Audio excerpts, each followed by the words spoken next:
Good morning, everybody. Welcome to Shenington for round 4 of this year's Shenington Kart Racing Championships. And look at the weather. Brilliant skies here for the Spring Showdown event. Spring is well and truly underway. All that bad weather that we had earlier on in the year, that's gone. That's away from us now. Really excited for today. Another really, really good bumper entry across all of our classes. My name's Andrew Mather, and I'll be with you across the course of all of the heats this morning and into the early afternoon, and of course the finals later on in the day. Here's your circuit for the day. 2 forms of it being run today. The non-gearbox layout, just over 1 kilometre in length, and then that full 1.2 kilometre version for the KZs. Very excited about the KZs today.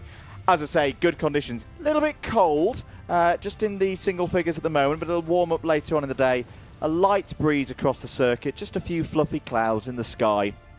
This is probably the best conditions that we've had for a round of SKRC so far in 2026. You can get involved. Let us know who you're cheering for in the comments. We'll be keeping an eye on those as and when we can, because it's a very busy day of racing. Let's get some housekeeping out of the way. Let's tell you what the order is for today. Remember, it's the same again. Everybody races twice in a heat, and then they qualify through to the finals later on, depending on how they do in those heats. Get your pen and paper out, or head across to the very, very lovely Shenington Kart Racing Club website that's got all of the information on there. But if you want to do it old school, here's the order. So we'll start with the Cadets, Honda and Waterswift Restricted going first. 2 classes on 1 grid to get us going. Junior Rotax will be next. Another very big entry of Junior Rotaxes, so that there's a bit of a round robin to go through there. That basically, again, everybody will race twice, but they've got to be spread across 3 heats for the juniors, i.e. they will all sit one of them out. Waterswift Inter will be third, due to go out in around half an hour's time. KZ2, 30 KZ2s with us today, part of the Super 4 series, their second race meeting of the year. That's why I'm so excited for KZ today, because there's a lot of them, which is really good to see. X30 Junior will be next at 10:43. Sorry, KZ2's at 10:29. Of course, these timetables are provisional, so I'd say write them in order so you know who's coming when. X30 Junior will be next, then Rotax Inter, then the second heat for Junior Rotax. So for some drivers, that will be their second one. For others, it will be their first. X30 Senior after that, so that'll be about 20 past 11. Then another one of the Rotax categories, that'll be Minimax at 11:35, and then Formula Libra to finish the rotation at 11:48. And then we do all of that again later on in the afternoon, going past 12 o'clock, running up to probably around 1:20 for the lunch break. So as I say, all of that information is available on the website. As I say, it's a very, very busy day for everybody out there. A couple of minutes before we go racing, we've had all of the free practices this morning. And good to see a really, really strong number of entries in. 233 entries in total for Shenington here this month. And you can watch every single moment of it live here on Alpha Live. All the way through to the finals. You won't need to go anywhere. You won't need to change anything on your screens. It's one single broadcast on a stream link that goes all the way through to the end of the day.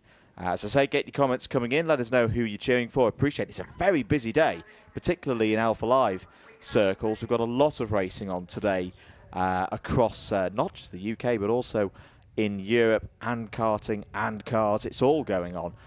So thank you very much if you're with us and sticking with us.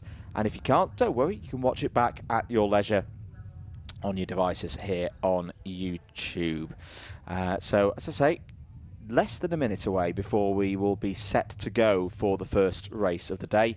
And to warm us up, it will be the Cadets, 4 in Hondas, and then I think we've got 12 drivers in IAME Waterswift Restricted, and a good number of novices on the grid as well, which is really, really good to see. So the time is 9:50 here at the circuit. Let's get ready for it then. Heat number 1 for the Cadets.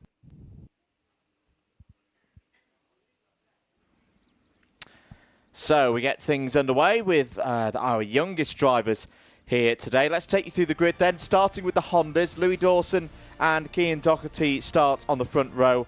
then Nico Reslovsky and Fraser Messer go from row number 2. Then we're into our IAME Waterswift restrictions. Remember again, those novices on black plates, they start at the back of their class fields. So Jennifer Banks and Harry Murphy will be the first 2 in the IAME Waterswift restricted category. Louis Wilson and Logan Hodgetts will be row 2.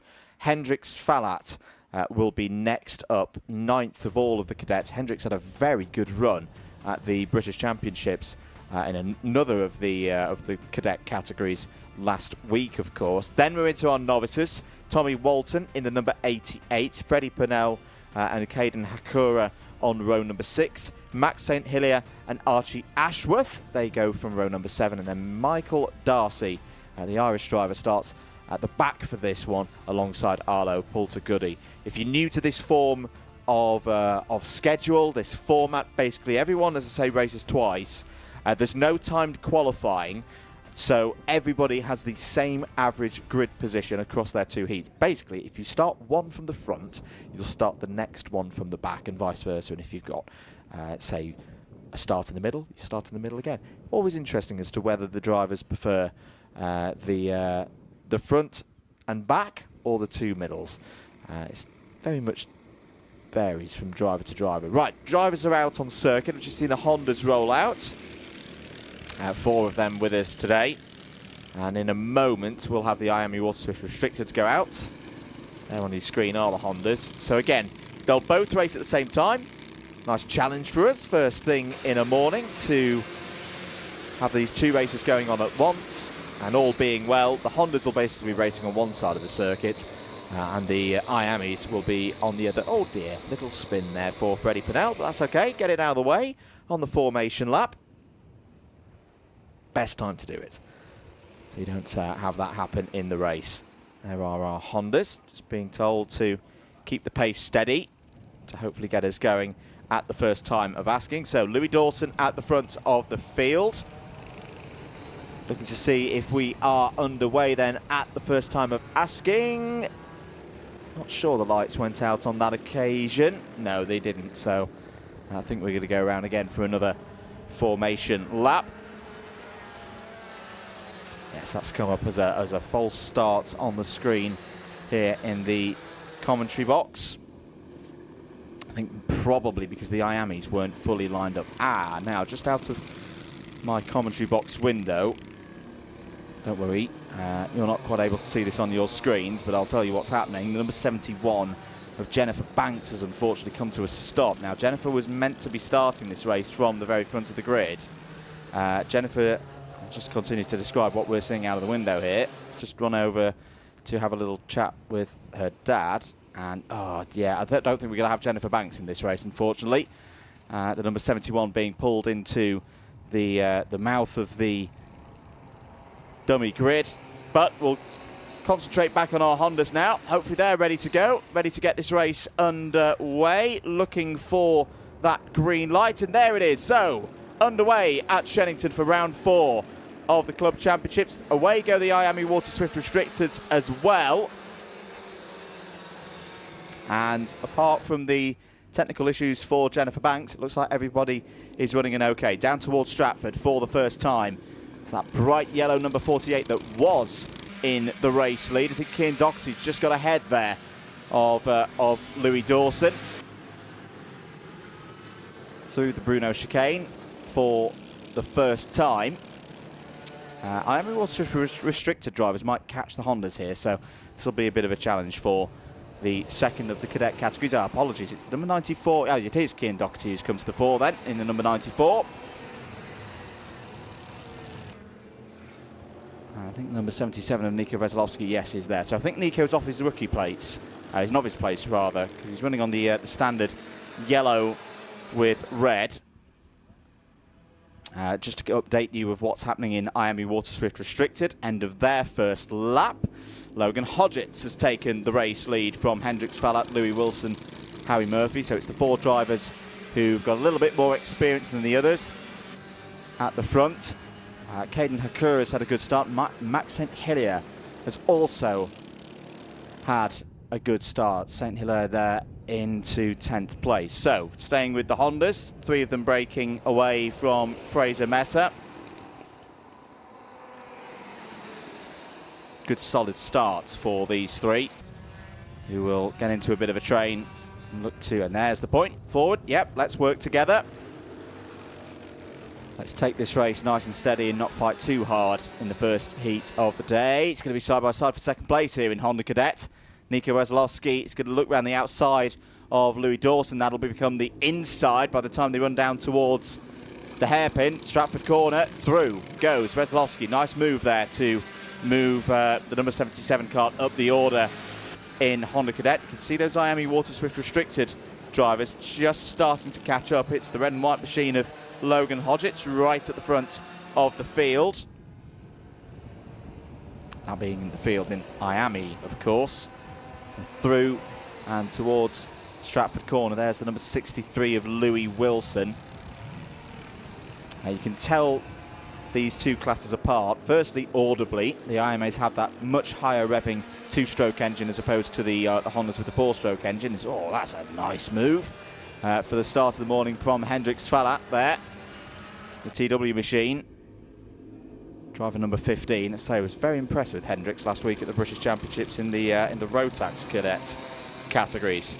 It's definitely a name that we need to keep an eye on, and has been racing well so far here at Shenington in the 3 rounds that we've had. Changes at the front. No, it's still that same order of Doherty, Wesolowski and Dawson in Honda. And then Hodgetts, 4th on the road, 1st in IAME. Remember, the points for the drivers are done by class, so Hodgetts being 4th on the road isn't going to negatively affect him in terms of his competition and his aims for the day. Honda's starting to scrap a little bit. Doherty still at the front of the order, and again, likewise for Doherty, the actual key job here is keeping Wesolowski and Dawson behind. If the IAMEs do come through, which I think they will, won't affect his day too much, fingers crossed. A little bit of news just further down the order. Tommy Walton's had a good lap through past a couple of drivers. As here comes Logan Hodgetts. This could actually be a really key part of this race for Logan Hodgetts, because if Logan can break away from his fellow IAME Waterswift restricted drivers whilst overtaking the Hondas, it could simply be a case of too much with too little time to do it with for the rest of the Hondas. But no, Logan Hodgetts is going to take the lead overall. That's well dealt with by Cian Doherty. Cian didn't lose too much time in all of that. Hendrix Falat is up to 3rd place overall, 2nd in IAME Waterswift restricted. I'd say he's got to get past Cian Doherty pretty quickly here. Otherwise, again, Logan Hodgetts is going to be gone and up the road. That's nicely done from Hendrix Falat. Positive, efficient, and we've still got a race on here then in IAME Waterswift restricted. And we've definitely got a race still on in Hondas as well. Looks like Louis Wilson for the Tim Wilson Motorsport team is closing in on those top 2 in IAME Waterswift restricted. It's been a good season so far for Louis, who I want to say has been an ever-present here so far this season for Shenington Club Racing meetings. See, the first race meeting was quite disrupted by the weather. The second one, these young drivers did get all the way through, picked up some good points, and was 3rd last time out in the category of the cadets. Side by side there between 2 of the IAMEs. That looked to be Louis Wilson going toe-to-toe with possibly Harry Murphy. Arlo Pulter-Goody has got through into 15th place ahead of Archie Ashworth. Oh, apologies there for the little issue on the camera. Just over 3 minutes of this race to go then. Logan Hodgetts and Hendrix Falat doing a good job, working together at the front of the field, just looking to pull away from the rest now. Louis Wilson and Harry Murphy, 3rd and 4th places. Then the first 2 of the Hondas, as it's now Nico Wesolowski and Cian Doherty at 6th and 5th places respectively. Louis Dawson rather, still there 3rd in the Hondas. And Caden Hakura 8th overall. That's another one of the runners in IAME, running with the Fusion Motorsport team here this weekend. And then a group of privateers.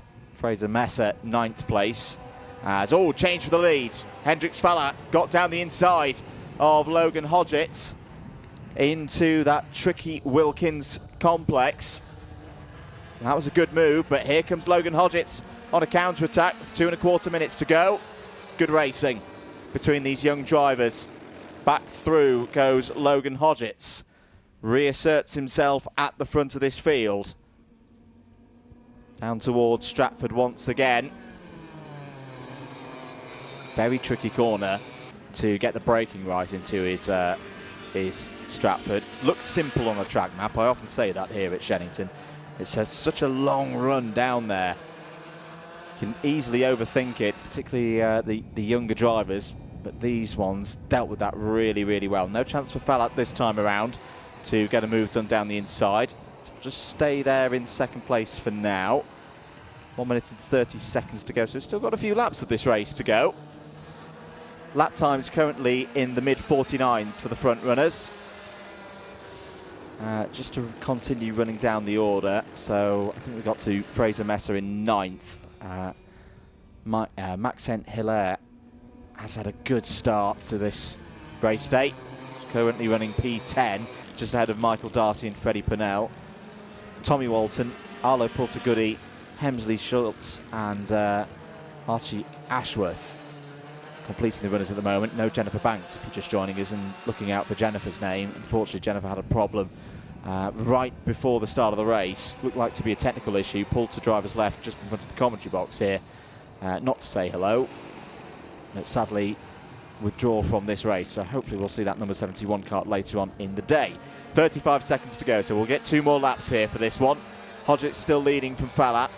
Then Wilson and Murphy. Keane Doherty still in the lead in Hondas, doing a really good job at the moment in that number 94 machine. They've just passed my commentary box window and is still just ahead of Nico Weslowski as Fallat goes back down the inside. That's a textbook move through Stratford. Good stuff from Hendrix Fallat. Gets ahead of Logan Hodgetts, but it's one of the great things about this Shenington circuit. One of the oldest circuits in the UK for karting. Plenty of places where you can overtake. This is one of those places, down into Wilkins Corner. It's a good line from both Fallat and Hodgetts. Fallat not opening too much of a gap for Hodgetts to have a go there. On to the last lap of this first heat of the day. This has been an entertaining start from the cadets. Fallat checking over the shoulder just to see how much of a gap he's got over Logan Hodgetts. It's a decent gap. That would be a bit of a brave send from back there, and wisely Logan Hodgetts decides to just keep it there, maybe try and wait for a move later on this lap, or maybe just take the points, because at the end of the day this is a heat, it's not a final. Bigger points on offer later on in the day. Down that back straight once again, down Hanger Straight, through Hanger Corner, in towards Wilkins. This is where this race is probably going to be decided. There is a back marker ahead which hopefully won't get too much in the way for the race leaders. Coming through to take the checkered flag, it is Hendrix Fallat who takes the first race of the day, ahead of Logan Hodgetts. Louis Wilson third, Harry Murphy fourth. That's your 1, 2, 3, 4 in IAME. Keane Doherty, really good drive there from Keane. Takes the win in the Honda Cadet category, ahead of Nico Weslowski. Nico looking good in that number 77. Louis Dawson was third of the Hondas. Next, running through the majority, in fact, I think all of the novices from here on in. So great drive from Caden Hakura. Caden in the number 99 for Fusion finished 8th in that race. Fraser Messer 9th, 4th of the Hondas. And then running through the rest of them, Freddie Purnell in the top 10, Max St. Hilaire in 11th, Michael Darcy, Tommy Walton, Arlo Pultergoody, Hemsley Schultz and Archie Ashworth, all 16 drivers who started that race. Got to the end of it, only Archie falling off the lead lap right at the end there, and will be continuing to pick up pace across the course of the day. Jennifer Banks was a did not start, unfortunately, in that one. Nice first race of the day for those drivers, and we'll see them again. They are due to be back out at 12:15 for their second heat. We'll move on from then, because out next, first heat of the day for Junior Rotax.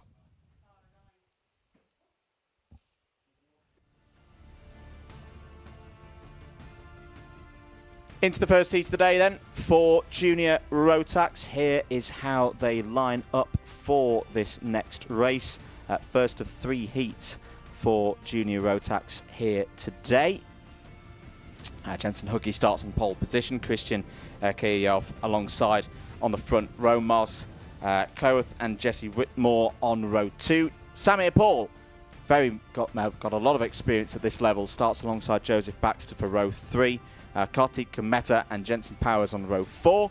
Kai Pepperell and Logan Howes complete the top 10 for this one. Emily Johnston and Jay Singh go from row 6. It's then Austin Mayhew and Ethan Guest on row number 7. Alex Shepard and Daniel Wisnauskas go from 8. Kian Hundle and Charlie Delamere go from row 9. Oliver Barton, Hayden Fisher, they complete the top 20 on row 10. Before we get to Miles Burton, Harley King and Finley Hands, the last of those not on novice plates. Here are your novices for this race. Cody Longdon and Austin Moth, 24th and 25th. Louis Marchand completes the 13th row of the grid. Ollie Healy, Cooper Moore and Adam Asgar go for a 30-strong field. Adam, another driver moving through from the arrive and drive ranks into Junior Rotax. It's been a step taken by many drivers on the club scene here in the UK in recent times. Are we going? Yes, we are. 9 minutes plus 1 lap. Jensen Hookie, very good start there for the young man in the green and black helmet.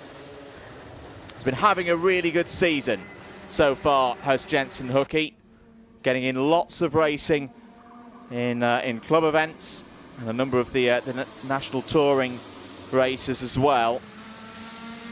He's been making a bit of a name for himself so far in 2026 and is quite clearly meaning business straight at the start of this one. Good start for the juniors.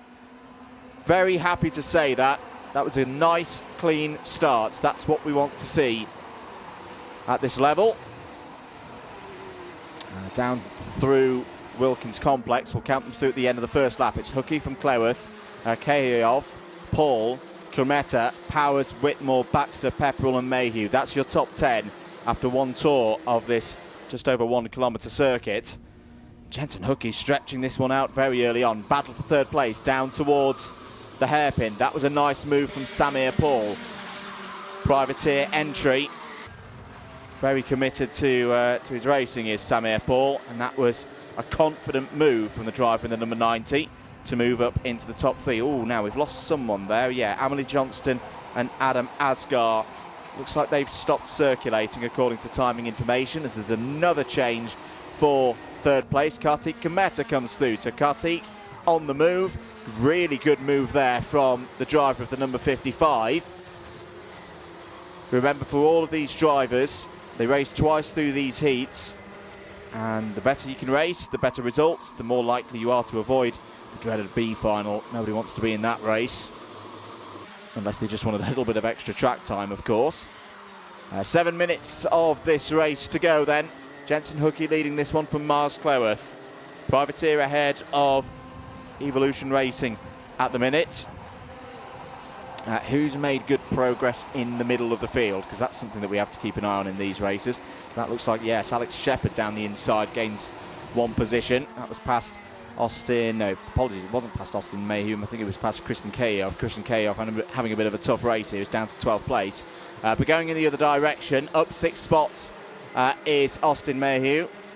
Joseph Baxter also looks to be having a decent run. Alex Shepard, as mentioned, up 6 places. So this is what you've got to do in this format. If you're starting towards the back or in the middle, you may not necessarily think about winning the race, but if you can make lots of positions gained, if you can get that statistic up, you're looking pretty good for later on in the day when you start a bit higher up the grid. That's a little bit close. Is that a problem there for the number 76 of Austin Mayhew, who's making good progress earlier on in this race, has got back up to full racing speed. I'm just interested to see what the front fairing's looking like on that one. Oh, and the number 90 of Samir Paul is out of this race. So after that bright start on the Tony Kart, just looking at the card, is there anything obvious? Ooh, I think, yeah, the rear bumper might be detached. That's a real shame for Samir. He's looking good for a strong start to the day, but it's all gone wrong just like that. So, Hookie leads from Cleworth, then Cometa, Powers, Whitmore, Shepherd, Pepperell, Baxter and Howes. As wide there is Alex Shepherd. Loses a number of positions. Through goes the number 57 of Jesse Whitmore. Oh, and there's more problems at, I think that's at Wilkins. The number 93 of Cody Longdon involved. And one of the JDRs. That looks to be Harley King. It is indeed. As drivers, after the clean start, it's starting to break down a little bit here in the middle part of this first heat of the day for Junior Rotax. Just to mention, Austin Mayhew did get going again, but has fallen down to 14th place after whatever we saw happen there at Wilkins. That's a little bit of a close moment as well. As through and into 5th place goes Kai Pepperell, past Jesse Whitmore, past Joseph Baxter as well. Other drivers making good progress. Keep an eye on Hayden Fisher if you're trackside, number 74 for Jack Dex Racing. Hayden up 8 places so far in this race. Good progress made indeed. That's the kind of stuff that you want to see if you want to get a driver through into directly into the A final. Contact warning for the number 35 of Joseph Baxter has just appeared on our screens. Jensen Powers currently the fastest driver out on circuit as well. So Jensen Powers, who's now up to 3rd place, has just got past Kartik Cometa just up the road there from this battle on your screens for 5th place. And Kartik Cometa has just had a contact warning as well from something a little bit earlier on in the race. Race starting to get into a proper rhythm now. Keep an eye on Alex Shepherd. Shepherd starting to move back up the order in that blue, white and yellow Evolution Racing machine. Evolution Racing had some good results in the National Championships last week. And, Shepherd down the inside gets another spot. Alex Shepherd up for the battle here today. He's not done there. Now taking on Jesse Whitmore in the number 57. Over the line again. Apologies, no, that Daniel Wisniewski's in the number 27. And through goes Shepherd. So that's hurt Shepherd now back up to P7. Good scrap this for 5th place. There's your chasing pack, 2nd, 3rd and 4th. Jensen Hookie has a 2.3 second lead over this trio right now. Miles Cloworth, who's been there pretty much from the start of the race, started 3rd on the grid. Has now got Jensen Powers to deal with, and Powers is going to get through there. So Jensen Powers up to P2. Point to the head there from Miles Cloworth to Kartik Cometa behind to say let's work together. A little bit wide there from Cometa, but they're able to get it back together. Not too much wind today, but that often is a corner going through Park Bend where you can, with the prevailing wind, sometimes just get a little bit of a push in the back from the elements, but that was well controlled from Kartik Cometa. Just to confirm, Alex Shepherd definitely yes, through past Daniel Wisniewski into 7th place. Cian Hundel's also up the order. He's just got past Hayden Fisher for 12th. And Logan Howes has also gained a spot.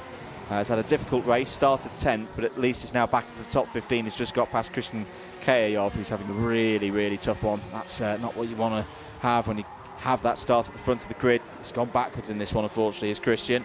Now running in 16th place. Just to mention the novices as well, before we get into the latter stages of this one. So there's a little look there from Cleworth on Powers for 2nd place. Cooper Moore running really well. Cooper started 28th, he's up into the top 20. He's the top running novice right now. Ahead of Austin Moth and Ollie Healy. Ethan Guest having a tough race, not one of the novices, but has dropped back into that novice group. He's currently running 23rd in this one. So another lap completed. I reckon we'll have 3 to go here. Yes, we will. Race leader has come over the line with over a minute to play. Lap times in the 43s right now, so we'll have 3 more tours. There's Alex Shepherd now up to 5th place. Alex Shepherd's got really good race pace once again here today. We're going to have to keep an eye on Shepherd across the course of these heats and see where he lines up later on in the day.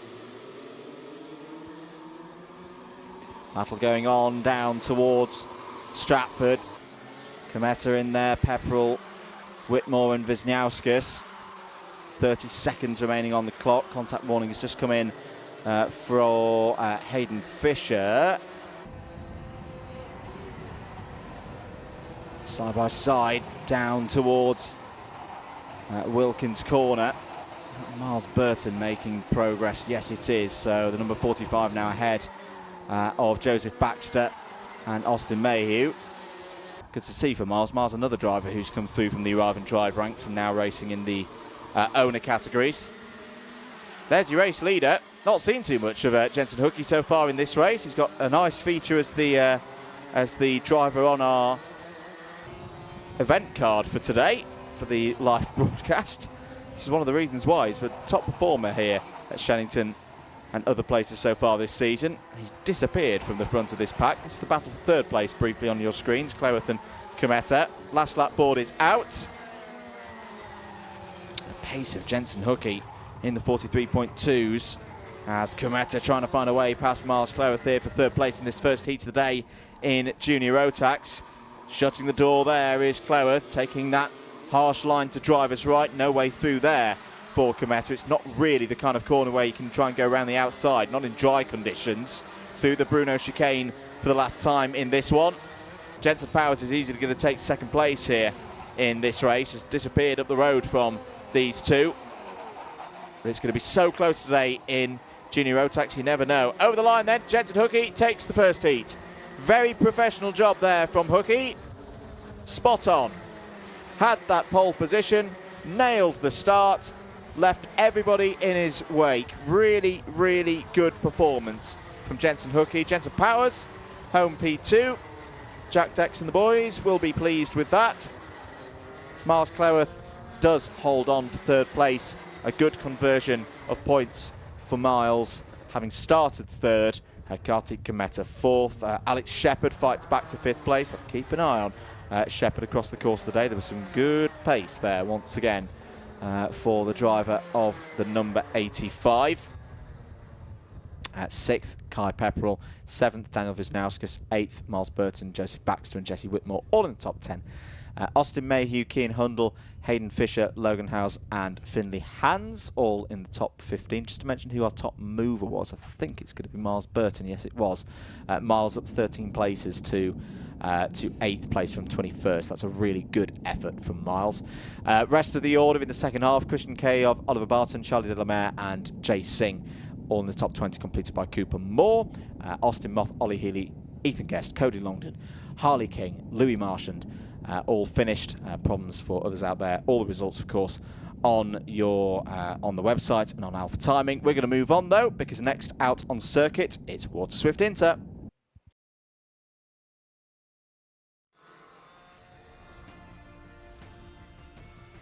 Here is your grid then for the next race. It's Waterswift Inter, ready to go for the first of their two heats here today. Logan Baker will start from pole position. Alongside on the front row of the grid is Cody Vertigan. Oliver Kleinfelter and William Bennett go from row number 2. Theo Tyack and Rudra Gokanath has had a very good season so far. Start from row 3. Felix Booker and Travis Giddings on row 4. Max Frisbee on row 9. And right on cue, we are racing once again for 9 minutes plus 1 lap through the first couple of corners. Great, oh dear, problems in the second half of the field. Looks like Theo Tyack is involved in the number 30, the number 44 of Travis Giddings, also losing a lot of time as a result of that.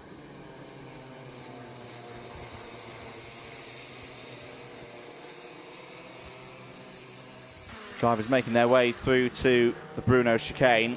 Points scenario going into this round. Gokulnath leading the championship at the club here, 112 points. Theo Tyack second, and William Bennett, who's had a very consistent season so far. Actually had problems, quite a few technical issues that he overcame last time out, including running for a considerable amount of time with a tyre that was flat or going flat.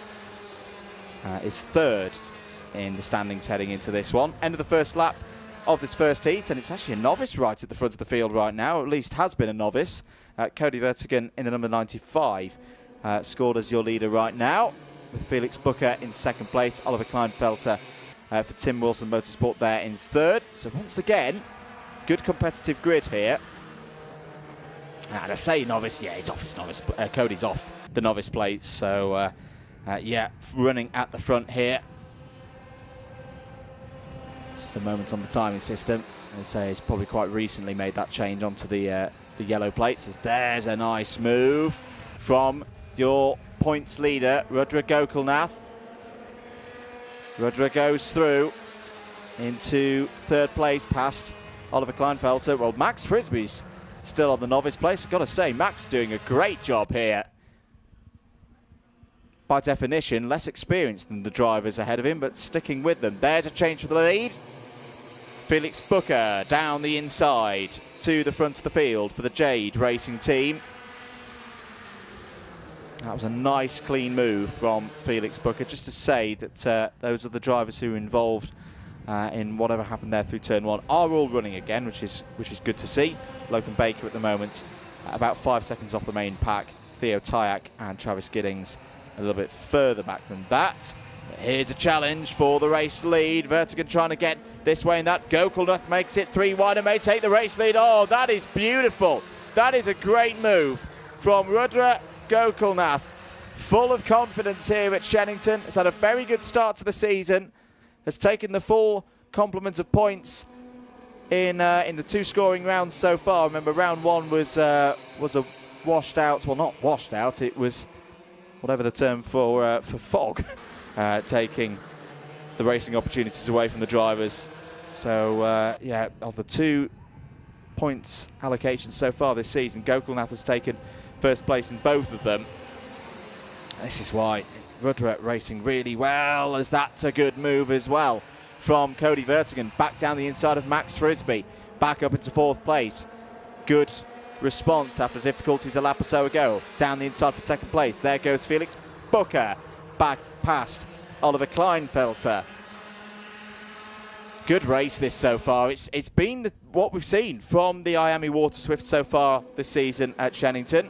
They've been a really entertaining bunch in 2026, as there's another change for 2nd place. Kleinfelter goes back through. Is that William Bennett on the scene? Yes, it is. William Bennett takes 5th place away from Cody Vertigan. Max Frisbee still in the mix here as well, doing a really good job. However, they are losing time, this group, to Gokulnath. It's entertaining stuff, this battle for 2nd place. But Rudra is just able to run away from them all right now, running with the A3E Racing team once again through Park and past the grandstand through Cafe Corner. There is the number 99 of William Bennett. William Bennett could have a strong second half of this race here. I think was slightly delayed by what happened at turn 1, but it's got good speed through the middle part of this race and is coming back through. There's a battle for 2nd place once again between Kleinfelter and Booker. And this time, yes, it is Booker who's got through. William Bennett now up to 4th place. William Bennett could well take 2nd place in this race, based on what we've seen the last couple of laps. The 2nd of the red and white karts, they could just tell a little bit of difference. Got a little bit of green and blue on that kart. Bennett looks to the outside as Kleinfelter side by side with Booker. That's well read by William Bennett. Up the inside, takes 3rd place away from Kleinfelter, makes the point to go. Let's carry on. We've still got chances in this race. It's a good amount of time as well. Still the best part of 4 minutes. Bennett down the inside of Booker, through past his teammate. Now let's see what happens. Is this now the point at which this chase group gets themselves fully organised to try and chase down Rudra Gokulnath? The gap is over 1.5 seconds right now, which is not going to be easy to claw back here. But it is one of the things of this Shenington circuit that they often talk about. Oh dear, oh, Bennett just ran a bit deep there on the brakes. So easily done. And loses 2 positions, but immediately goes back on the counter-attack. Tries to get back down the inside of Kleinfelter for 3rd place and successfully goes through. Good response once again from our young drivers here. Whenever they have a problem, they put it behind them, immediately go back on the attack. That was good stuff from William Bennett. Just lost control of the front end of the kart a little bit there. So easily done through Wilkins. You've got so much speed through that right-hander. There's a seam down the middle of the circuit that sometimes you kind of use as a bit of a braking point. I think William just got a little bit too wide, but he'll learn from that. Won't do that again. As I say, he's immediately back on the tail of his teammates here. Felix Booker. Yeah, good, better line there from both of them that time. Over the line to complete lap number 8. Gap to the leader now 2.98 seconds. I don't think there's realistically going to be an opportunity here for the Jade Racing duo to catch Rudra Gokul. Right now they may, well I say may, just try and pull away from the rest, but Bennett's keen to get through here. There's also a move coming for 4th place. Look at that, I'm really impressed with Cody Vertigan here. This is a great drive from Cody and from Max Frisbee, 2 drivers who on experience level you may not have expected to be part of this group, but they are fully warranting they're part of this this show. Quite, oh, there down the inside goes Vertigan again, so that's 2 places in this race for Cody Vertigan. Kleinfelter on the inside of Max Frisbee. I was just going to say, I like the character style of the font used on that number 43. It really does stand out quite nicely on that novice kart there. So 1 minute and 20 to go. Rudra Gokulnath on the way to what you would think is going to be another victory here. Rudra raced. Well, Rudra again is one of those drivers that you often see it at the Inter level, doing both IAME and Rotax. Rudra raced in the National Championships last week.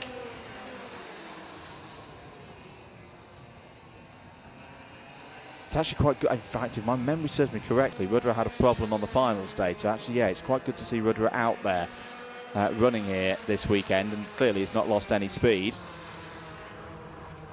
William Bennett continued to hold 2nd place here, but I think William's going to have a challenge coming in from Cody Vertigan.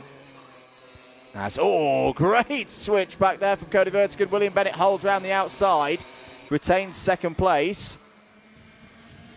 They go towards the Bruno chicane, sprint past one of the gliders that has just taken off. Hope that doesn't distract the drivers. I'm sure it won't. These are really, really focused individuals out on circuit at the moment.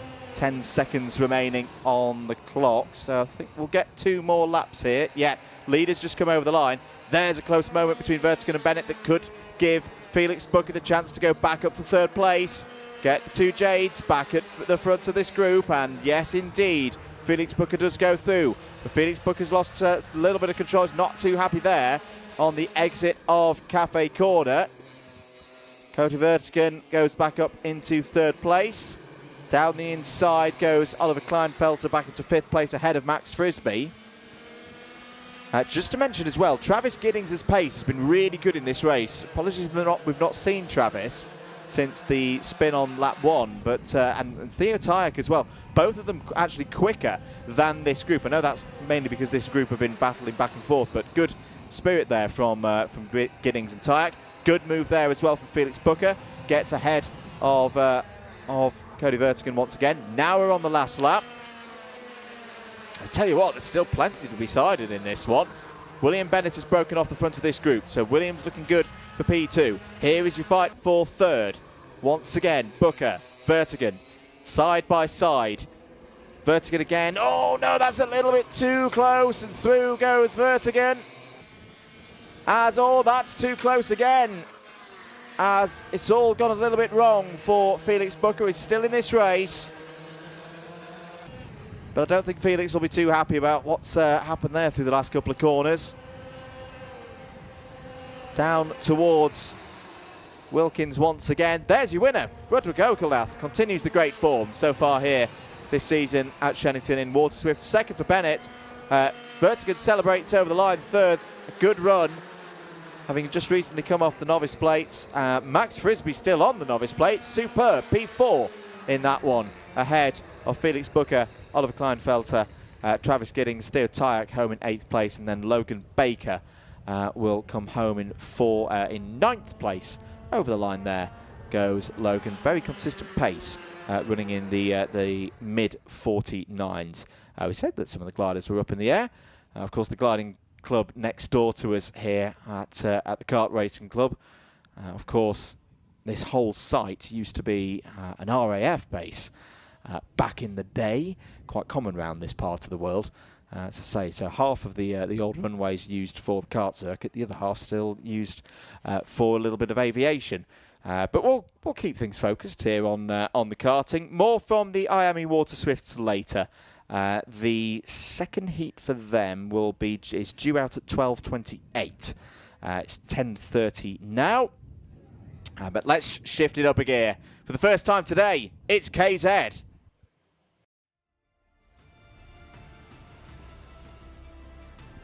Here we go then for one of the biggest fields of KZs on any UK circuit so far this season. This is the second meeting of the year for the Super 4 series, and the grid for this one looks a little bit like this. It's random grids again for these drivers. Jack Price starts on pole position. Ben McLeod on row 2. Ralph Youngling was on the podium in the National Championships last week. Starts on row 2 for this one. Is joined by Jake Weston, two seeded drivers from the national scene last year there. Lee Ward, lots of experience for Lee. Starts on the inside of row 3 alongside Alex Mackay. Row number 4 will be Isaac Smith and Miles Murphy. Jack Mackay and Ryan Green, they're on row 5. Harry Walsh and Oliver Stewart, last year's British champion, they go from row 6. Derek Morgan, great to see Derek out there as well. Starts in row 7 alongside James Kacholek. Oliver Harris and Reese Duthie go from 8. Jensen Pugh and Jonathan Railton start on row 9. Kai Springfield and Alan Kenyon. Alan's looking quick so far this weekend. They start on row 10. Jess Edgar, very experienced around this circuit. She starts on row 11 alongside Ryan Simpson. Milo Manderson's looked good as well so far in KZ in 26. Starts on row 12 alongside George Robinson. Ellis Bourget, Jack Simpson, they're on row 13. Ryan Garvey, Craig Mays on row 14. Charlie Cole could be a factor from the back of the grid here today in this heat. Starts on row 15 alongside the single novice in this class, Lexi Fells. Lexi's raced here for the couple of club rounds so far this season for the KZs. Is back once again. 30, read it, 3-0 KZs here at Shenington. Absolutely fantastic. Love to see that. And this is going to be a lot of fun here today. Just a bit of news in terms of this championship and how it's going so far this season. They raced at Fullbeck about a month ago on the 22nd of March. And it was Charlie Cole who won the final, or was the top scorer in the final there. Oliver Stewart second, Ralph Youngling third. Miles Murphy also had a very good day through the heat, just lost out a little bit in the final. So he's third in the championship. So it's Cole, Stewart, Murphy, 1, 2, 3 right now, as the sound of KZ will be getting going in a moment's time. It'll be 8 minutes plus 1 lap for the KZs. Remember, they will run down longer past the Stratford corner that we've been talking about so far for the non-gearboxers. They'll be on the full 1.2 kilometre layout.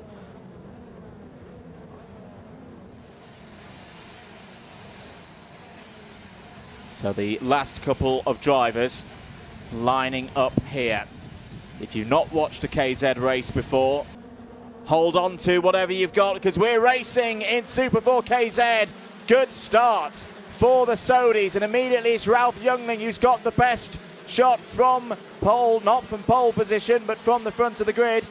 Takes the lead in this one. They will sprint down towards the far Stratford corner.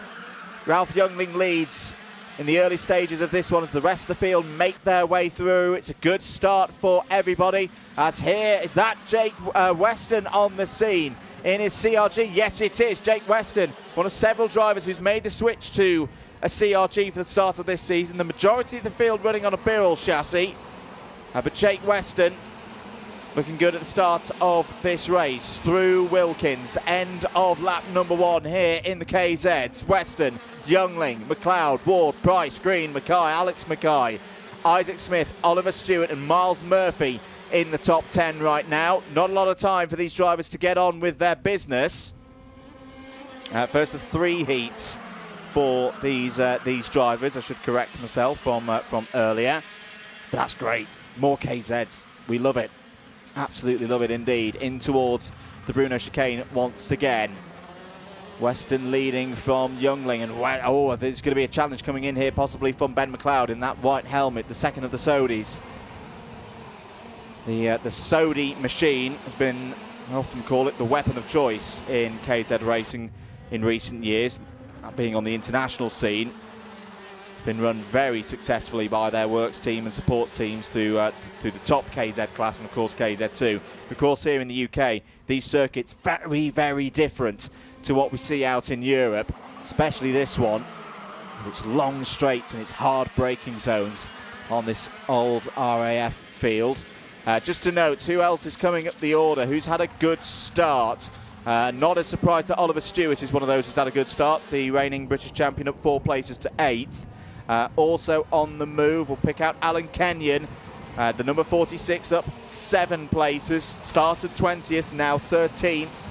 And then a few from the back of the grid as well. Milo Manderson, George Robinson, Ellis Bourget and Charlie Cole, all gaining positions so far in this first heat. As there, Jess Edgar has a little look at another one of the Sodis. There is Jess Edgar at the moment. Oh, unfortunately down in 23rd place. Jess not having a happy race here. That was trying to get past Jonathan Railton with the Privateers running on that Sodi. Look at Jake Weston running away here. This is a good start today for Jake Weston. Very experienced KZ racer. Under investigation is the number 21 of Ryan Simpson for something that's happened out there. Here's your battle for second place. Youngling, McLeod and Lee Ward. Lee Ward, really good to see Lee running here high up the order.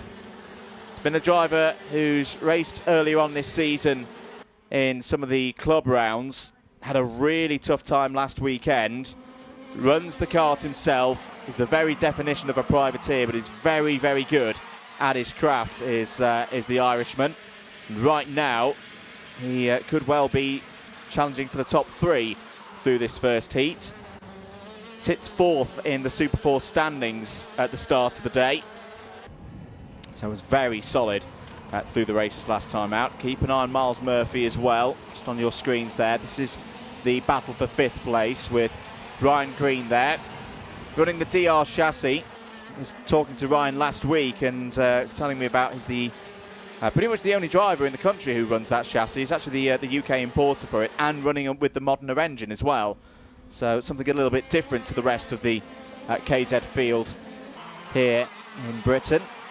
As, oh, Miles Murphy down the inside. That's a nice move on Isaac Smith.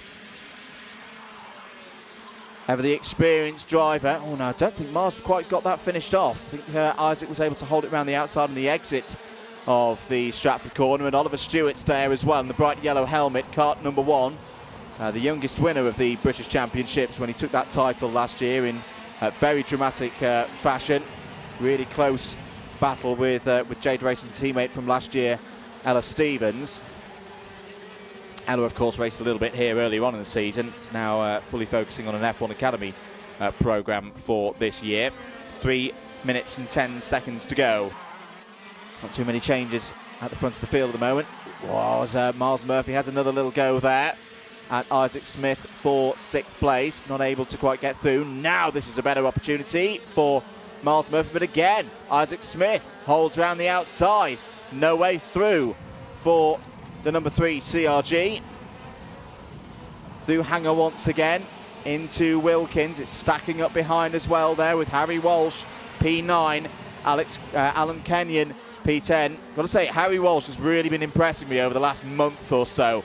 He's getting quicker and quicker and quicker every time that I see Harry out on track in one of these KZ2 machines. He's learning a lot from those in the team, in the Jade Racing team, who have perhaps a little bit more experience in this category. A bit of a slide there for Isaac Smith. Could be in trouble. That's the kart of Jess Edgar on your screens as well, not running out of this race. So this is not a good start today for Jess Edgar. Now Miles Murphy has found a way through. He's worked hard to get through there. That was good resistance from Isaac Smith, but inevitably in some ways. Murphy is now through. Alan Kenyon finds a way past Harry Walsh there for P9. And as expected here in KZ, you can just feel the energy popping off the screen of these drivers. There's your front group of, well, Youngling, McLeod and Ward, second, third, fourth. Jake Weston off the front here, 1.5 seconds clear of the rest, down towards the hairpin again. More scraps going on with Smith and Stewart and Kenyon and Walsh. And Derek Morgan looking to get involved there as well, running with the right chassis. Another very familiar name to the UK KZ scene.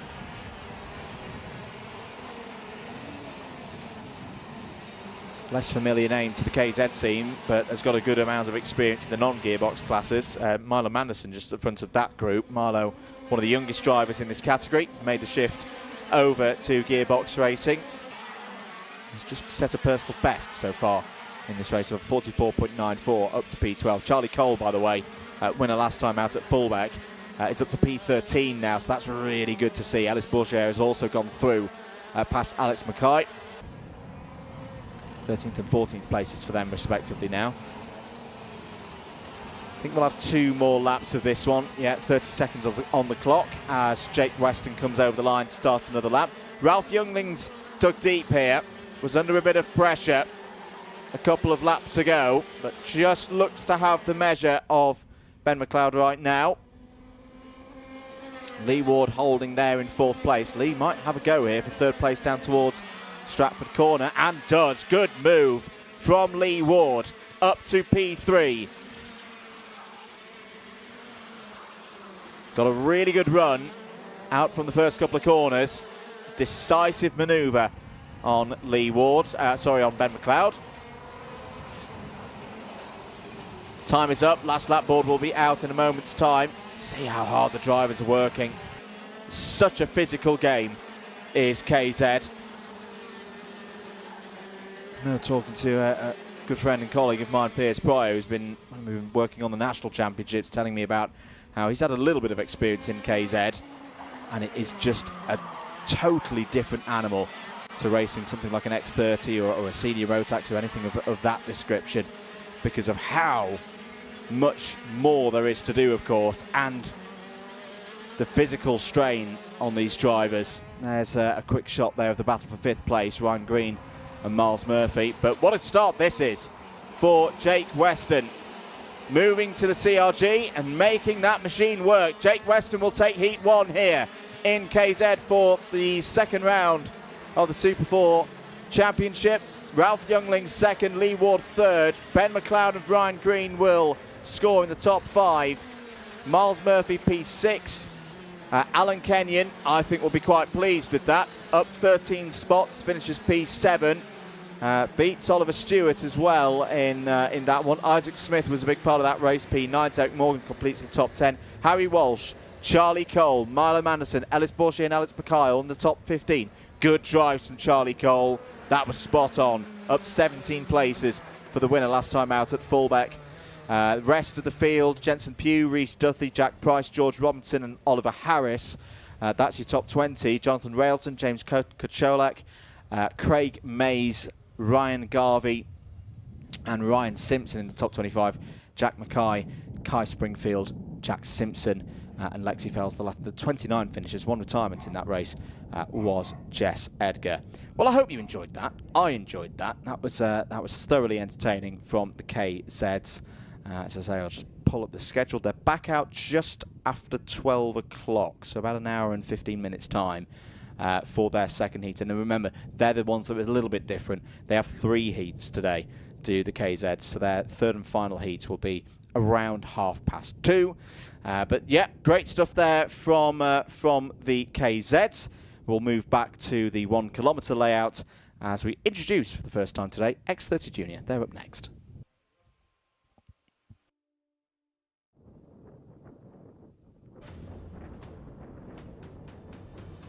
Here we go then for the first heat of the day in X30 Junior. Race 5 on your schedules if you're watching around the circuit. Here's your grid for it. Jack Baker and Lewis Hay on row number 1. Louis Barker and Jamie Mulvey on row 2. Conrad Barton and Ayrton Lima Evans on row 3. Ayrton, another driver who's recently moved off the novice plates. Alfie Taylor and Lucas Murray on row 4. Henry Duncan, Seth Angus on row 5. Tom Fox and Joseph Davies on the 6th row of the grid. And then running into the midfield, it's James Backworth and Charlie Blenkinsop going from row 7. Harry Bacon and Finley Hines go from 8. Ian Carey and Alfie Fulton go from row number 9. Jacob Marples and William Haynes go from the 10th row of the grid. Jack Wish, Max Mason, they're on row 11. Archie Lee Bullock and Ollie Brunt on row 12. Danny Dempsey and Katie Clark start on row 13, and then Lucy Lovell is the last of those not on the novice place. Harrison Maxwell, the first of them, that's row 14. Theo Thomas and Josh Bundock go from row 15. 31 drivers in the field, completed there by Theo Wright. Now, is that one of the AJ Racing drivers in a spot of bother? As there's another driver in bother there. Is that Harry Bacon? I think it might be. Ollie Brunt I'm also expecting to see in this race, and I've not seen check through on timing yet. So I think some dramas out there for a couple of drivers on these formation laps.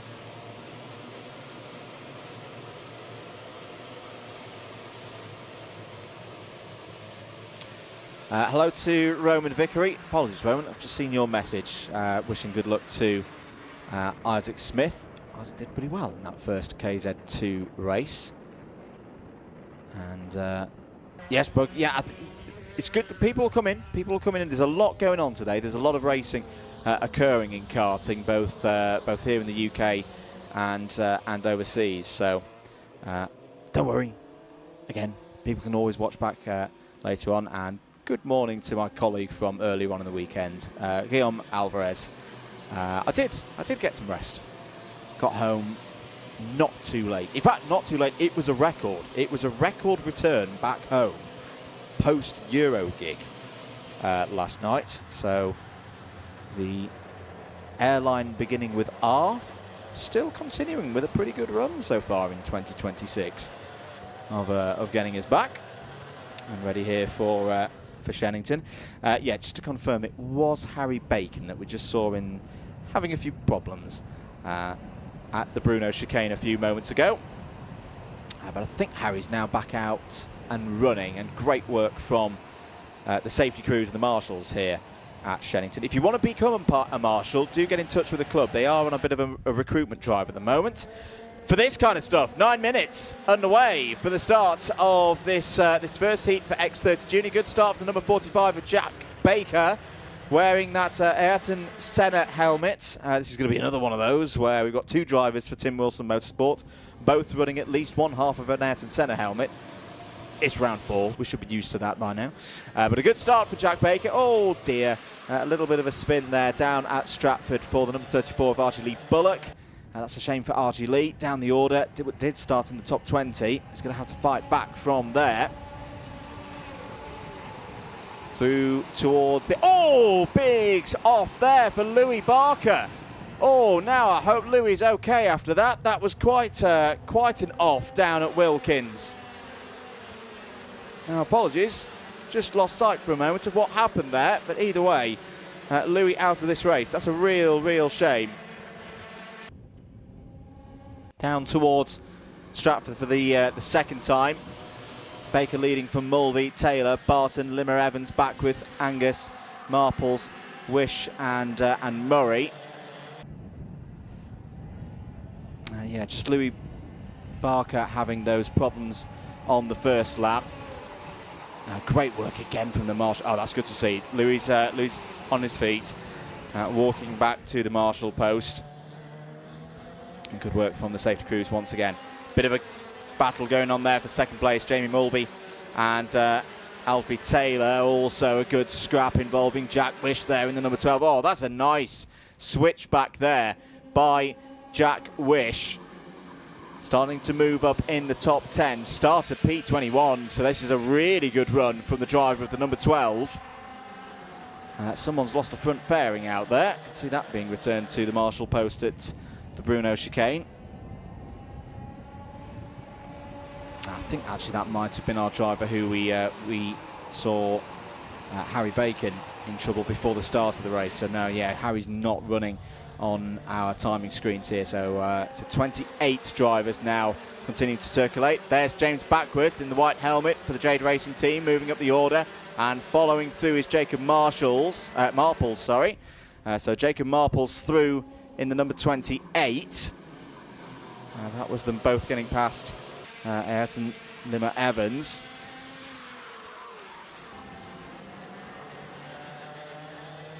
Through the Bruno chicane once again, Baker from Mulvey, from Alfie Taylor there in the bright yellow helmet.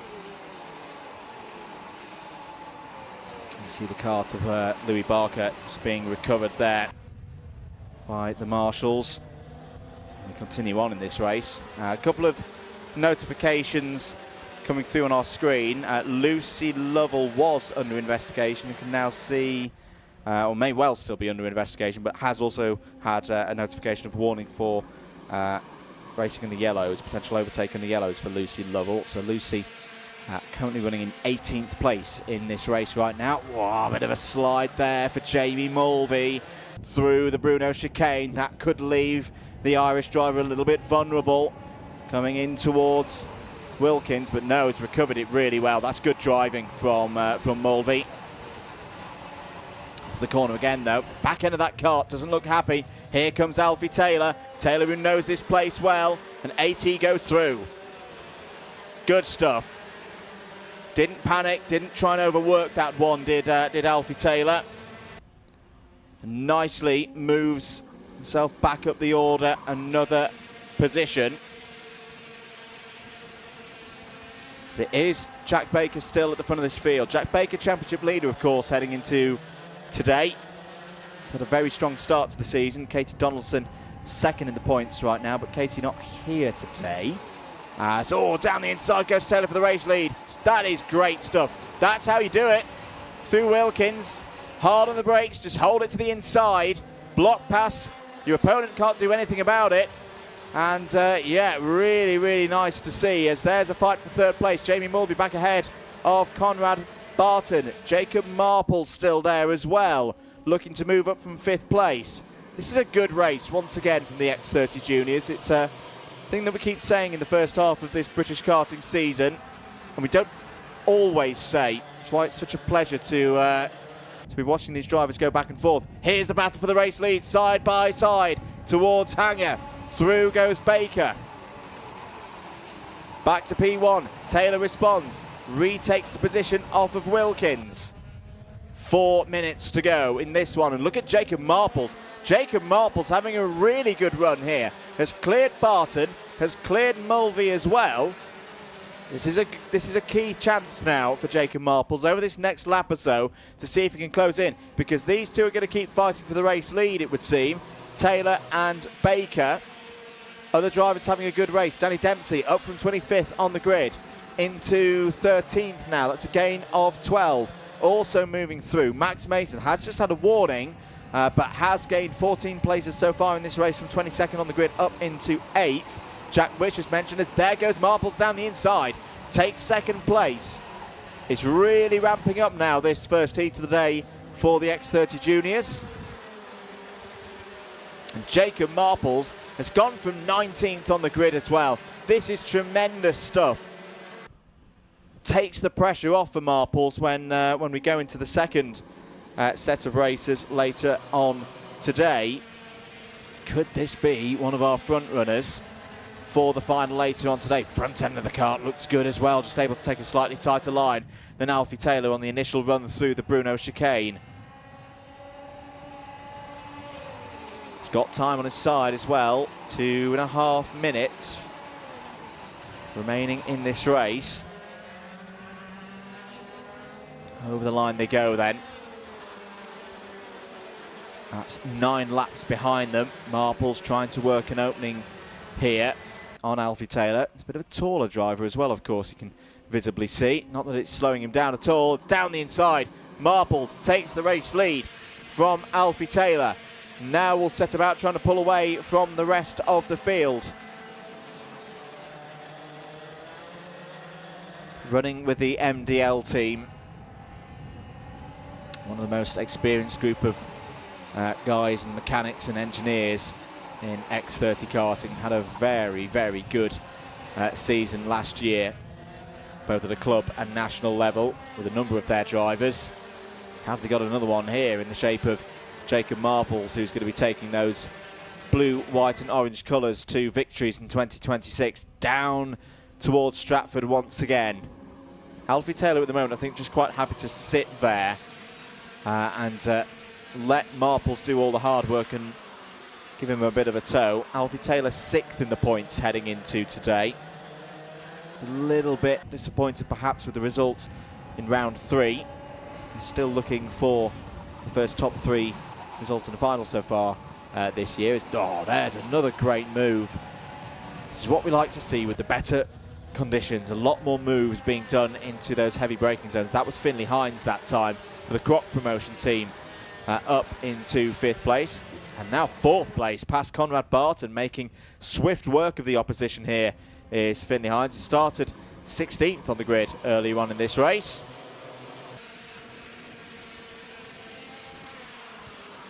There's a spinner just in the background there through Stratford.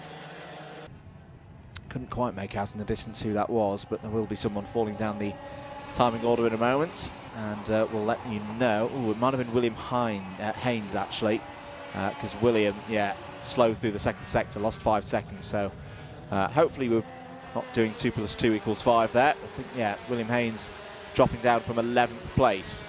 2 laps to go then. Marple still leading from Taylor. These two clear of the rest of the field now. Jack Baker still there in 3rd. Not a bad spot. I say when you're in a championship battle, can't win all of them.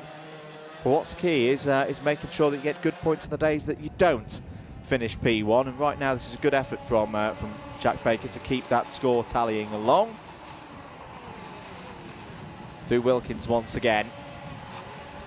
Onto the main straight, not the longest straight here at Shenington. Does start the final lap for us here in this one. Battle going on for 3rd place as well. Baker's going to have his hands full with Finley Hines for the last tour of this first heat for X30 Junior. Down towards, here comes Hines, down the inside, takes P3. Good move. Really good overtaking and good racing once again from the X30 Juniors.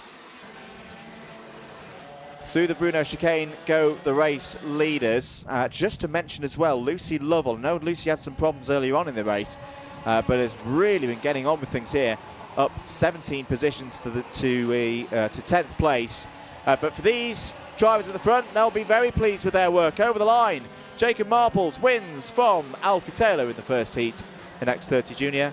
Hines 3rd with that last lap move. Jack Baker continues to feature at the front of the field here at Shenington this year. P4 for Jack.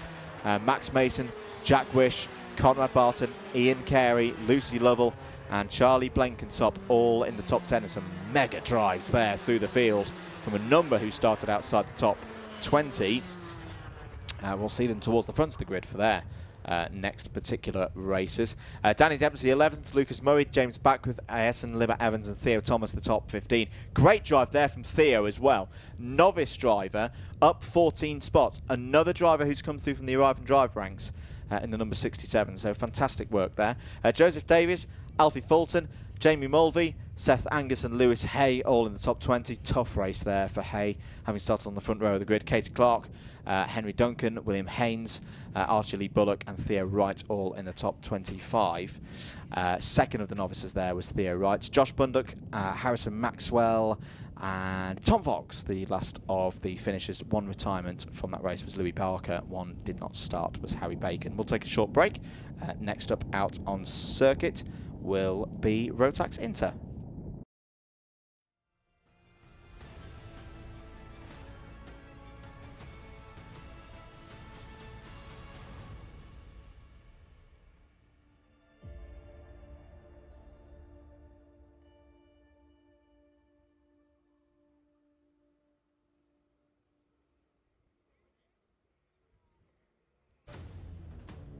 Here's your grid then for Rotax Inter, Nikita Roberts and Matthew Lilly on the front row. Freya Lally is in really good form at the moment and starts on the inside of row number 2 alongside Kian Kloscher.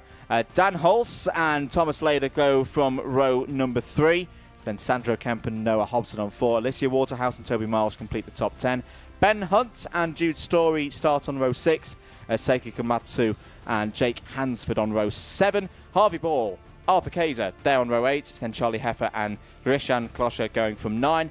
A good number of novices in this one as well. Arlo Atwood, Ollie Blanford, the first of them on row 10. Emrys Perring and Xavier Davidson on row 11. Chloe Van Beneden and Roshan Bachada on row 12. And then Eva Jones completes the 25-strong field here for Minimax on row 13.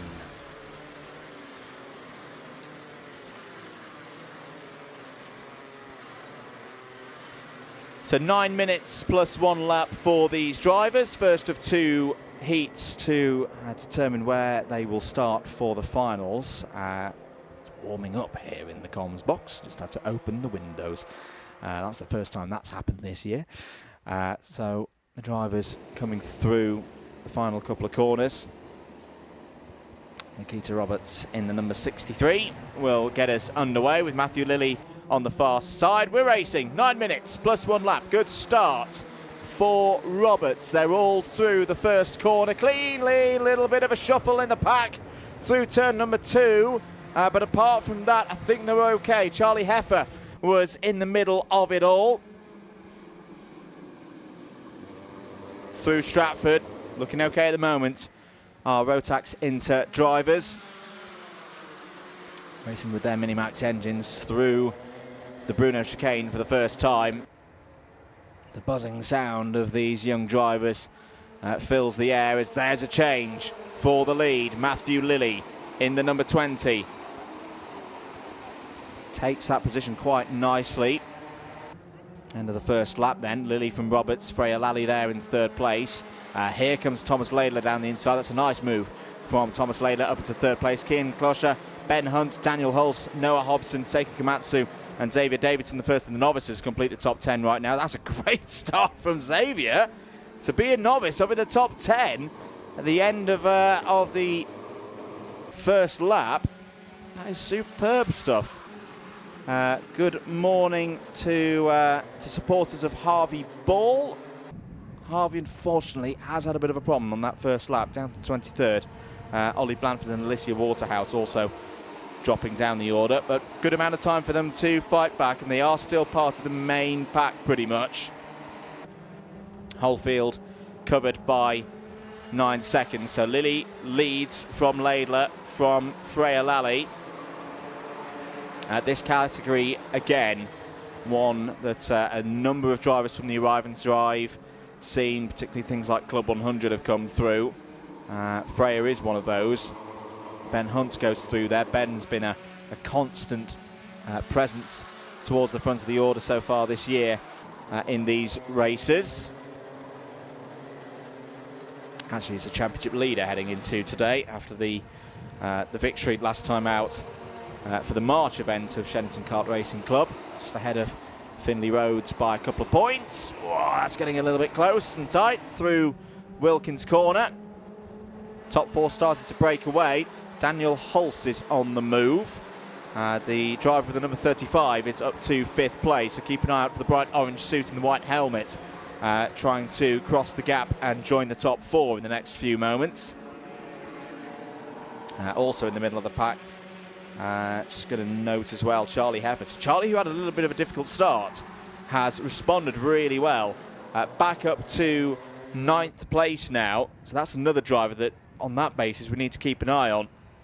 Charlie making progress very, very quickly indeed. As here's the move for the race lead. Thomas Laidler down the inside. Ben Hunt on the Lando Norris chassis, the LN machine.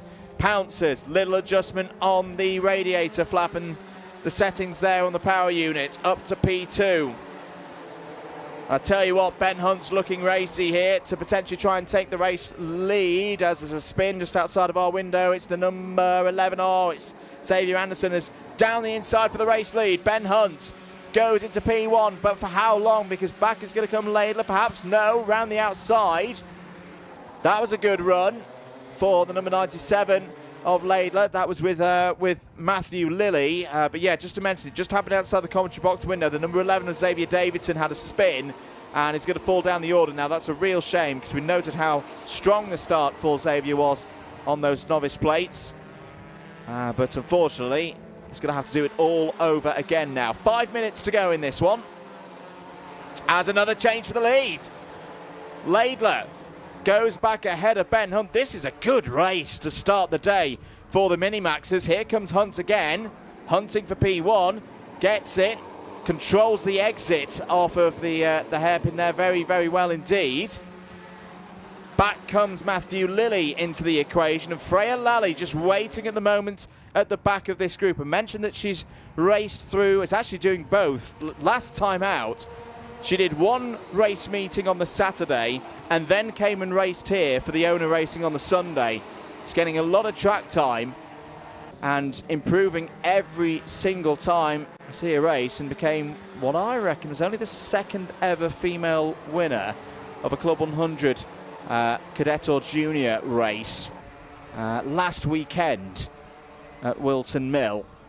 Is definitely a driver to keep. There's several drivers that I'm keeping an eye on this year in terms of they're taking really big strides really early in the season across a variety of categories, mainly here in the Inter categories, whether that be for Rotax or for X30. Freya Lally is definitely one of those. 3 minutes and 45 seconds to go for the drivers in this one. Move for 5th place. Nikita Roberts has fought back, has got back ahead of Daniel Hulse into that position. Jude Story is up into the top 10 as well. Bit of a problem for Kian Klossler has gone down to 14th place. Jude Story's continued that progress, has now got past Seiki Komatsu for 9th. Harvey Ball starting to fight back as well, is back into the top 20, just ahead of Alicia Waterhouse and Chloe Van Beneden there. Race has gone into a nice rhythm now. 3 minutes and 10 seconds to go. Ben Hunt hasn't got this race won yet though. Matthew Lilly and Thomas Laidler still right there, 2nd and 3rd. You quite often see this, bit of a mistake there from Ben, who triggers a bit of a concertina effect. And I tell you what, Thomas Laidler did very well there to avoid incident with Matthew Lilly. Manages to scoot through, takes 2nd place. Freya Lally still there in P4, just waiting for her moment perhaps, and it could be now as they head down towards Stratford. There's a point from Lilly. From Laidler, apologies, to say let's keep pushing forward. We've seen Ben Hunt make a mistake in recent moments. Might be feeling the pressure a little bit here. All of these drivers will make it through immediately to the A final after their 2nd heats, all being well. So there's no threat of a cut-off, as we say. But still, drivers wanting to take the initiative early on here in this first heat of round 4 for SKRC 2026. That's a little bit of a go there. Thomas Laidler, 3 wide onto the Stratford Straight. Ben Hunt somehow still leading in this race. Laidler holding on to 2nd place. They're all on the attack and the defence at the same time. And keep an eye on Nikita Roberts as well. Nikita having a really good run here. They're in 5th place in the number 63. Could still get involved in this. We've got 1 minute and 25 remaining on the clock. Through Wilkins once again. That was well controlled by race leader Hunt. Over the line to start lap number 11. Here comes an attack down the inside from Lilly, side by side with Laidler. Not successful. As is there a bit of a moment through the first corner? No, everything's fine. Down towards the hairpin. This is really good racing from these Minimax drivers. I know I've often said it over the last 2 years that if you want guaranteed excitement, get a Minimax race on as down the inside there from Laidler. Here comes Lally. This was what she was waiting for, up to P3. That may be the moment that gives Ben Hunt this race win. Laidler went in through through the Bruno chicane. It didn't pay off. 2 laps to go. Here comes Lily on Lally. Try not to mix those two up.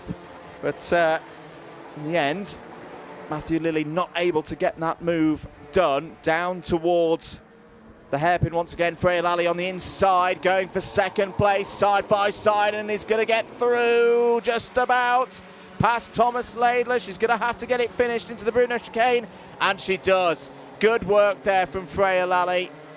And that's what I'm meaning.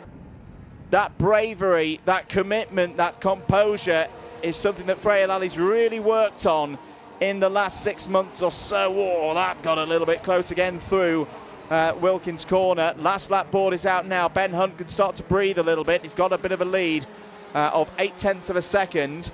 Is under investigation though. That's just come up on our screens. So, a little bit of a question mark over the race leader then. Down towards the hairpin once again. Freya Lally holding on for second place right now, ahead of Laidler, ahead of Lily. Nikita Roberts still there in 5th place, but not quite close enough to get involved in this fight just yet. Charlie Heffer up to 6th place. Really good drive from Charlie. So the number 66 was having problems with the first couple of corners and has not let that phase things at all. We are on the last lap. Checker flag is going to come out. There is an investigation underway, but right now Ben Hunt takes P1. Another win for Ben Hunt. Freya Lally P2. Great drive. As well, Thomas Laidler and Matthew Lilly. All 4 of those drivers at the front of the field can be very, very happy with their work. The number 38's gone round again. I'm not quite sure what's happened there. But they're all meant to come into the pit straight away. But 5th place for Nikita Roberts, Charlie Heffer 6th, Dan Hull 7th, Noah Hobson 8th, Jude Story and Sandro Kemp complete the top 10, Arthur Kaiser, Seiki Komatsu, Toby Miles, Rishan Klosler in the 14th. Ollie Blanford was your top novice, 15th overall, 16th for Kian Kosler, Jake Hansford 17th, Arlo Atwood 18th, Alicia Waterhouse and Harvey Ball on the top 20, and then Eva Jones, Xavier Davidson, Chloe Van Beneden, Emrys Perring and Roshan Bachada. All 25 drivers who started that race finished, which is really good to see. And for the Inters, the Minimax drivers, they will be back out to just consult the timing here. They'll be the last race before the lunch break, so at just after 1 o'clock is when we will see them next. More racing to come, though, here at Shenington. Next up, second heat of the day for Junior Rotax.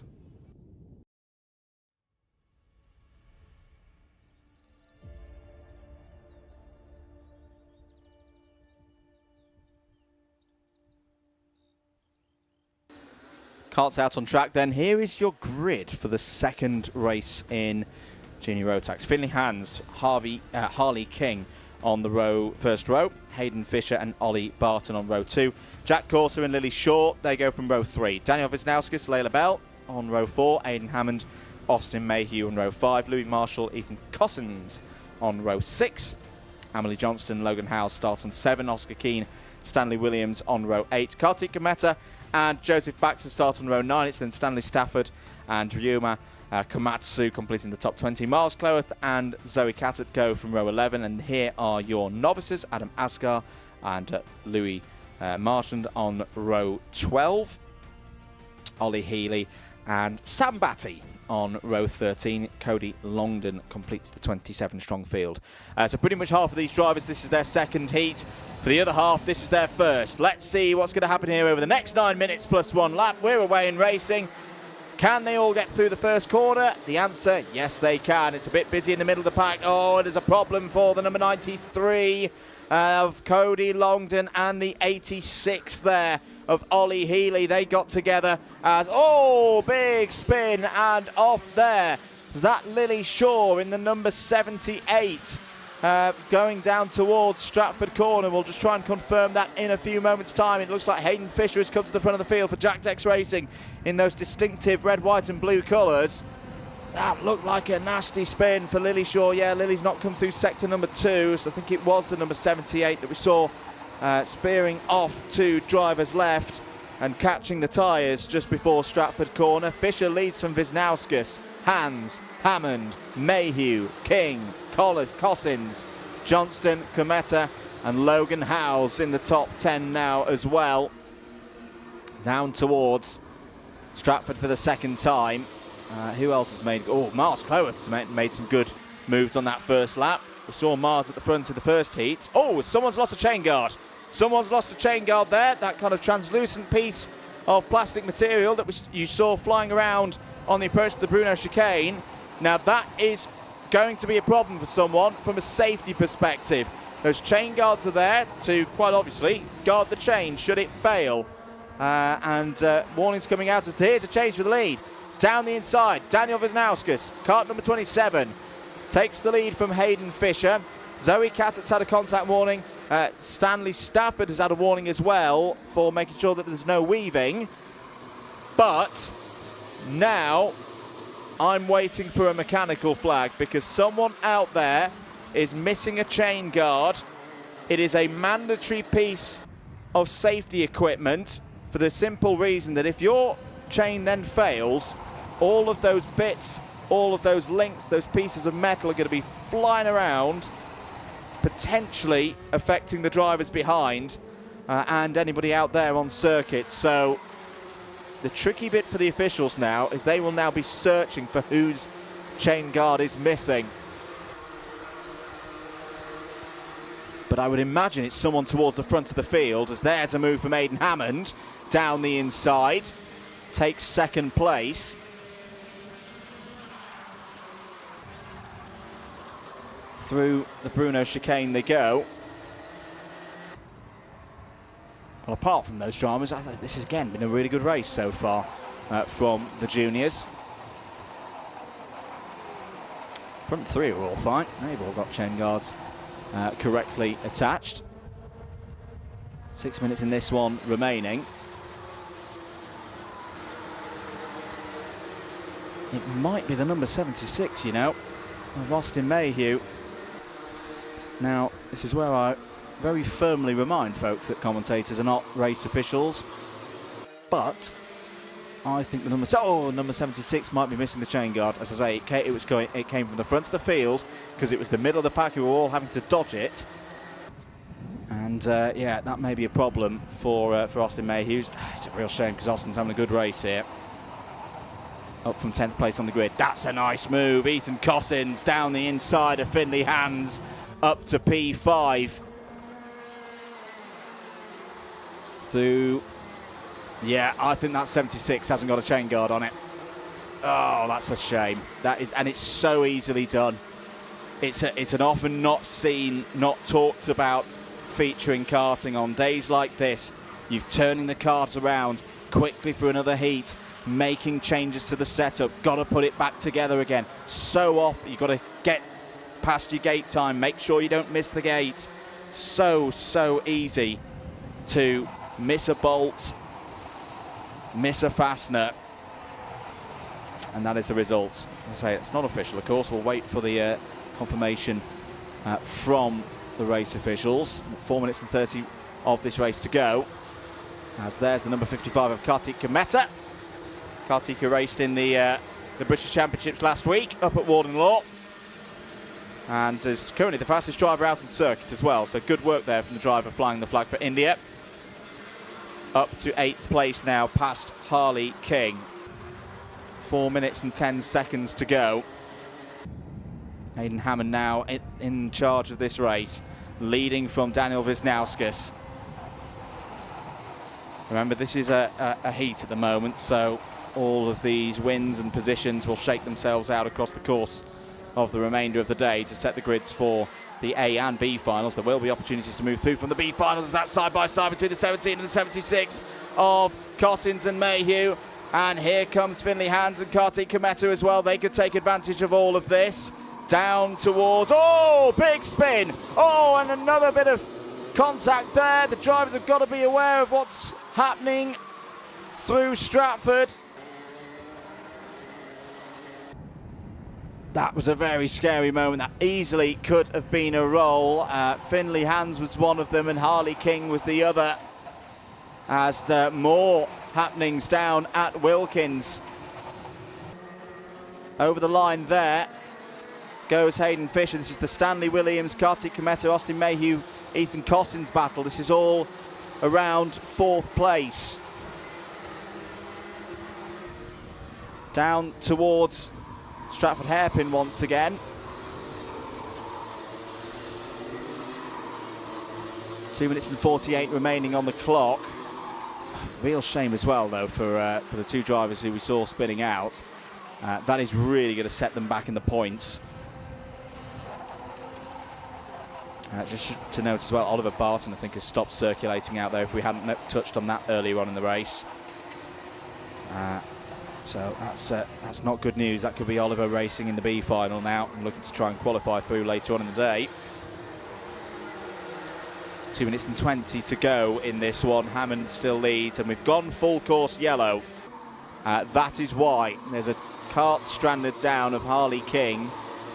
So yeah, this is the kart that we saw having problems before with that spin and secondary contact down at Stratford. And quite simply, the marshals and the safety crews aren't happy and don't feel safe enough to be able to retrieve that kart. So the race has gone slow procedure, controls everybody's pace. There'll be very quick and efficient work to get that kart out of the way at Stratford Corner, and then we can go back racing again. There it is, the number 68 being towed up. You can see the damage on the side of the kart as well. Not necessarily the easiest thing to recover there, but good work from the marshals. I'll most likely place that kart safely behind one of the barriers. There is Harley as well. So Harley is out of the kart, standing in a safe position. So it should be a fairly short full course yellow here. Now, what Aidan Hammond will be trying to do here, if you're new to karting, Aidan Hammond is now playing the role of on-track timekeeper. Aidan Hammond will, as much as he can, try and run this clock down, ideally to 0, because then it would mean there's only one more lap of this race should we go green. If there's 5 seconds, for example, we'll go for 2 laps. So 45 seconds on the clock. This is going to be a difficult one. I don't think Aidan's quite going to be able to do it in terms of backing the pace so far down that it... Well, I don't know here, because the 15 seconds have just expired there on the run between halfway to the Bruno chicane and through it. Aidan Hammond might do this, you know, and then just only have 1 lap to defend for the race lead, not 2. That's the aim of the game. Yeah, full course yellow is coming to an end. Static yellows around the circuit. 10 seconds to go. Aidan Hammond might have played an absolute blinder here of being on-track timekeeper. Indeed, he is going to. The time is going to expire. Final lap is going to be shown now. Time is up. And look at that, Reese. That was perfect. That was absolutely spot on from Aidan Hammond. He backed the field up, wore the time down, saw that last lap board and bolted. That was mega from Aidan Hammond and may well have won in this race. Daniel Wisniewski is what, 6 kart lengths back? Not close enough to attack. Hayden Fisher, I think, was a little bit asleep there as well.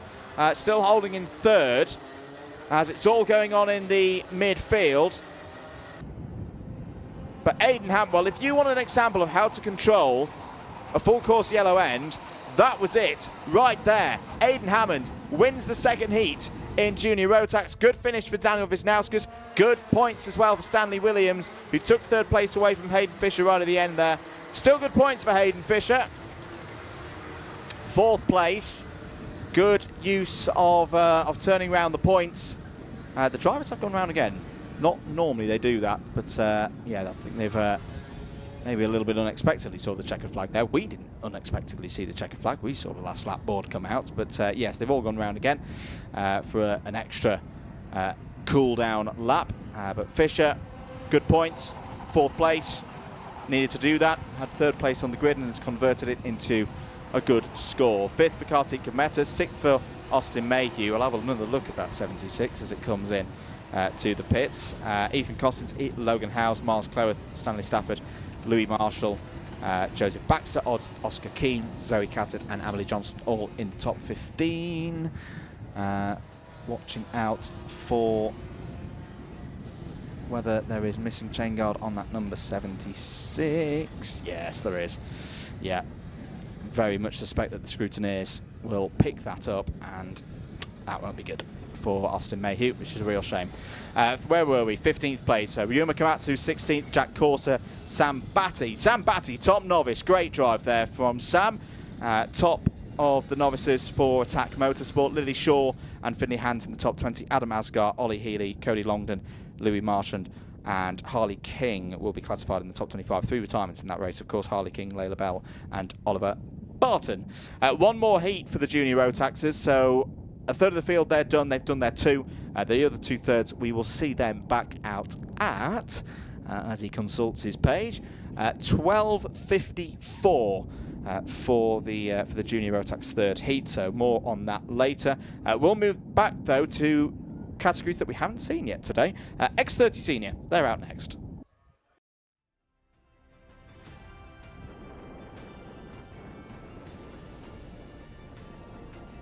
So here we go then for the first heat in X30 Senior. Bailey Brooker and Alvin Chu go from the first row of the grid. Monty Brathwaite and Kieran Barber go from row 2. It's then Ben Cowley and Dylan Masters on row 3. Jack Monkhouse, Lauren Dunleavy, they're on row 4. Tom Welsh, Jake Brook on row 5. Katie Ashman and Lucas Armstrong go from row number 6. Row 7, Zeph Nurnberger and Reese Masters start in the middle of the pack. Reese Barber and Ryan Gill start on row 8. It's Jack Crockwell and Piotr Jurovic on the penultimate row of the grid. Dom Parabot completes the 19-strong field.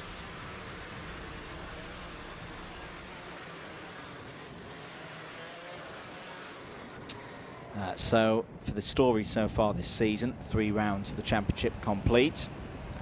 Driver right at the back of the field is your championship leader, Dom Parabot, top scorer through the first scoring event of the year back in February.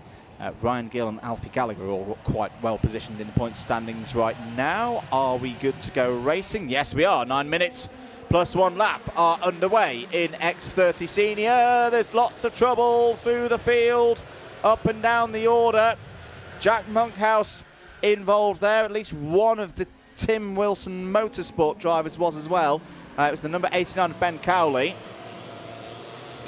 And I think I saw Kieran Barber. Oh, more troubles down at the hairpin. That was Tom Welsh going for a spin.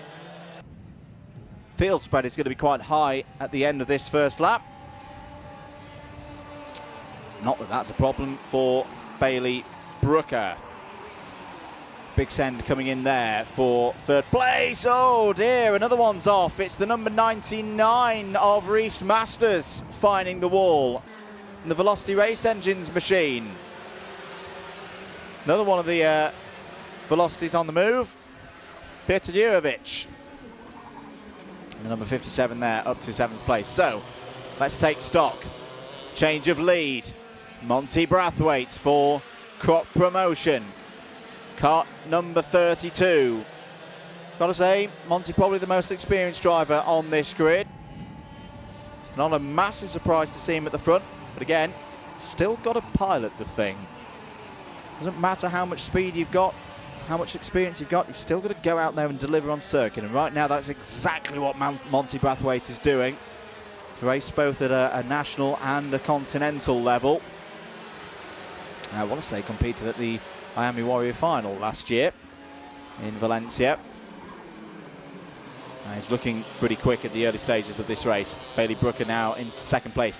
Good start for Katie Ashman as well. Katie up 8 places from 11th, showing how it's done right now. Alvin Chu still there in 4th ahead of Jake Brook. Through into, oh, nice move again from Katie Ashman. Katie Ashman, 4th in the standings, heading into today. Looking to improve on that for the spring showdown.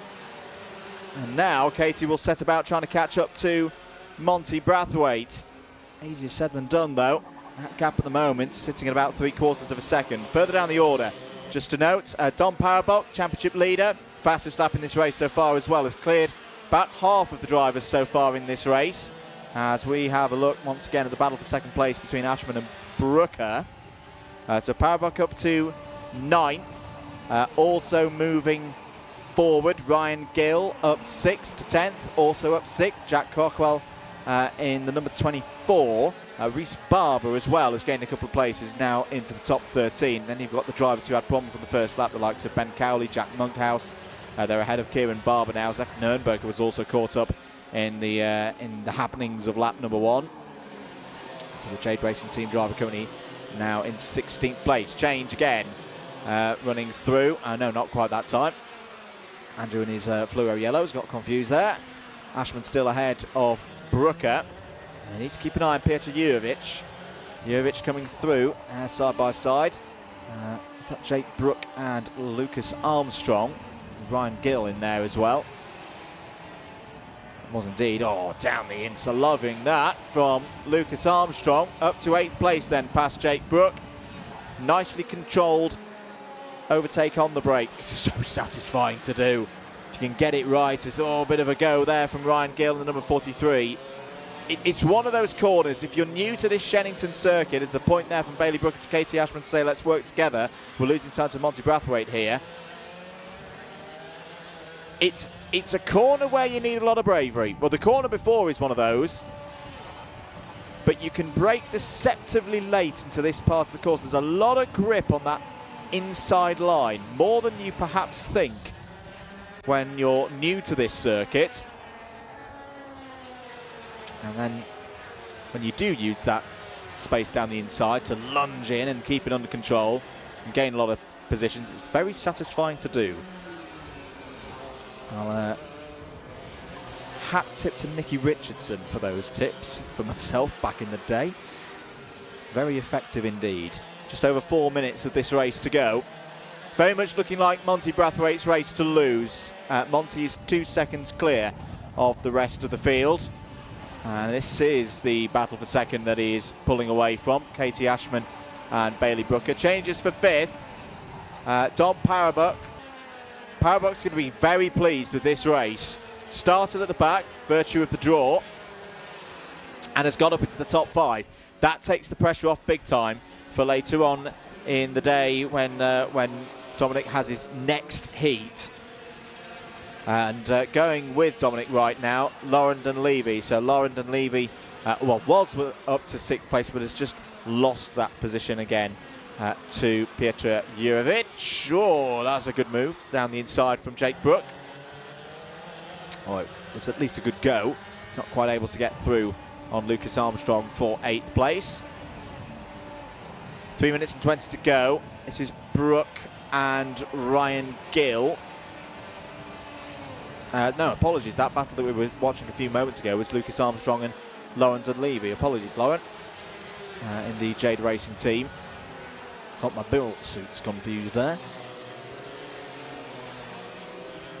And that Lauren started this race in 8th place and is holding that position right now. Good conversion of points. No threat of B finals for this group. They will all automatically go through to the final.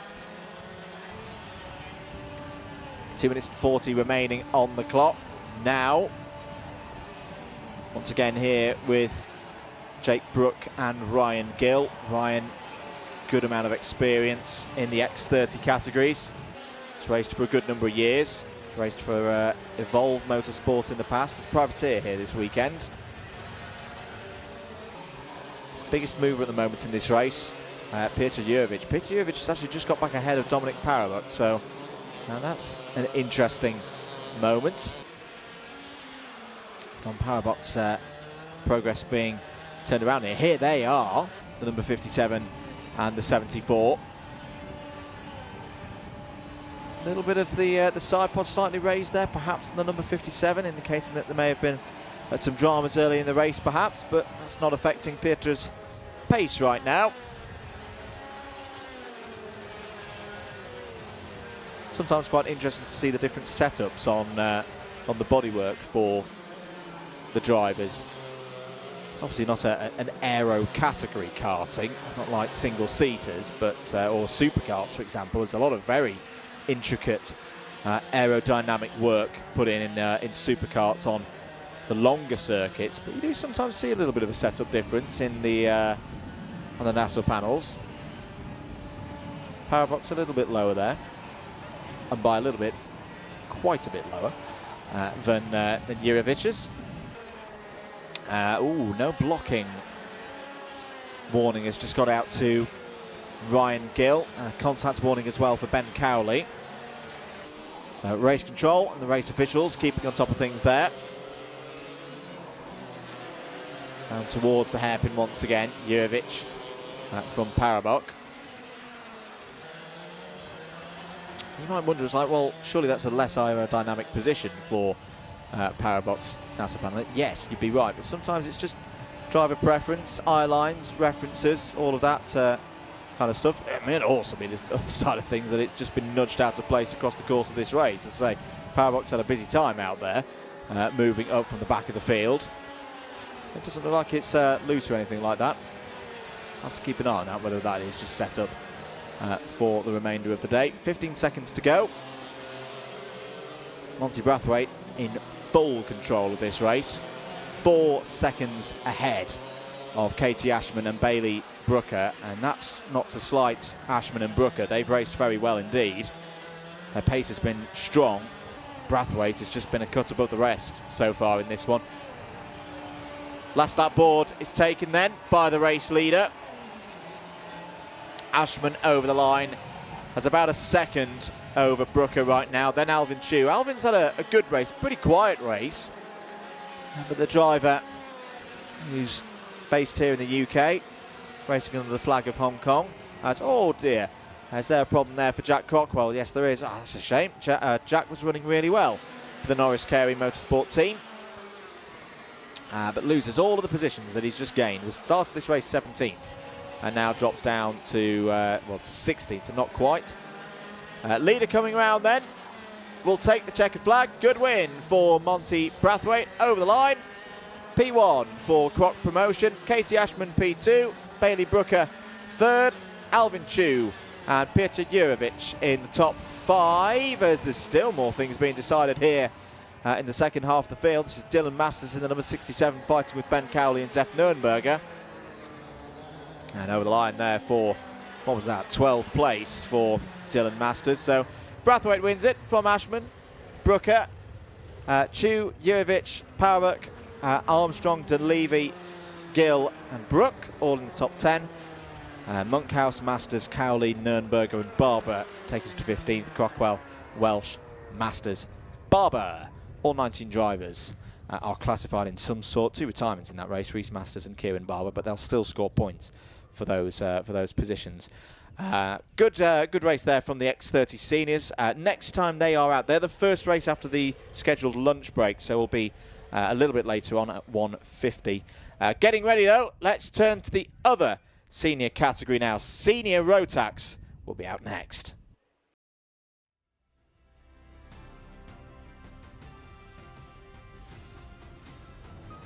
Strap in then for Senior Rotax Heat number 1. Max Chown and Matthew So start on the front row of the grid. Marissa Teague and Freddie Snelling go from 2. It's then Daniel Gurney and Noosh Safa Leathers on row 3. Daniel Kehayov and Tom Taylor go from 4. Scott Hayward and Joey Brown will complete the top 5 for this race. Abby Sanders and Parsa Tarnaths go from row number 6. Harvey Quick will be hoping to be quick from row 7. He's joined by Tom Lottingham, Alfie Davis and Joseph Orton on row 8. Ethan Martin and Charles Sutton on row 9. Bertie Wellesley and Kian Eastick go from 10. It's then Zen Zong Lim and William Webb on 11. Josh Cora and Lilius Scatchard go from row 12. And then into our novices, Ivo Ivanov and Max Rowley on row 13. Dylan Tutton and Ollie Hayes on row 14. Oliver Bamford Sr. and Ralphie Greenway start on row 15. Holly Garrett and Grace Lee Davis, they both go from row 16. Jensen People completes a near capacity 33 strong field. First of 2 heats for Senior Rotax. And keep an eye on Joey Brown in this race. Not a bad position for Joey to be starting in on the 5th row of the grid. We're ready though for another 9 minutes plus 1 lap race. This time in Senior Rotax, we're racing once again at Shenington through the first couple of corners. Big field, can they all make it through? This is good so far, properly good so far. That's a nice start from the seniors. Nobody in trouble as they head down to Stratford for the first time here today. Ooh, it was a little bit of a wobble for one of the drivers right in the middle of the pack there, but apart from that, it's all good. This is where it could get a bit busy for the seniors as they run through the Bruno chicane for the first time. Tom Taylor just caught an eye of there, running through the middle of the pack. Very experienced driver running his own team with a couple of drivers and out on track at the same time in the number 77. There's Joey Brown down the inside. One of the most experienced drivers in this field as side by side, Chown and So looking for a way through. Not able to do so yet for Jack Dex Racing. Dan Gurney up to third in the early stages of this one. Marissa Teague has held fourth. Lucia Safa-Levers and Joey Brown currently inside the top six. Harvey Quick, well, we said he wanted to make a good start, has gained 4 places, is up to 9th in the early stages of this one. William Webb's on the move as well. Has gained, what's that, around 8 places for William Webb, up into the top 13. Meanwhile, back at the front of the order, here's the move down the inside. Matthew So to the front of the field. Nicely done there by Matthew, very patient up to that point. There were a couple of drivers in trouble towards the back of the field. We'll try and catch up with who that was in a moment. Might have been Lilia Scatchard. Lilia's fallen down to the bottom of the order, as has Ivo Ivanov. More challenges now coming in for second place. We'll catch them just as they reappear as, oh, one of the Evolutions is out. That is Parsa Tamathwand. And Parsa will go no further in this race by the looks of things. Was running just outside the top 20. Noosh Safa-Levers down the inside. Good move there. So that's a better piece of news for Evolution Racing. Evolution, who of course won Senior Rotax in the hands of Freddie Lloyd last week in the British Championship. So clearly know a thing or two about setting karts up in this category. It's a very different circuit though, of course. Shenington to the venue last week. If you missed any of the action from that on Alpha Live, you can watch it back from the finals day and the build-up show and a good amount of the content across the course of that first National Championships weekend. 6 minutes and 10 seconds to go. Just to note that Max Chown is under investigation. Not quite sure what for, but we'll leave the race officials to deal with that. As there's a change, and here comes Joey Brown. Through goes Joey Brown into 5th place. Bit of a problem for Max Chown through those last few corners. We'll look to fight back. There on your screens, the number 98 of Daniel Gurney. Daniel's done a good amount of racing so far this season around this track. And, oh, Brown, that's lovely. Lovely, lovely stuff from Joey Brown. Is running on the number 11 on your screen. So that is a subtle change to the previously expected race number, just if you're keeping track of that at the side of the track. Yes, that is the driver who, in your programs and schedules, is registered as the number 12. That's obviously been a little bit of a change across the course of the race meeting. 5 minutes to go then. Matthew So leads from Noosh Safa-Levers. Joey Brown closing in 3rd. Daniel Gurney holding on to 4th place right now ahead of Max Chown. And then it's Scott Hayward looking to move through as well. Scott there started this lap in 6th and is trying to take 5th place now. No, has the door shut on him there by Max Chown. Just a quick check-in with our championship leader at this stage of the season. Ethan Martin has good move down the inside there. Is that William Webb starting to come up through the order? Yes, it is. In the number 89. William second in the championship at the start of the day, 3 points behind Ethan Martin. Ethan having a bit of a tough race in this one. Oh, now, who's in trouble there? Just pulling off 2 drivers left.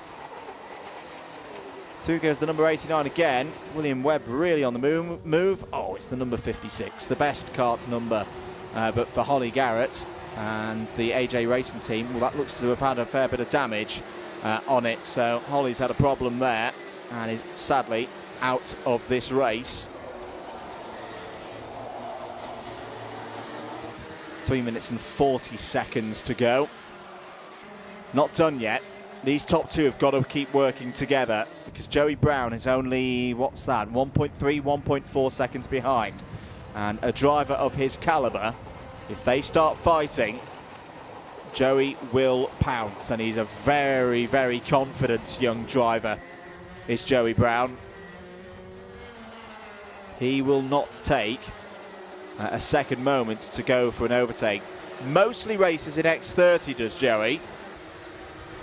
Racing as a privateer this weekend, carrying some of the bodywork of Fusion Motorsport. As there's a move from William Webb down the inside. So yeah, that's slightly confusing you because yes, Fusion's very much an X30 and an OK categories team, but Joey's decided to have a bit of a go here this weekend in the Rotax categories. Probably pulled his chassis and his kit out from X30. Bolted the relevant bits for a Rotax race onto it, and well, it's seemingly going pretty well right now as a privateer, but not as well as William Webb. William Webb fights through. That was a really gutsy move to take third place. So this is going to be the new problem now for the top two, that one of the championship contenders is starting to charge forward. Down the inside goes Dan Gurney for third place. Well, this is much better now for the top two because they are going to be losing time as a result of this. As in the chasing pack are going to be losing time to the top two. They can keep working together and pushing away from the rest of the field. Scott Hayward still at the back of this group. Oh no, it's all gone wrong and wrong again between Dan Gurney and Joey Brown. So that's them out of contention for a top three in this heat. Not quite sure at first glance whether that was a case of Joey Brown just out braking himself a little bit, or whether we got a bit of encouragement from behind. We'll leave those with the replays and the cameras to have a look at that one again. I'm sure that they will at least take a glance, if not more, of what happened there. Max Chown still ahead of Scott Hayward. This is going to be for fourth place now. 1 minute and 10 seconds remaining on the clock. Change for the lead. Noosh Safa-Levers has got through. Now let's have a look at this moment again. Down into Wilkins. I mean, there's an air gap there. I don't think William Webb had any part of that. And Dan Gurney not going to be too pleased. Yeah, a little bit of a hand there to say what happened there. As, oh dear, another driver out of the race. That is the number 30 of Marissa Teague going no further. That's a real shame. Marissa was having a strong run and loses the opportunity to score good points from a race where Marissa started a long way up the order. No B final for this category. They all go through, but being such a big grid, trying to win from the lower reaches of the grid is going to be a very, very tough proposition today.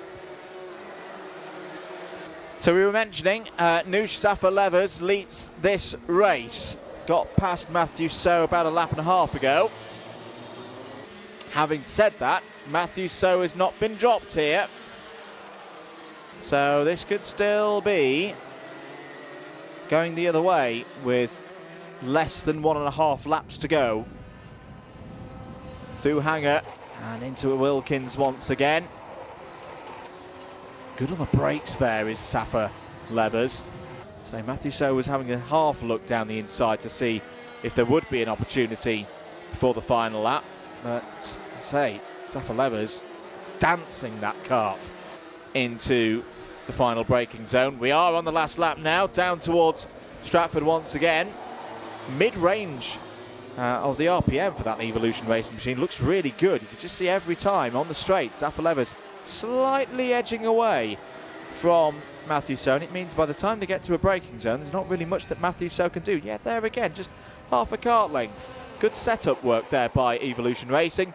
Through the final couple of corners, this is going to be a heat win for New Stafford Levers, as long as nothing goes wrong on the run to the line. It doesn't. Good race win for New Stafford Levers and Evolution Racing. Clearly in good form at the moment are Evolution Racing, as they take another race win in Senior Rotax. Good drive from Matthew So. Continuing to improve is Matthew So.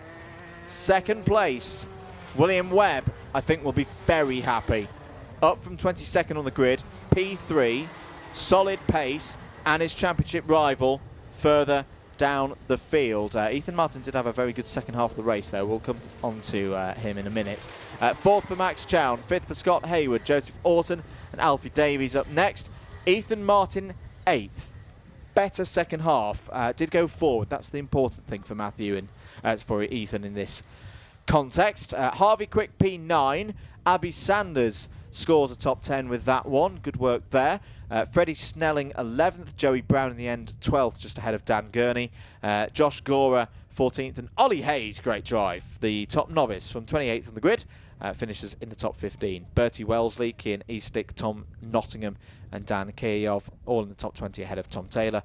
Max Rowley, Oliver Bamford Senior, Zen Dong Lim, and Ralphie Greenway, all in the top 25, completed by Jensen People, who gained some places from the back of the grid, as did Grace Lee Davis. Grace up to 26th ahead of drivers who then had problems. Lilia Scatchard, the last of the finishers, P27, and then all of these were then retirements. Marissa Teague, Charles Sutton, Ivanov, Holly Garrett, Dylan Tutton, and Pata Tarmath Svand did not see the finish. Next time we'll see the seniors out on circuit in a Rotax capacity. That'll be just after 2 o'clock. That'll be after the lunch break. For the last of the classes, though, in terms of getting their first heat to be out next, Formula Libra about to take to the track.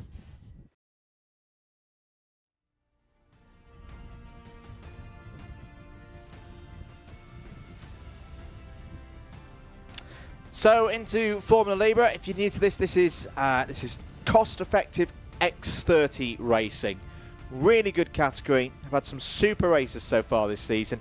Here's how they line up for the first heat of the day for the Spring Showdown. Alex Jones and Josh Derry, they're on row number 1. Ian Davis and Marcus Smith, they're on row 2. Liv Jenkins and Lewis Payton back for more racing action here at Shenington. They're on row number 3. And then running into row 4, Harple Baines and Dean Hale. Jamie Jenkins and Oliver Bourne complete the top 10. It's Archie White and David Davis going from row 6. Pierce Armstrong and Barney Mortimer go from row 7. Mark Armstrong and Richard Mallinson have plenty of experience going from row number 8. Ben Stanford and Ashley White go from row 9. Andrew Silvers, Oliver Kershaw on row 10. Ollie Venn, Ed Bellamy, they're on row 11. Dylan Chadwick and Luke Smith go from row 12. And James Hunt completes the 25-strong field. So if you're new to this category, as I say, this is cost-effective X30 racing on the long-standing X30 platform. You know, older chassis, limited number of tyres across the course of the season that have to be bought from the club. I really like it. It's produced some really good racing so far this season. And if you're looking to get on the grid in a competitive manner on a budget, I strongly recommend you have a look at this category because it's got a good grid as well. 25 drivers ready to go here for heat number 1 in Formula Libra. 9 minutes on the clock for the last time today. We say heat 1 is not quite underway, I don't think, on our screens. That's not gone green on our screen. Just looking for a marshal post to confirm whether that is a false start or not. This looks like a very racy run down towards the Stratford corner. No, I think we are racing, actually. Apologies, I think that's a little moment in the timing system there. Marcus Smith has had a good start, but it's Alex Jones at the front of the field right now. Down towards Wilkins for the first time. And they'll come over the line to complete the first lap. Oh dear, we've had a spinner there. Is that the number 55 of David Davis? Quite possibly so. Alex Jones leads, or did lead, because Josh Derry's just gone through there to take first position. Now we get things turned around a little bit there on the data. So yeah, 8 minutes to go in this one. Apologies for that race starts. I thought it might have been a false one just because of the speed that the drivers took. But no, it was waved good. Now the technology's caught up. I can tell you the full picture of what's going on in this race. Good starts for Ashley White, up 7 places to 11th. Ollie Venn as well, up 9 places, and is now knocking on the door of the top 10. Over the line to complete another lap. Josh Derry leads this one at the moment. Looking for another good haul of points here. James Ogden is your championship leader heading into today. We've not got James with us today, so this will be an opportunity for somebody else to come up to the top of the order. Could well be Lewis Payton. Lewis Payton currently running in 8th place in this race. He's second in the championship, 5 points back from the leader. Josh Derry inside the top 10 at the start of the day, looking to improve, no doubt. There's a nice move down the inside. Liv Jenkins and Jamie Jenkins is going to be on the scene pretty quickly as well. Right on cue, through goes Jamie Jenkins. So the two Jenkins, they're into 4th and 5th places. That was just outside the commentary box window. You might have just about heard the screech of tyres there. That was Archie White taking a bit of a wider than normal line past us here, just overlooking Cafe Corner. And yeah, contact warning has just come in for Archie White. Under investigation as well is the number 71 of Marcus Smith. We'll keep you up to date with that as and when we get more news in the box on it. 6 minutes to go. We have had a change of lead as well. Dean Hale has gone through past Josh Derry. Oh no, that's a bit of a dangerous position to be in. The number 68 facing the wrong way there. That was Andrew Silvers.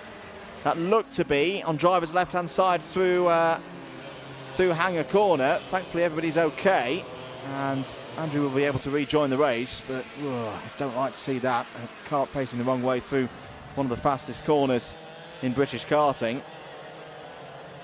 There's the number 17 on your screens of Jan Davies. Just ahead of the number 78 of Alex Jones, or was, because Alex Jones has just gone back down the inside to retake that position. That is all over 6th place. Oliver Bourne got through past both of them on that last lap.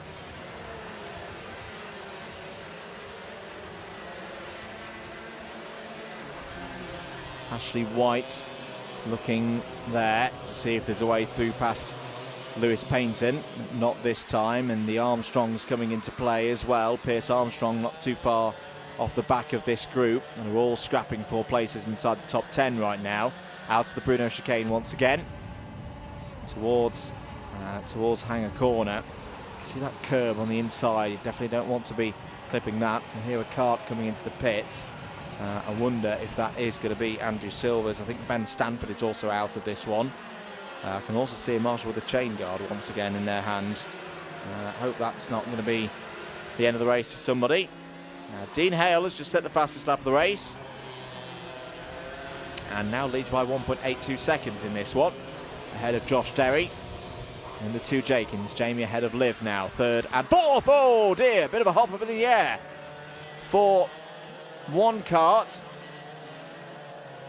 That was in that battle all around 8th, 9th and 10th places. It was one of the Beals having a bit of a scary moment, thankfully getting back on all 4 wheels and continuing in this race.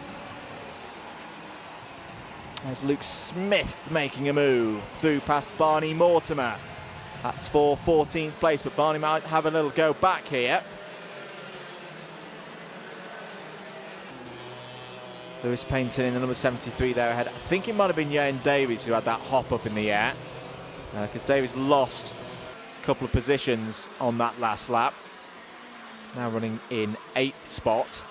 Luke Smith, I think, has kept that position ahead of Barney Mortimer, as being scored at the moment. Contact warning for Harple Baines as well. Harple Baines having a tough one out there. He's currently down in P21.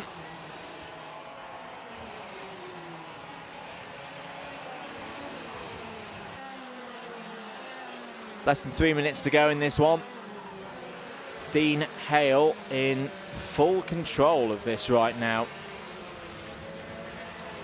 Hasn't got on the championship scorers so far this year. But right now is looking like an early favourite for the final later on today. Once again, all of these drivers will go through to the last the big race, one where the drivers will be scoring their big points. Marcus Smith, you just saw there, very nicely liveried blue and white machine there. Really does stand out. Good use of colour there, sir, to mark yourself out from the rest of the field. He's currently running inside the top 10 is Marcus Smith, just tucked under the rear bumper of Davis, and then Lewis Payton ahead. Lewis Payton, oh, maybe just struggling with the front end a little bit there. Not quite able to take as much corner speed as those directly behind him. And Davis, I thought was going to have a look down the inside there into Stratford, but thought better of it. Changes elsewhere in the order. Luke Smith has got past David Davis for 13th place. Archie White has got past Barney Mortimer and Mark Armstrong once again for 15th place. And Harple Baines trying to recover back through, currently ahead of Dylan Chadwick for P20. 1 minute and 30 seconds to go. Hale in full control ahead of Jamie Jenkins. Jamie Jenkins has taken second place away from Josh Derry. And there is your race leader. Sounding glorious out there at the moment is Hale's X30 powered machine. Best lap time so far, 43.74, and that's another one of the great things watching this category is the speed of these karts. Really not far off the new kit running Senior X30 class at all. Plenty of speed to tickle your fancy if you want to get on the circuit. I say it's a good grid, 25 drivers here today, but could be more. Could be more, could be up to 30, could be all the way up to 34 for future rounds if you want to get involved. So the upfront cost is procuring kit and equipment, and that's always the case for any class. And the good thing is you can also race with the base kit in the X30 classes.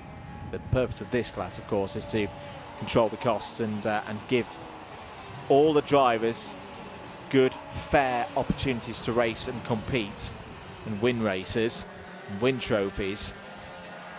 We all know how expensive karting can be, and is very much the ethos of this category to tackle that situation and provide a platform for drivers to keep racing or get racing for the first time, of course. Got a number of novices in this category here this weekend. Spread out at the front of the field. There's Josh Derry once again. 8th in the points heading into this weekend is Josh Derry. But right now this will be a good run for him, potentially looking to move up into the top 5 here today in those championship scores.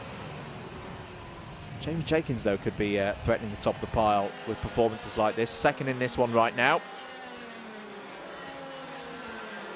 Jamie starts the day 4th in the points. Had a top 3 score last time out. But both Jenkins scored in the top 3 a month ago. Here's a good scrap. Marcus Smith has got ahead of the likes of Davies and Payton. Here as well, Ashley White's looking to get forward and does so in that number 33 machine. That's nice stuff from Ashley White, another runner registered with Tim Wilson Motorsport here this weekend. Dean Hale takes the checkered flag, takes the win. Jamie Jenkins second, Josh Derry third. Liv Jenkins over the line as well there in 4th. Close on the line there between Alex Jones and Oliver Bourne. What was that? That was I think 0.08 of a second over the line between those two, or something there or thereabouts. Ashley White 7th, Marcus Smith 8th, Lewis Payton and Ollie Venn in the top 10. Pierce Armstrong 11th, Luke Smith top novice in 12th. Jan Davis and David Davies 13th and 14th ahead of Barney Mortimer 15th. Mark Armstrong, Richard Mallinson, Oliver Kershaw, Harple Baines and Dylan Chadwick all in the top 20. Ed Bellamy, Andrew Silvers, we're into the retirements now. We're 21st and 22nd. Archie White 23rd. James Hunt, no, not that one, a new one, in 24th place, and Ben Stanford a retirement as well. So a good race there from Formula Libra.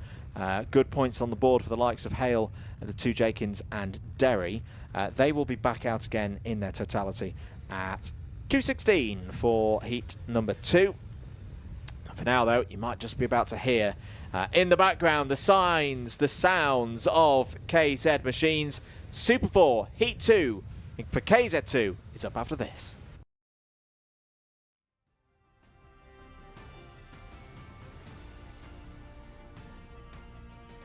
Second heat then for Super 4, second meeting of the year for the Northern Karting Federation. Jensen Pugh and Rhys Duthie on the front row. James Kacholek and Alan Kenyon go from 2. John Railton and Oliver Harris start on row 3. Brian Simpson and Oliver Stewart have a challenge of going from row 4 for this one. Derek Morgan's going to be on the charge from row 5 with Jack Mackay for company. Jack Simpson and George Robinson, they go from row number 6. They're ahead of Marlon Anderson and championship leader after Fullbeck, Charlie Cole. That's row 7. Ellis Bourchier and Craig Mays on row 8. Ben McLeod and Ryan Garvey on row 9. Jess Edgar had a retirement from the first race. Needs a big one here from row number 10 alongside Lee Ward. Kai Springfield and Isaac Smith on row 11. It's Miles Murphy and Jake Weston, plenty of experience. Two-seeded drivers from the national championships there on row 12.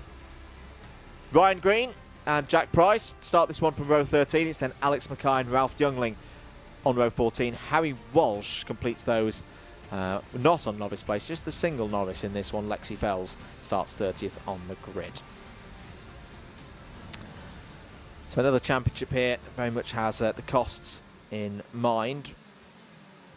Racing on a great variety of circuits for 2026. As I say, started at Fullbeck just under a month ago. Here today, no race in May, but then 2 in the space of a couple of weeks. The Northern Karting Federation will be at Rowrah on the 14th of June. Back to Fullbeck for the 28th of June, up to Rowrah in early August for the 2nd of August, and then Kimbolton as well for mid-September. Really good calendar there, good array of circuits. This is one of 2 categories, of course, that run in Super 4. You've also got the Superkart 250 monos that aren't here today. But yeah, if this is the kind of thing, fully understand why it's the kind of thing, because it's absolutely fantastic, as we've been talking about a lot recently here on Alpha Live Productions with comms from DDMM. We love a bit of KZ2. First race was pretty good, and let's just remind ourselves what the race result looks like for race number 1 earlier on, because we'll have a confirmed result in. It was Jake Weston who took the race win. 0 points on the heat points for him. That's a good thing. Ralph Youngling 2 for 2nd place. Lee Ward 3rd. Ben McLeod, Brian Green, Miles Murphy all in the top 6. Oliver Stewart, 7th.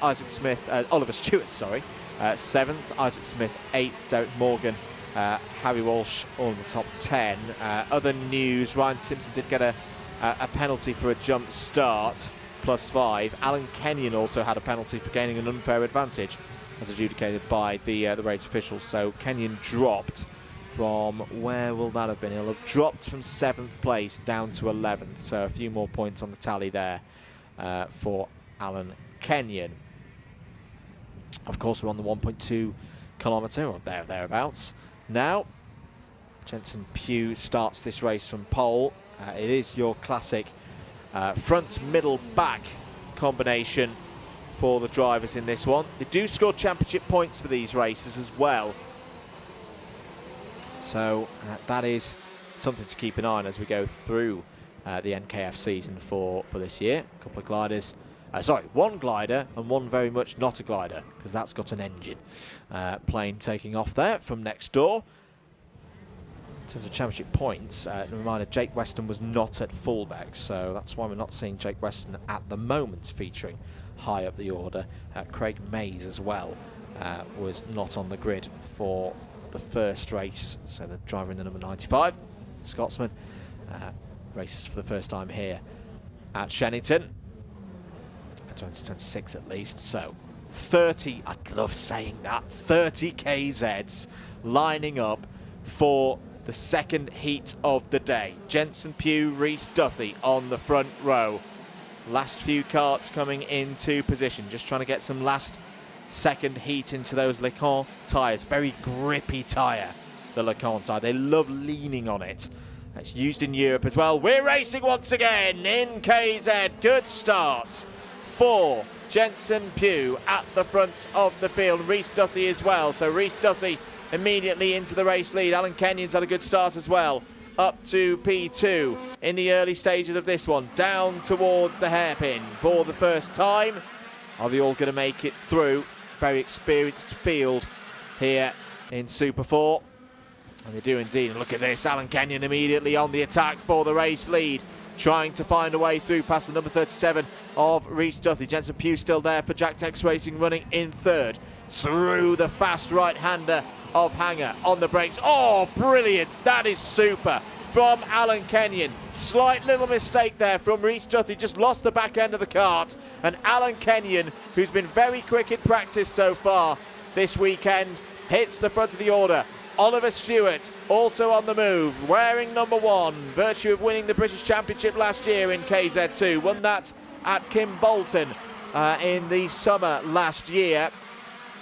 He'll be looking to make a bit of an impression in this race. Second in the points heading into this weekend. For Alan Kenyon, all of his experience was on show there as he made that move through past Rhys Duthie. Good starts in this one for Charlie Cole. Remember, this is Charlie's race where he goes from the middle of the pack. He'll have one towards the front of the pack in heat number 3.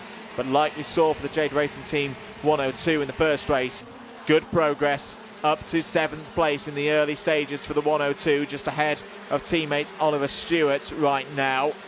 And just tucked under the rear bumper of the Sodi there with the number 77 of Jonathan Railton. So we need to keep an eye on the championship leader through the middle part of this race. Also on the move, Miles Murphy, not a surprise, up 10 places, the number 3 seed from 2026. The retirement is going well for Miles Murphy. I said it last week, I don't believe it. I don't believe that for a moment that was a serious retirement for Miles. You cannot keep him off track, and with good reason, because he's racing brilliantly so far this year, getting up to speed on that new CRG. 5 minutes and 30 seconds of this race to go. Other changes in the field. George Robinson's pumped it up into the top 10 now. We're focusing on this battle between Railton, Stewart and Cole. Stewart has got ahead of his teammate as they fight for 5th right now. 5 minutes and 20 seconds of this one to go. And down the inside has got Oliver Stewart. Good move from the Scotsman there. Starting to make an impression here in this second heat. There's Derek Morgan on your screens, currently running ahead of Jensen Pugh now. So Derek Morgan, another of the very familiar names to KZ Racing in the UK. Now running in 3rd, but I tell you what, Derek could win this race. Derek Morgan aboard that right chassis. He's got some good speed right now as Charlie Cole goes through past Jonathan Railton. Let's say those two have slightly delayed one another, or Oliver Stewart has just got on the gas and disappeared down the road from the rest of them, because there's a big gap there between 5th and 6th places now. Ryan Simpson has gained a spot as well, has got past Oliver Harris, you just saw there behind. So the number 21 now ahead of the number 9. Ryan Simpson looking to make progress after that difficult start to the day with that jump start penalty in heat number 1. Where is our winner from heat number 1? Jake Weston, currently running in 21st place, has gained a couple of spots. Ralph Youngling as well towards the back end of the field. And I think that's one of the things that I love so much about this class. These are top drivers that we're talking about, and they're finding it difficult to work their way up through the field. It is a strong grid here today for Super 4 KZ. We just saw Oliver Stewart past Jensen Pugh there for 4th place. Down the inside is another of the JDRs. That might well be George Robinson starting to move up the order. Started this lap in 10th place. Now, Charlie Cole, bright orange and black helmet there, trying to find a way past Jensen Pugh. That'll be for 5th place. 123 there of Isaac Smith. Now there's a good number of people on board watching Isaac today. Here's Miles Murphy down the inside. Good move there. Gets past Oliver Harris. Apologies, that was Oliver Harris in the bright orange helmet. So that is Murphy now up into the top 10. Charlie Cole is a little bit further up the road and is currently the fastest driver on circuit. Charlie on a 44.51, running in 6th place.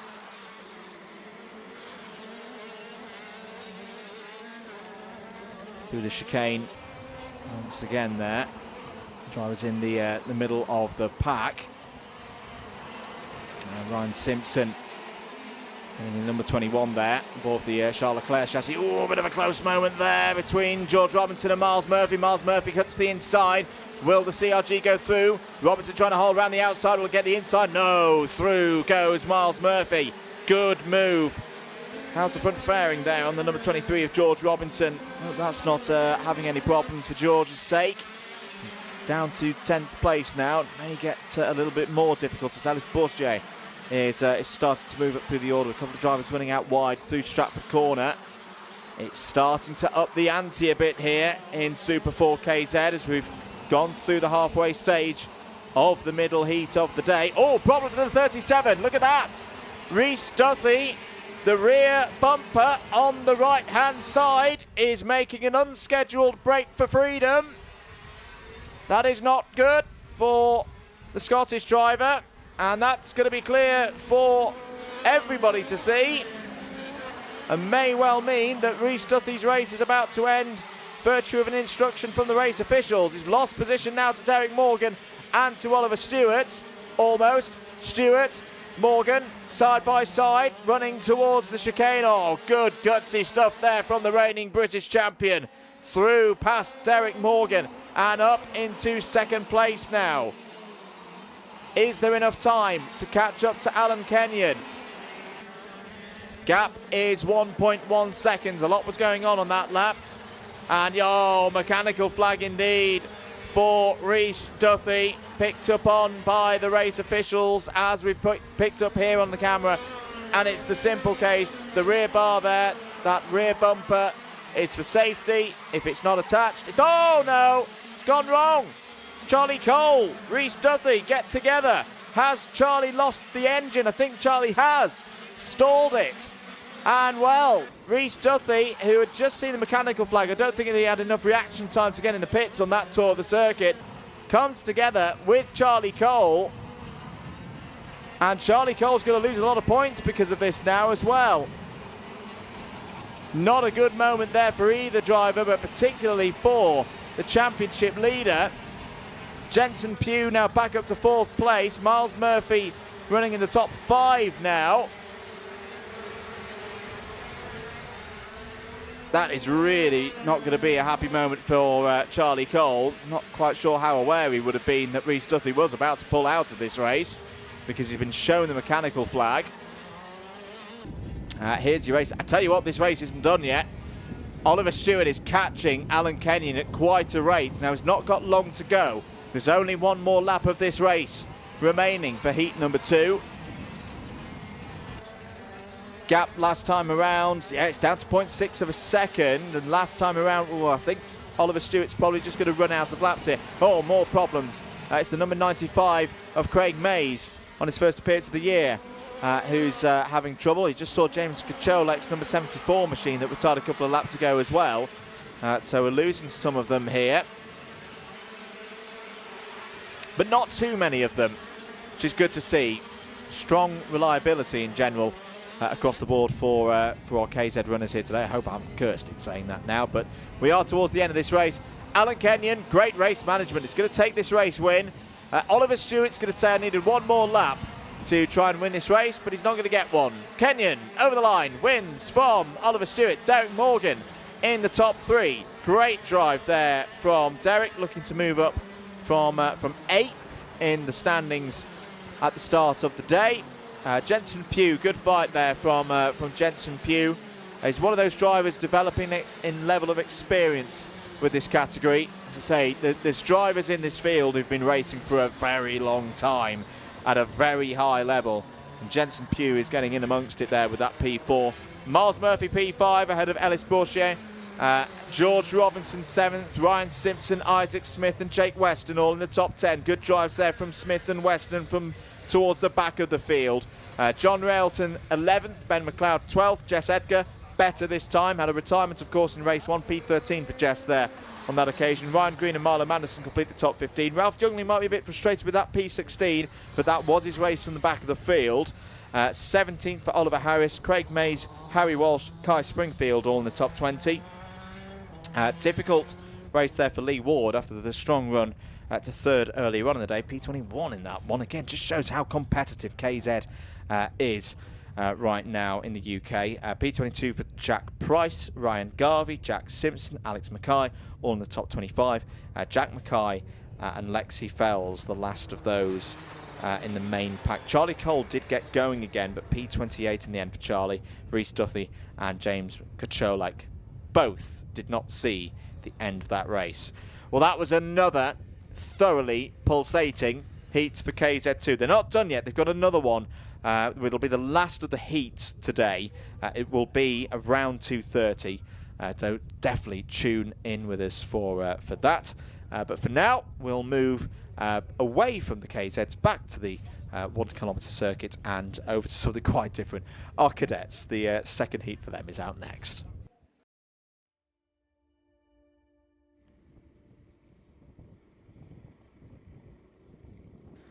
So second heat for the cadets out on circuit now. Cian Doherty and Louis Dawson go from row number 1. Fraser Messer and Nico Roslovsky complete the 4-strong field for Hondas. Hendrix Fallat and Logan Hodgetts go from row number 3. So Louis Wilson and Harry Murphy on row 4. Jennifer Banks hopefully can be in this one. Had problems, technical problems in the first race. Goes from row 5 in this one alongside Arlo Poulter Goody, and Michael Darcy and Archie Ashworth go from row number 6. Max Saint-Hilaire and Caden Hakura are on row 7. It's Freddie Pennell and Tommy Walton on row 8. Helmsby Schultz completes the 17-strong field. All of those drivers, the 13 drivers from the third row back, of course all running in IAME Waterswift Restricted. Hondas are away. Cian Doherty leads the early stages of this one. Louis Dawson up into second place, Nico Roslovsky third, waiting for the IAMEs to come across the line as well. Away they go. Good start for Hendrix Fallat there in the bright yellow and black liveried machine. We'll have an early lead in this one. It's a great shot there of the Hondas. Strongest start that we saw in race number 1. Just to reiterate the result from race number 1, if you weren't with us earlier, if you want to know exactly what the race result was by watching it with your own eyes, close your eyes and your ears now, well, mainly your ears, because we're not going to show the results on the screen. Cian Doherty won the first race for the Hondas. It was Nico Roslovsky, Louis Dawson and Fraser Messer, the order for that category. Hendrix Fallat, Logan Hodgetts, Harry Murphy, Louis Wilson and Caden Hakura. The top 5 in IAME Waterswift Restricted, as there's a move from Louis Dawson to cover off any kind of attempt from Nico Roslovsky to overtake in the early stages of this race. Under investigation, potential start infringement for the leader in IAME Waterswift Restricted. Hendrix Fallat, number 15 on our screens as under investigation, so that could be a problem for Hendrix. I wonder if he was adjusted, just gone a little bit too quick from the start. So it's a 2-part start. Oh, look at this! Louis Dawson down the inside of Cian Doherty. Doherty has the switchback inside line through Cafe. Good racing here in Honda Cadet. I'm hearing good things. I know there's a lot of racing on this weekend. Big race at PF, for example.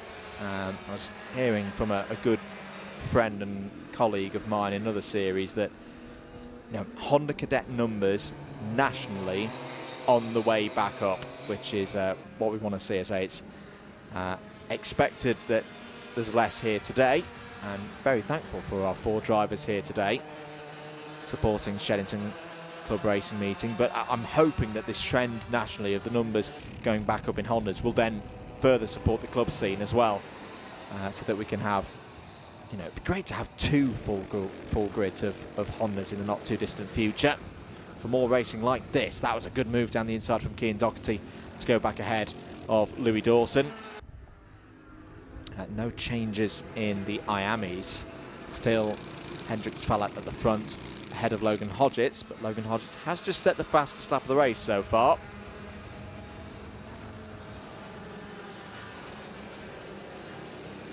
Through the Bruno chicane once again. A few more races to go before we get to the lunch break. IAME Waterswift up after this, an X30 Junior, the 30 for Junior Rotax, and then Minimax will take us through to the lunch break. Over the line to complete another lap. So it's pretty steady at the moment. Doherty, Dawson, Meslowski and Messer, the 1, 2, 3, 4 in Hondas. Fallat, Hodgetts, Wilson and Harry Murphy likewise in IAME Waterswift Restricted. Caden Hakura, first of the novices in IAME at the moment. Tommy Walton's just got past Max St. Hilaire for 10th overall. What will that be? 6th in IAME and 2nd of the novices. Freddie Purnell is 12th. Michael Darcy, Arlo Pultigudi, and good to see Jennifer Banks starting to recover back through the field. And there's see out of my commentary box window, there is a problem for the number 22. Helmsley Schultz has come to a stop just in front of the pre-grid. It's fine. It's just hopping and running back to safety. But the number 22 is sadly out of this race. Just to report on that. Using the old mince pies out the window. I think there might have actually been a bit of a coming together with Jennifer Banks. I think Jennifer was a bit delayed as well through sector number 1. 4 and a quarter minutes to go then. Top 3 Hondas running quite nicely at the moment. Looking to take this one deep into the race. Through the Wilkins complex once more. Bit of a quieter race, this one. Yeah, Archie Ashworth has got past both Jennifer Banks and Helmsley Schultz. So I think, yeah, the moment that resulted in Helmsley having to retire from this race was between number 71 and the 22. I think we may have had a change for the lead, though, in IAME Waterswift Restricted. Just heading down to the Stratford hairpin now. Logan Hodgetts has got ahead of Hendrix Fallat. There they are. So these two running away from the rest of the field. Logan Hodgetts, it was just towards the end of the previous lap, was able to get back ahead of Hendrix Fallat. No further news at this stage to us here in the box regarding the number 15 and that look that the race officials were having at the start of the race. If you're just joining us, that was something that we noted earlier as popping up on our screens on, what was it, late lap 1, early lap 2, as there to the inside once again. That is the top 2 in IAME Waterswift Restricted, just going past Fraser Messer, the 4th of the Hondas. Fraser currently running in the low 52s and the mid 51s. And just to refer to earlier, yeah, Fraser's best lap in the first race was a 51.4. So we'll be looking to go quicker than that if Fraser can. 2 minutes and 20 seconds remaining in this one. Change for 11th place overall. Freddie Purnell has got past Max St. Hilaire. The number 33 moving up the order. There are your 3 Hondas. No change there. Still Doherty from Dawson from Weslowski. Hodgetts and Fallat about 1.4 seconds ahead. And here is good battle going. Ah, yes, this is the battle that we were talking about. This is some of our novices. As, oh dear, a little bit of ride across the curb there for Michael Darcy in the number 77 for the Tim Wilson Motorsport team. But we'll stick with this battle because this is going back and forth quite a lot in the last few moments. Tommy Walton's got back to the front of it. P10. This is all over. 6th place within the IAME category. Down the inside there, looking Michael Darcy. And through. Good move there from Michael Darcy. All of these drivers just looking to, at the moment, build their experience, get through these meetings, get their stamps on their licenses that will then allow them to move off the novice plates and onto the standard plates that we see for IAME Waterswift Restricted. As the number 33 of Freddie Purnell goes back through. Oh no, little spin there for Tommy Walton. Recovers very nicely, loses a few positions, loses a bit of time. Very easily done there. I think Tommy just clipped the curb on the inside and the second phase of the corner. Just pitched the back end of the kart into a spin. Again, that's what being on the novice plates is about. Learning from those little moments, bouncing back really well. That's a shame for Tommy. Oh, down the inside, move for second place. Nico Weslovski has taken second in Hondas. Mechanical flag is out for Jennifer Banks. Oh dear, Jennifer's having a really tough day with mechanical problems. And sadly, her race will end early before we get to the end of the 9 minutes allocated for this race. I'll try and keep an eye out when Jennifer comes into the pits as to what exactly the problem is. And we'll keep an eye as well on what's going on here in the Hondas. Time is about to expire, so we're not too far from the end of this race. Doherty still ahead now of Weslovski and Dawson. And no changes in IAME's as well. Still Logan Hodgetts from Hendricks Fallat. There has been a change for 7th overall. Howie Murphy's got through past Fraser Messer. It's still Lewis Wilson, by the way, 3rd in the category for IAME. Final lap board is out then. I think Jennifer Banks has come into the pits. Apologies, not quite able to see what did happen to Jennifer. Can Nico Weslovski find a way through, though? Keane Doherty right there, within touching distance of the number 77. Also having to deal with the leaders in IAME Waterswift Restricted. So the leaders in IAME have caught the leaders in Honda. This could be a quite dramatic end to this race, where they all get a little bit involved with one another and with a backmarker. Backmarker pulls out of that whole situation, and across the line, it's going to be Keane Doherty, I think, with Hendricks Fallat. The two class winners are going to cross the line astern. There they go, across the line. That's a nice picture for us. Keane Doherty takes the win in Hondas, and it'll be Hendricks Fallat taking the win in IAME. Nico Weslovski 2nd in Hondas, ahead of Louis Dawson 3rd in the 4-stroke category. Logan Hodgetts and Louis Wilson 2nd and 3rd in IAME. Howie Murphy 7th, 4th within IAME, and Fraser Messer as well, 8th overall, 4th of the Hondas. The rest are all IAMEs. Top IAME novice was Caden Hakura. Good drive once again from Caden. That's the 2nd race that we've seen that happen for the number 99. Freddie Purnell won that great battle in the midfield, ahead of Michael Darcy, Max St. Hilaire, and Arlo Poulter Goody. I'm just going to check what kind of lap times. Oh, that's a good improvement from Arlo from this race to the next. Tommy Walton, Archie Ashworth, the last of the finishers, 2 retirements, Jennifer Banks and Helmsley Schultz. The next time that we will see very quickly before we move to the next race, the A final for the cadets will be just before 3 o'clock, so do be with us for that. Right now, though, we're going to move up an aged level. Next out on circuit, IAME Waterswift Inter.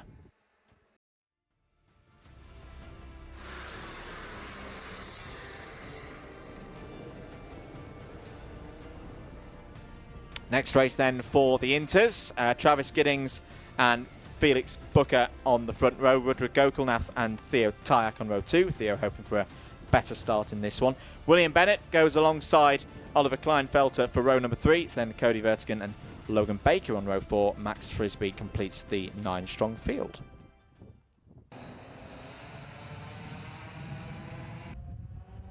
Here we go then for 9 minutes plus 1 lap.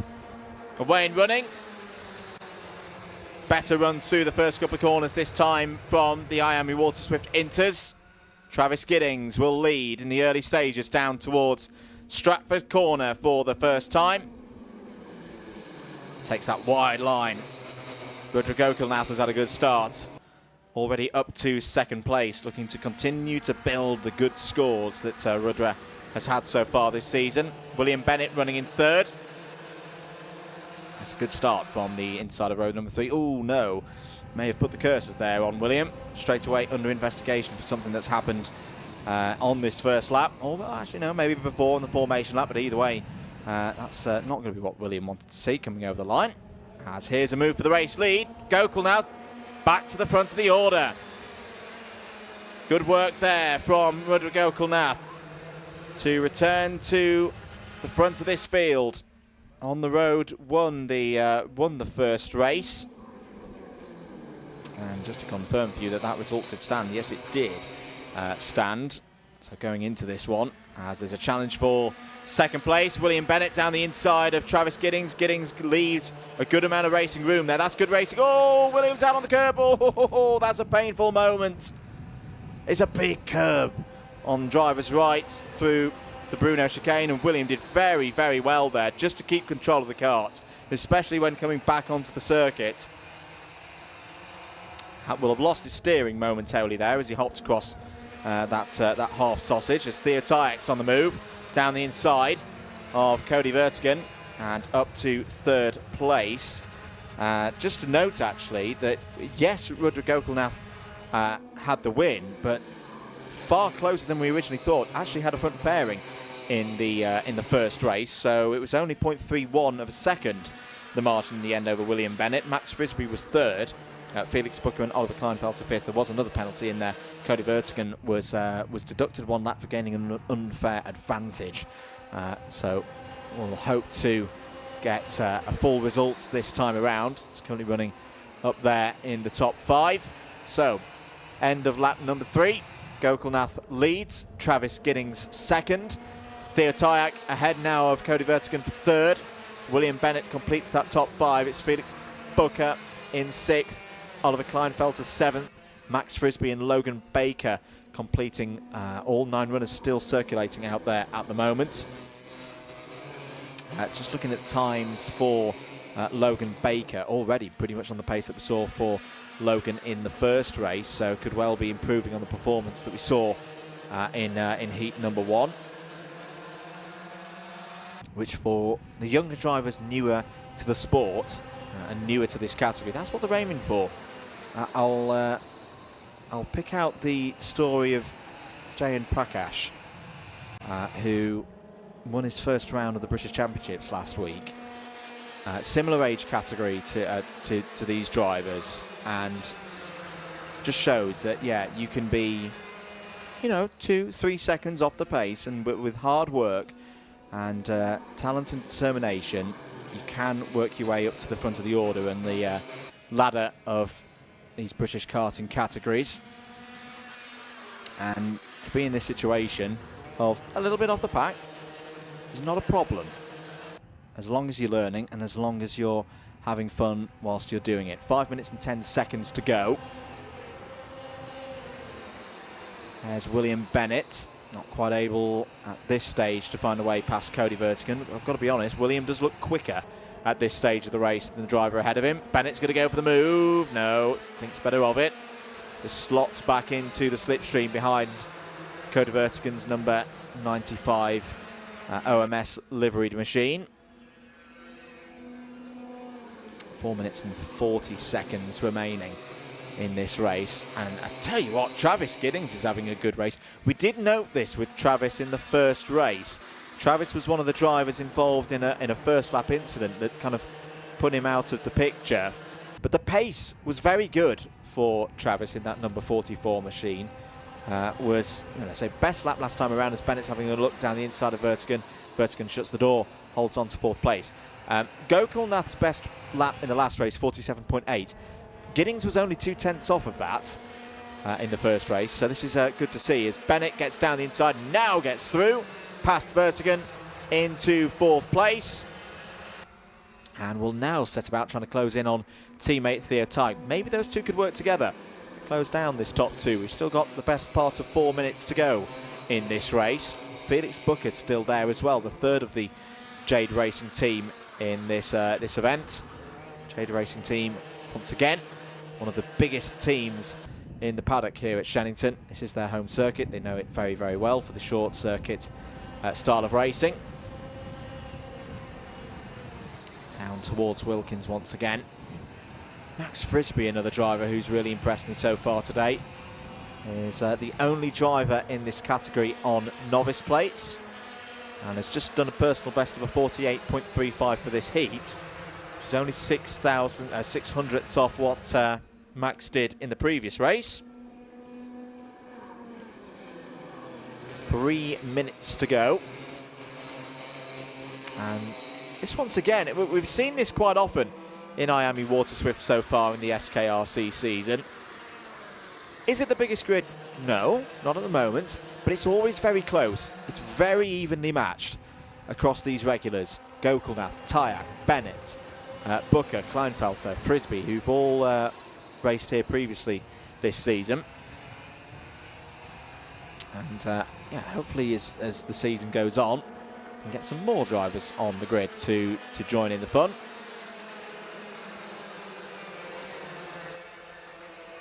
Remember, we will be with you for every Sunday for the club meetings for Shenington 2026. Particularly excited about next month as well. Another really good array of classes, including the KZ2s once again for a British Championships round. So if you are free, good to see a good number of spectators here today. But being the greedy commentator that I am, we'd love to see more for next time out when we race in the middle of May. Especially now the weather's getting a little bit better. I'll give you excuses for the first 3 rounds of the season, but it's lovely here today. Bennett, well, that's simply lovely as well. Down the inside of Theo Tyak, good move, good racing respect between the teammates, and William Bennett now up to 3rd place. As of this moment in the box, we've not had any further news regards the under investigation notice that we saw for William Bennett earlier on in this race. But when we do get more news, we will give it to you.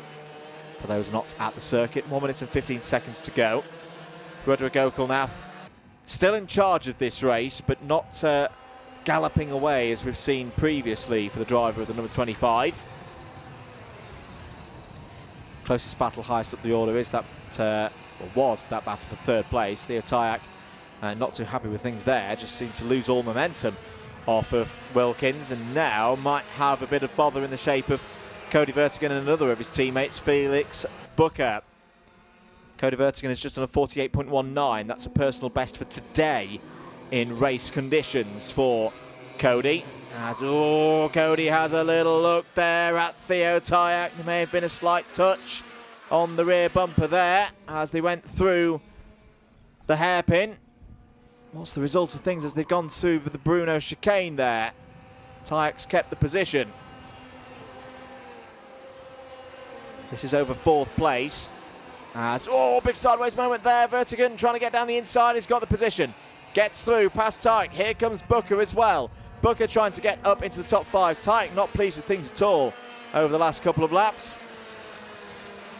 I'm sure he'll keep his focus though. This race is not done yet. We've still got 2 more laps to go.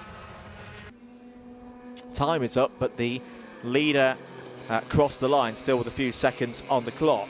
Booker down the inside of Tyak. That is for 5th place. And Felix Booker looking to get another top 5. It'd be 2 top 5s. Could hold on to this position, but Tyak's going to fight back. Teammates side by side. Good racing once again. I like to see that. Sometimes you get inter-team rivalries at this age group, and they are so fierce and concentrating on being the top driver in their teams, in their awnings. They can sometimes race each other harder than they do drivers on other teams, but that's not the way that Jade Racing team go racing. And same with the likes of Tim Wilson Motorsport. They're very fair, they're very professional. Make sure that the team get good results with as many drivers as possible, particularly at the club level. Last lap board is out. Rudra Gokulnath, what a run this is. for Rudra. And all being well, it's going to be a second win of the day. Took the first one, even despite Rudra having a front fairing to deal with. And in the still early stages of the 2026 season, Rudra Gokulnath is looking very strong indeed. Will be on pole for the final. Travis Giddings comes home in heat number 2 second. William Bennett third. Cody Vertigan fourth. Theo Tyak battles through to a top 5. Felix Booker a bit frustrated there, perhaps across the line. P6. Oliver Kleinfelter 7th. Max Frisbee 8th. Logan Baker over the line there. Has pretty much matched the pace that he had in the first race. So good consistency there from Logan Baker. All 9 drivers who started the race made it home. Next time we'll see the Waterswifts will be just before 3:15 for their A final. Do be with us for that. We're going to turn now from the Inters back to the Juniors. X30 Junior, their second heat coming up.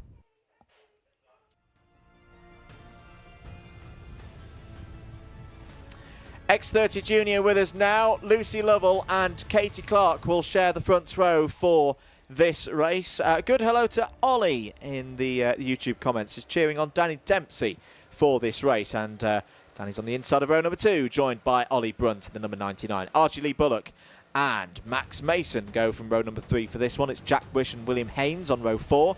Jacob Marples had a very good run in the first race. Starts this one from row 5. It's joined by Alfie Fulton.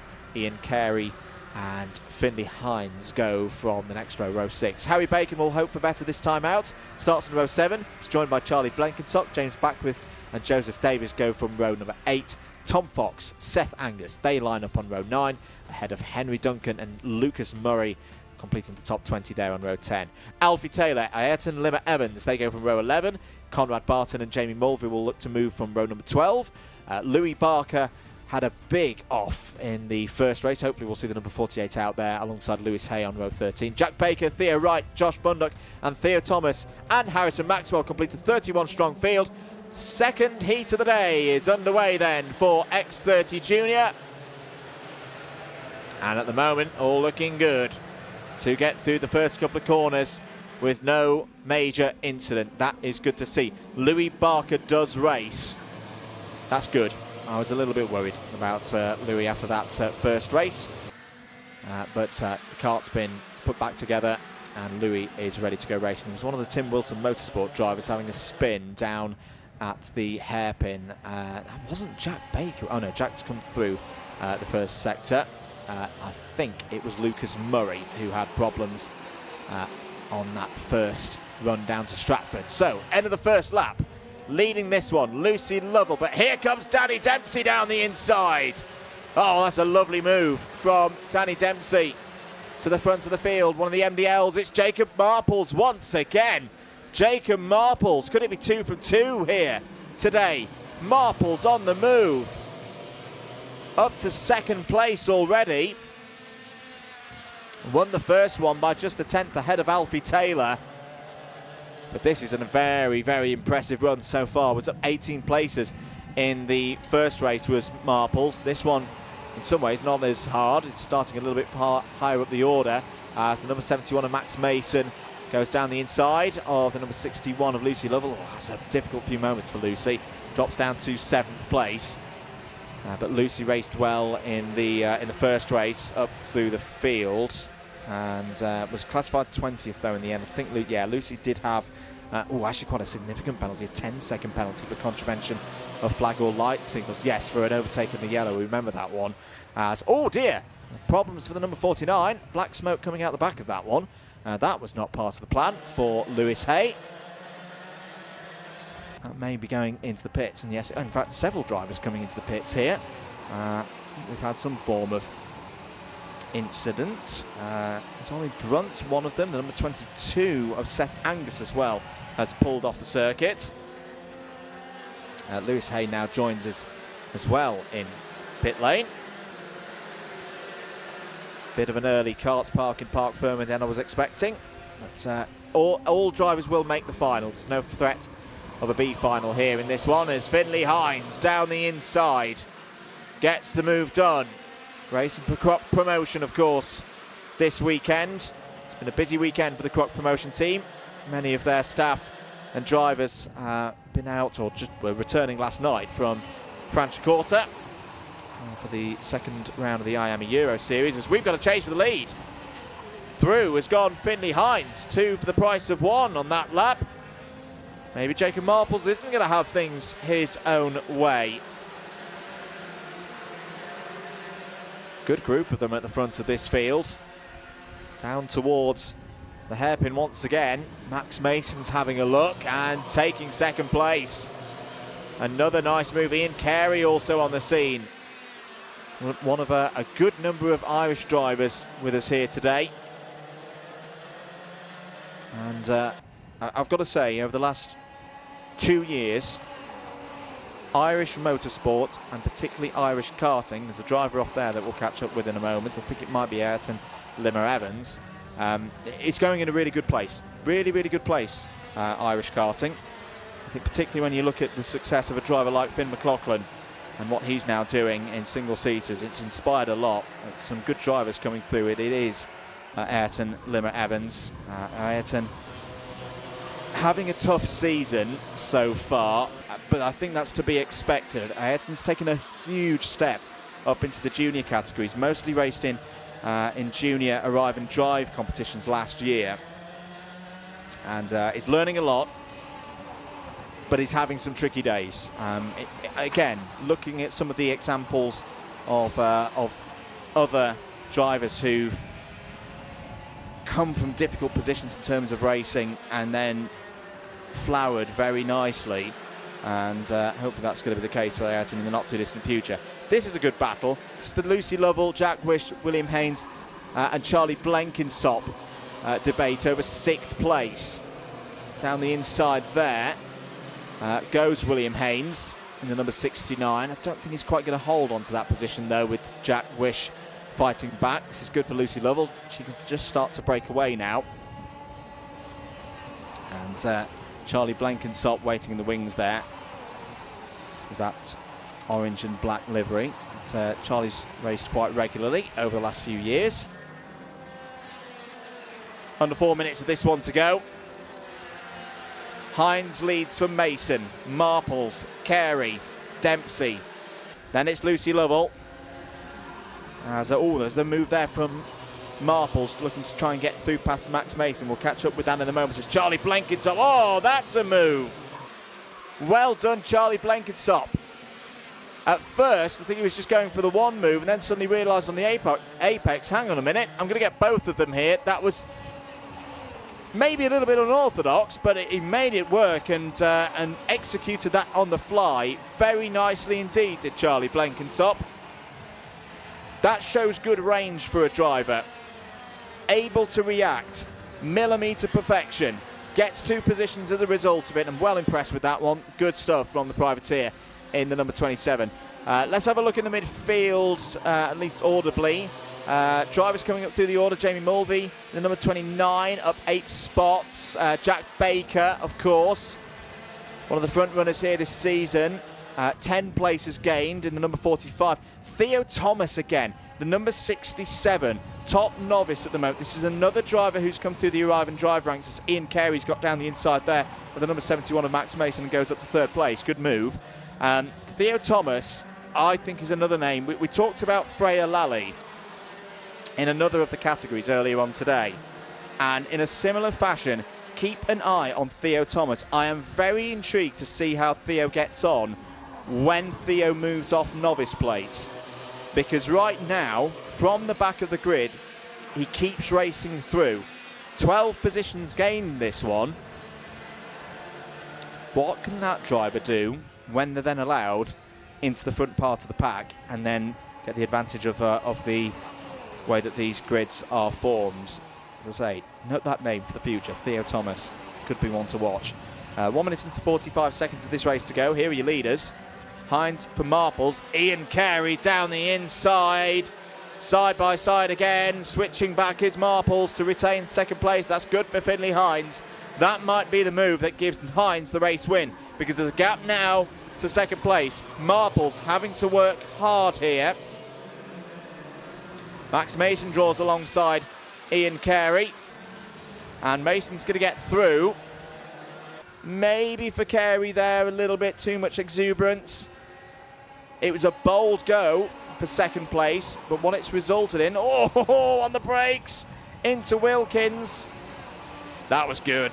That was really good for Ian Carey. Back up to third place. He's clearly got a lot of speed on that NCM machine. I just wonder whether that attack for second place early on, about a lap ago, so you can see how much it's spread the pack out now, whether we would have been better waiting for a less exciting move, but a more efficient move down into the hairpin. But again, another driver coming up through the ranks, learning all the time, is Ian Carey. The speed's there. It's, again, as the drivers get older and they rise up through the ranks, it's where the mental side of it, the decision-making of when to go for a move, when to hold, when to work with another driver, that gets more and more important as the years go on by. Oh, Alfie Taylor's in trouble, and it's the number 69, also off the road of William Haynes.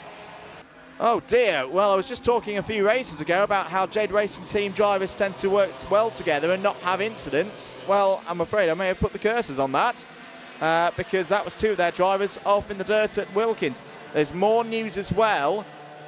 We've got under investigation, Lucy Lovell for 2 counts in this race now. Jamie Mulvey is also under investigation for potential contact. Mechanical flag for Seth Angus we knew about early. That was in amongst that flurry of drivers who pulled out of this race.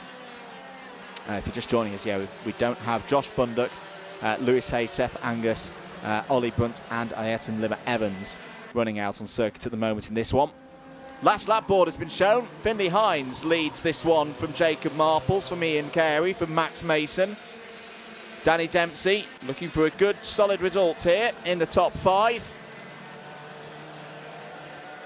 I think we know who our key protagonists are going to be later today in the final. It's going to be these that we're seeing at the front now, who've got good pace here today. Finley Hines is going to take the heat win.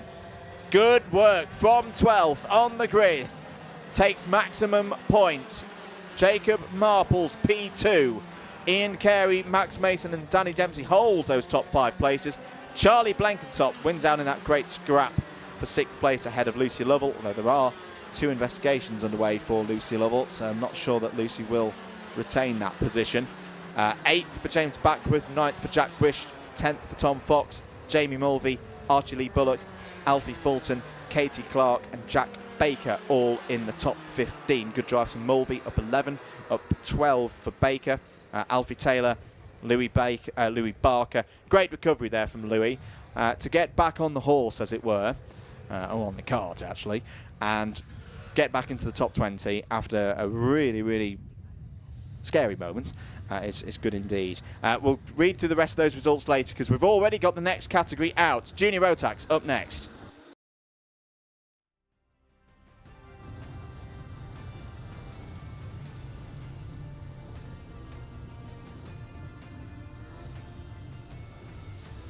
Here's your grid then for Junior Rotax. Heat number 3, Zoe Cattett and Miles Burton on the front row. Ryuma Komatsu and Stanley Stafford on row 2. Charlie Delamere and Kian Hund will go from 3. Alex Shepherd, Stanley Williams, that's a strong row 4. Ethan Guest and Oscar Keane go from row 5. It's Jay Singh and Louis Marshall on row 6. Cossins Hammond, they're on row 7. Pepperell Powers on row 8. Bell and Corsa on row 9. Shaw, Paul, they complete the top 20. Whitmore, Kayov, Hookie, Moore, Batty and Moth. Probably just had to rattle through that one because they're already coming out of the final corner. Ready for the third and final heats for all of these drivers. This is their second. Nobody wants to be in that B final. They've got to race through this heat first though. 9 minutes underway here at Shenington. Good start for Miles Burton. Races off at the first couple of corners in the race lead. Zoe Cattett has a good start as well. Down towards Stratford. Lots of them trying to hold to the inside. Oh, bit of a rough moment there. I think that was Louis Marshall. in the number 42. There was another driver involved as well. That might have been Charlie Delamere in the number 47. And there'll most likely be a bit of damage on both of those karts after that moment. Into Wilkins for the first time in this one. It's busy in that midfield. Oh, too busy. One of the VREs in trouble. And also the number 44 of Jay Singh. You can tell already that it's the last heat, that all of these drivers know what they need to do to avoid the peril of the B final, to get through straight into the big race at the end of the day. It just means that the temperature's gone up a bit here out on circuit. Miles Burton, though, great start. Leads this race by 0.8 of a second from Stanley Stafford. Alex Shepherd, there he is. And Zoe Catt at 4th. Kai Pepperell in 5th place. Down towards Wilkins once again. Who else has had a good start? Ethan Guest's had a good start. Up 3 places to 6th and now 5th. And Kai Pepperell as well, up 11 spots. Zoe Catt in the number 67. I think racing for the Ami Jurga Racing team again today. AJ Racing, all female team, all female drivers. A great initiative. Christian Kayov's had a good start as well, which is good to see. Christian had a tough first race, so up 12 places into the top 10 right now. Samir Paul likewise had problems in the first heat. He's gained 9 spots. Jesse Whitmore also 9 spots. So some drivers coming through the field here. You have got your winner from earlier on in the day out on circuit at this point as well, Jensen Hookey. Jensen starting from the back of the field in this one. He's currently up to 17th place. Here are Guest and Williams. Well, they're back at the front of the field. Alex Shepherd closing in now on Miles Burton. There is a move down the inside by Stanley Williams on Ethan Guest. And a bit of a point forward there from Stanley to see. Let's see if we can catch this front 4, who are scrapping. This is going to slow them down. Through Hanger, Miles Burton still has the lead of this race. Alex Shepherd looks really good on the brakes, though, I've got to say. Was high up the order earlier on in the day, but look at how much Burton's now defending. Now, yes, that is to keep track position, but that's good news for the likes of Pepperell and Williams and Guest and Ethan Cossins as well. This could be the point at which they start to pull in and really close this race up. This could be a race where a driver could make or break their whole day in terms of points and where they start for the final. There's a lot to be gained here. There's also a lot to be lost. At the moment, Miles Burton still leads this one, having started second on the grid. Warning for Jay Singh has been shown, as that's a very close moment there. Here could be a moment for Kai Pepperell. Cuts the inside of Shepherd and others. Burton still leads this race somehow. And the number 43 of Stanley Stafford trying to get involved as well. Cuts to the inside at the back of this group to take 4th. Down towards the hairpin. Now, Miles needs to be careful here to not be adjudged to be over-defending. It's something that we've seen before here at Shenington. Because look at how much the field is closing up now. You've got Jensen Powers joining this party. And Christian Kayov and Jesse Whitmore might be on the scene in the not too distant future. End of another lap, 4.5 minutes to go. Miles Burton leads. Here down the inside goes Alex Shepherd. Now there's a bit more room actually for the chasing duo. They might be able to take a few more risks at trying to get past Miles Burton here. Burton doesn't defend. That's fine. That's, oh no! Big send. I think that was Stanley Williams coming from about 3 postcodes back to dive down the inside 2x2x2 into the Bruno chicane. Drivers, take it steady. Don't take each other out at this stage. Got to say, that's great. That's good racing. It's edge of your seat stuff, but they're making it work. Miles Burton, though, oh, see, this is the problem, especially around a circuit round here. It is perfectly allowed to defend, but if you lose that one position, you are going to get freight trained down to the back of the group, and all of a sudden Miles Burton is now scrapping for 7th place. Stanley Williams has this race lead. Stanley Williams under investigation. I've got to be honest, I'm not surprised to see that. That was quite a forceful move. The question will be, was Stanley Williams under full control there on the run down into the hairpin? So I could totally understand why a further look is being made on that one. We'll update you on that in due course as and when we get more news. This, I think, is going to be... So look out for Stanley Williams. He's 4th going into this corner. Yeah, I mean, for Miles Burton, he would not have expected a move coming from that far back. So, yes, there's a turn in there from Miles Burton, but I simply don't think that Williams would have been in his peripheral vision on the point of turn-in. So, yeah, that one will get reviewed and decided by the stewards as to which way, or if any way, that needs to go. This is the battle for 2nd place now between Stafford and Shepherd, and out on the curb goes Stafford, cuts back onto the circuit. Jensen Powers is going to come round the outside. Jensen Powers having a very good day here. Love that helmet design as well. Jensen's used it for a good few years now. The checkered flag on the top of his lid. A suitable use of yellow. And the orange on the side really does stand out as... Oh dear, what's that going on here? Towards the back of the field. Is that Zoe Cadet in a bit of trouble? Oh no, it's the number 23 of Cooper Moore, but Zoe Cadet was also involved in that. So Cooper Moore, one of the novices, started 24th in this race and had gained quite a few positions and has now lost them all again. Getting busy in the midfield as well. Ethan Guest there, running 5th at the moment, just checking over the shoulder. In fact, I think Ethan's lost a place. 1 minute and 40 seconds to go. Over the line once more. There's Jensen Hookey. First sight of Jensen Hookey in this race on your screens. Won the first heat. In a way, Jensen's been a bit unlucky here with the draw because he converted that first place on the grid to a win. But of course, he had to start this race from the back. And everybody now is fighting that little bit harder than they were perhaps at the start of the day. But Jensen Hookey, he knows how to have a bit of a scrap.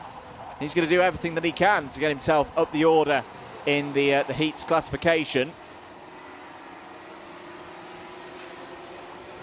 Less than a minute to go on the clock, so we'll be 3 more laps here for this one. There's the number 17 of Ethan Cossins having a go at Christian Kehiyov. Kehiyov's had a much stronger race in this one, which is good to see. Not done yet, though. There's one of the VREs having a go. And it may well have been Kian Hundle on the attack. Warning for Ryuma Komatsu for moments earlier on in this race.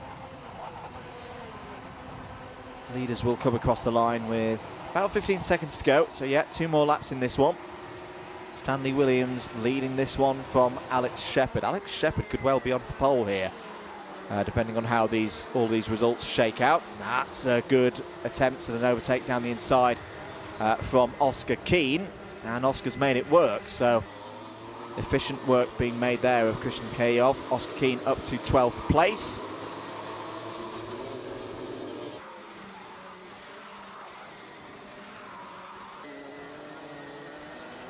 Hookey now has the challenge of Jesse Whitmore immediately ahead.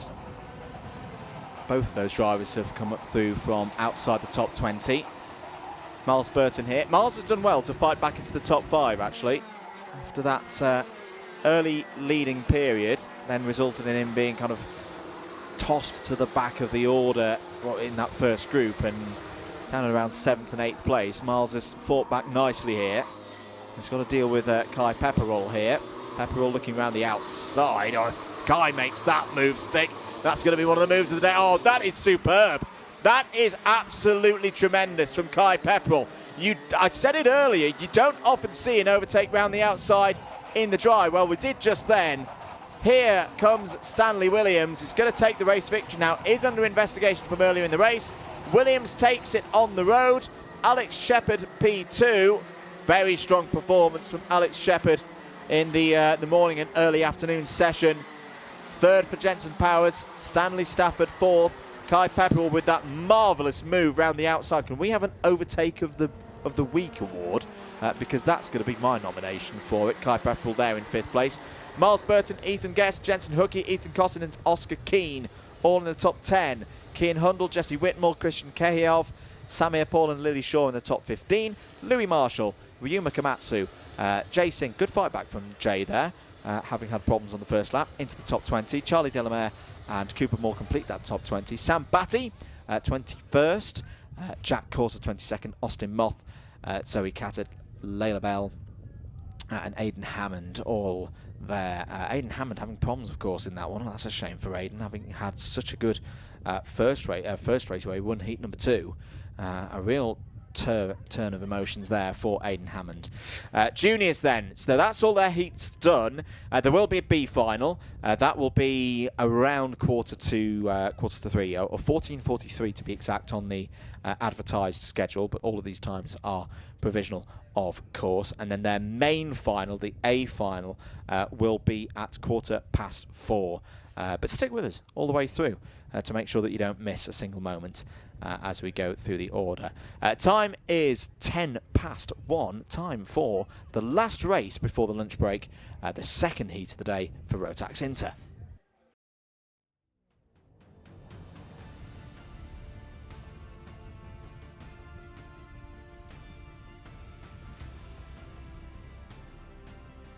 Here we go then for the grid for heat number 2. Rishan Kosler starts on pole position. Charlie Heffer alongside on the front row. Arthur Kaiser and Harvey Ball go from row 2. It's then Jake Hansford and Seiki Komatsu going from row number 3. Jude Story and Ben Hunt go from 4. Toby Miles and Alicia Waterhouse completes the top 10. Noah Hobson and Sandro Kemp go from row number 6. And then running into the midfield, Thomas Lader had a good race in the first one. Starts this one from row 7. He's joined by Daniel Hulse, and Kian Kosler and Matthew Lilly go from row 8. Nikita Roberts, the last of those not on novice plates. Eva Jones, the first of them, on row 9. Freya Lally, Roshan Bachada, Chloe Van Beneden, Xavier Davidson, Emrys Perring and Ollie Blanford take us through to the end of the first 12 rows. Arlo Atwood completes the 25-strong field. I think I just spoke out of turn there. One of our drivers actually has moved on to full plates now, because otherwise why would Freya Lally start behind a novice? But we'll catch up with that all in due course. Slight pause here at the circuit. Drivers are ready to go in the pre-grid. I think it's just out now. Engines are fired, so we'll get the formation lap underway. Keep your messages of support coming in. Really do appreciate them. Good afternoon to the one and only David Whitehouse, Motorsport Magpie, who's enjoying the good racing and noted the weather for the shorts. Yeah, it's shorts weather today. Brave shorts, but it's sunny and still a little bit of wind though. We are quite high up in terms of on top of the hills here. Hence why they used to call this place RAF Edge Hill back in the 50s. Before karting even started as a sport. This place, so many stories, so much history over the years. Always a special place to come and race and commentate. What are we about to see in this next heat for Rotax Inter? Last race before the lunch break. Heffer and Kosler on the front row, running towards those lights. They go green, we go racing for 9 minutes plus 1 lap. Good start for Kosler. Very good start as well for Heffer. Heffer's going to have the lead off of the first couple of corners. They've all made it through and they're buzzing already down towards the Stratford hairpin. Can they all make it through? Careful on the brakes. Very easy to get things wrong through there. And it looks like it is the number 66 of Charlie Heffer at the front of the field. Good start as well for Jake Hansford. I just caught an eye of the number 64 running nicely up the order. Harvey Ball is also running nicely in this one. Hello to Christina cheering on Freya Lally. Freya in this race, having had a really strong run in the first one. Let's just count them through at the end of lap number 1. So it's Heffer from Rissan Kostler, Jude Story, Seiki Komatsu, Harvey Ball, Ben Hunt, Arthur Kaiser, Alicia Waterhouse, Thomas Laidler and Toby Miles. That is your top 10 as things stand. If you missed the result earlier, if you don't want to hear it, close your ears and your eyes and everything now. But it was Ben Hunt who took the race win from Freya Lally, Matthew Lilly, Nikita Roberts, Charlie Heffer and others. I tell you what, Charlie's got a good chance of getting pole in the final here with how things are running. 5th and 1st would be a useful score, but it's still going to get this race won though. Alicia Waterhouse there, down the inside. That's a nice jazzy helmet. I tell you what, that's giving me Emerson McAndrew-Uren vibes, that one, seeing those kind of colours in a Minimax, in an LN chassis. 7 minutes and 10 seconds to go. Rissan Kostler is under, in fact, both drivers on the front row under investigation. That's interesting. So both Charlie Heffer and Rissan Kostler have appeared on our screens with the notifications from race controllers under investigation. So we'll try and keep on top of that as much as we can. 6 minutes and 50 seconds of this race to go. Look out for Ben Hunt. Ben Hunt's up to P4 now. And that's a white helmet. Oh, down the inside. He's going to get at least one. He's not going to get 2, is he? He's going to be on the outside of Jude Story, running towards the line to start another lap. And this might be the opportunity for Kostler to come back through. Rissan Kostler is going to give this a go. Great racing once again here in Minimax. And it's not over, you know, because Kostler's held it round the outside of Hunt through Cafe Corner, down towards Stratford once again. This is great for Charlie Heffer. Charlie Heffer breaking away from the rest of the field now. In has come Arthur Kaiser as well in the number 29 to try and gain positions. And Thomas Laidler's moving up the order as well. Thomas Laidler actually the fastest driver on circuit right now, 46.21. Now, what that attack from Ben Hunt has done, I think it's just fractured the group a little bit here, which for Ben might be actually quite a good tactic. Normally, we're saying about, oh, well, that's lost them time, it's split the pack apart. But Thomas Laidler's gone down the inside and overtaken Ben Hunt. I was thinking that Ben Hunt could then just concentrate on picking drivers off one by one to get pole position for the final. However, Thomas Laidler has rather thrown a spanner in the works for that theory. And Thomas Laidler, where was... Thomas was disqualified from the first race. Sorry, just noted that. Lots of information coming in on a club racing day. But yes, Thomas Laidler was disqualified for a non-compliance in heat number 1. So scratch that drive from the first race as Seiki Komatsu takes positions away from the likes of Rissan Kostler. That was for 5th place. As look at this, as all round goes Alicia Waterhouse. Just lost the back end of the kart there, rejoins, but sadly will lose quite a few positions there. Down into Stratford Hairpin. All of these drivers do get straight through to their A final. There's another one facing the wrong way, off of the hairpin. Couldn't quite make out the kart number. Apologies on that one. So we'll catch up in a moment.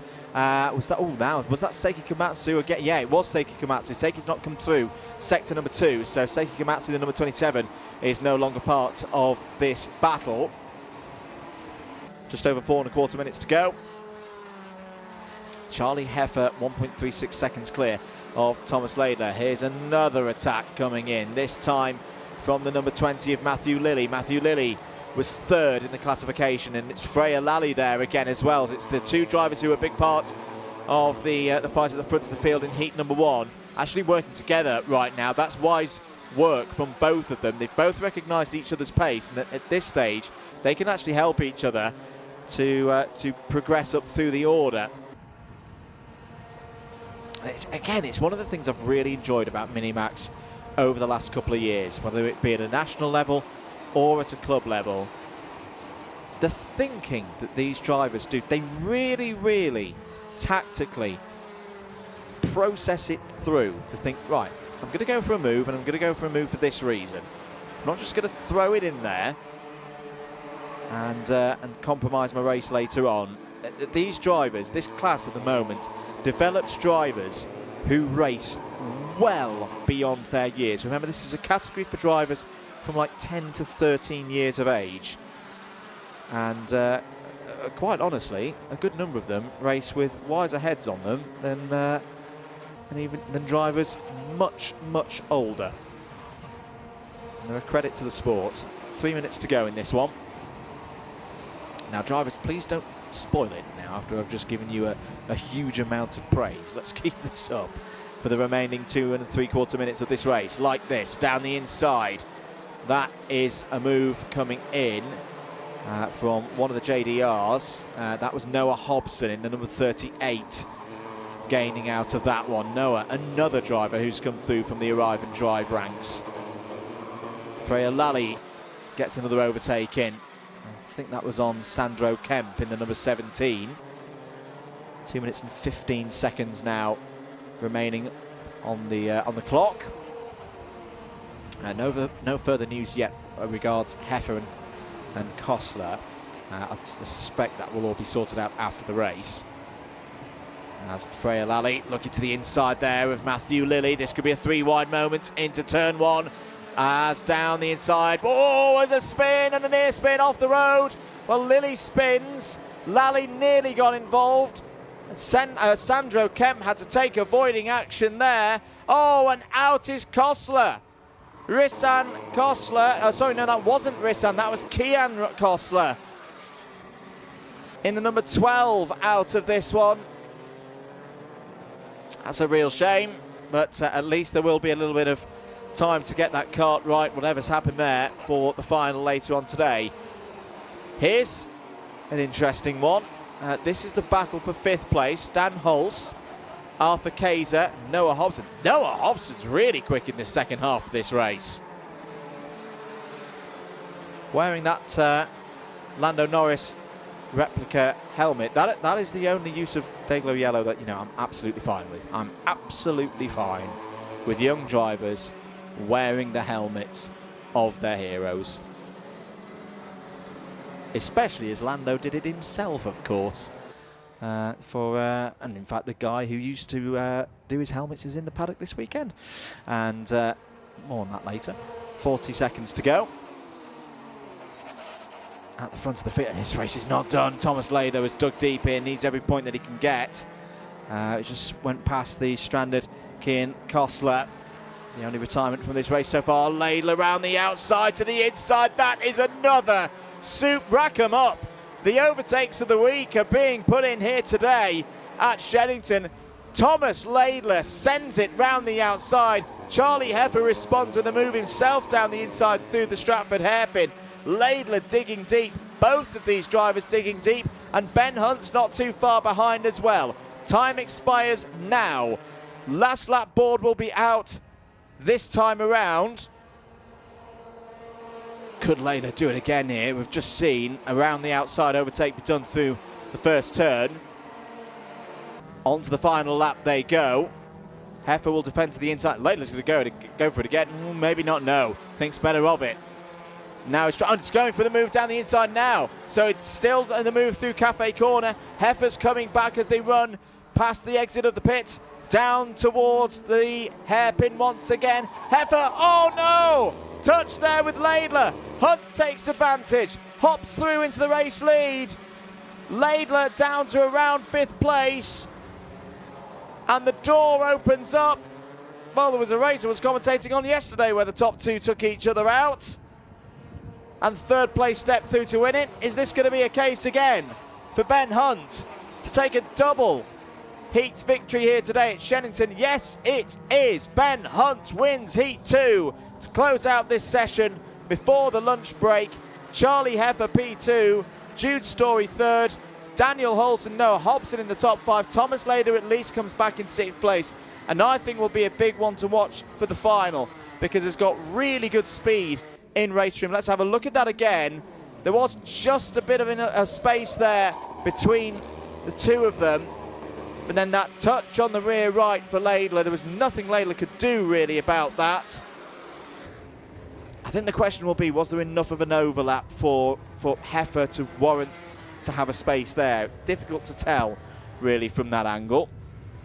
But I would imagine that gets looked over by the race officials. Right, great, quick run through that result then. So Hunt, Heifer, Story, Hulls, Hobson, Laidler, Kaiser, Lally, Kostler and Blanford. That's another great drive from Ollie Blanford.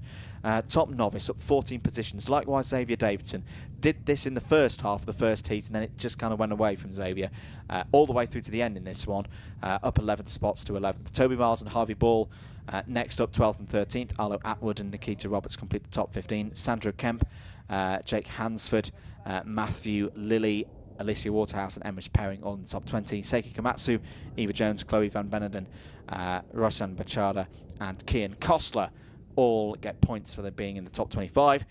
That brings to a close this first part of the day. It's been a busy morning of warm-ups and 2 rounds of heats for everybody. Well, most drivers have had 2 rounds of heats. We actually have more coming up after the lunch break, of course. So be back with us for 150, where we'll have X30 Senior out on track, Senior Rotax Formula Libra, and of course KZ2 still with heats to go. Thank you very much for joining us. We'll see you after the lunch break.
Welcome back, everybody, to Shenington, round 4 of the 2026 Shenington Kart Racing Club Championships. Andrew Mather with you for the rest of this afternoon as we move through, firstly, the last few heats. We've got a few more classes that need to get their second heats in as per the schedule on the club website. So we'll kick off with X30 Senior, then Senior Rotax, former Libra, and then the third and final heat for Cadet 2 for the second round of Super 4 2026 from the Northern Karting Federation. That's to come, and then we'll get into our finals, which we'll bring you up to speed with later. So let's get ready for it then. Heat number 2 for X30 Senior.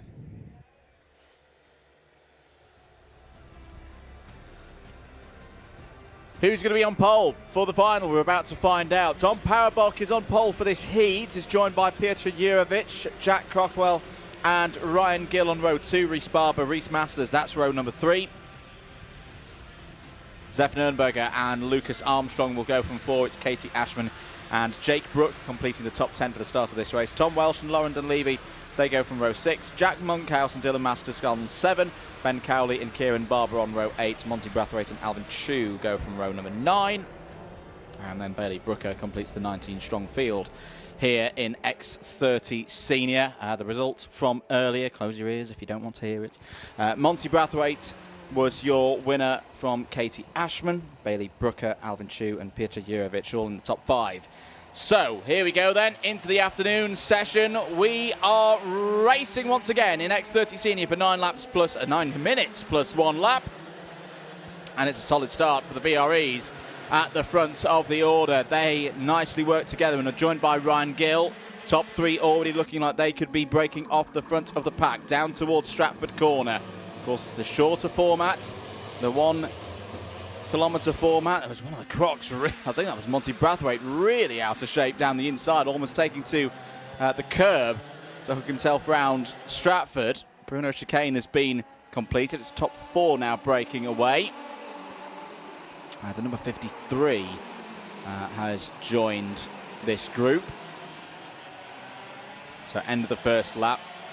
Barber and Crockwell under investigation for something that's happened on the first lap. So Jurovic, Parabok, Gill, so it's the 76, 43 and then 76 that have joined at the front of the field. So Ryan Gill and Zef Nurnberger all in the mix at the front of the field. Who's made a good start?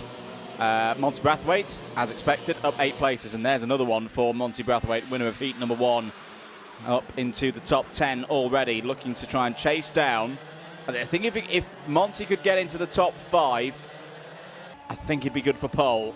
He's basically having to do the same job that Piotr Jurovic and Dominic Parabok had in the first race. That's a nice move down the inside from Monty Brathwaite. So Monty Brathwaite is making light work of the opposition here. He's already up to 6th place.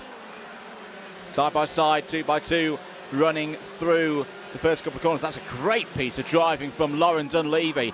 Lauren gaining 2 places in that exchange. Moving up to, what will that be, 7th or 8th place. That battle is still going on as they go through Stratford Corner. Also involved in this one, Jake Brook. Jake Brook now gets to the front of this mini group in the red and white suit there.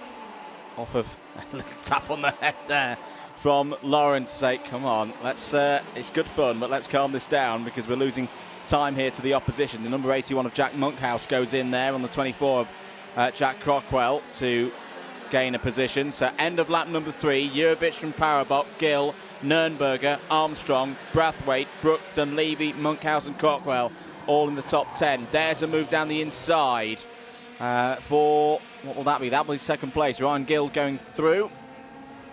No, actually, Ryan Gill's been shuffled to the back of this group. So that is Piotr Jurovic going back up to 2nd place. So have we had a change for the lead here? Yeah, I think we have. That the number 57, no, sorry, the 57 still there. Piotr Jurovic ahead of the 53. That's what's confused me. 53 for Ryan Gill now, not 43 as Ryan is on the live timing. Did read it correct then. The mince pies are still working. Down towards the hairpin, and that's a nice move from Gill, and that's a move that puts him into the race lead. Points forward to Piotr Jurovic. Out is Monty Brathwaite. Monty Brathwaite out of the race, so there will be no pole position for the Croc Promotion driver. That looked to be down at, yes it is, down at Wilkins. So something's occurred to Monty Brathwaite, not 100% sure on what it is, but either way, out of the race. And now, I think the opportunity is going to be open for this front pack, because now they don't have to worry about the winner of race 1 coming back through and taking the lead in the points. From the first race, Jurjevic was 5th, Gill was 11th, Parabok was 6th. There's Katie Ashman at the moment. Katie Ashman would think, well, Katie Ashman's out as well, so so that's 2 chances. The top 2 from the first race, both not going to be taking pole position for the final later on today. Brooker was 3rd in the previous race. He's currently languishing down in 11th place. Yeah, I think Peter Jurjevic is on for pole position right now with this lead.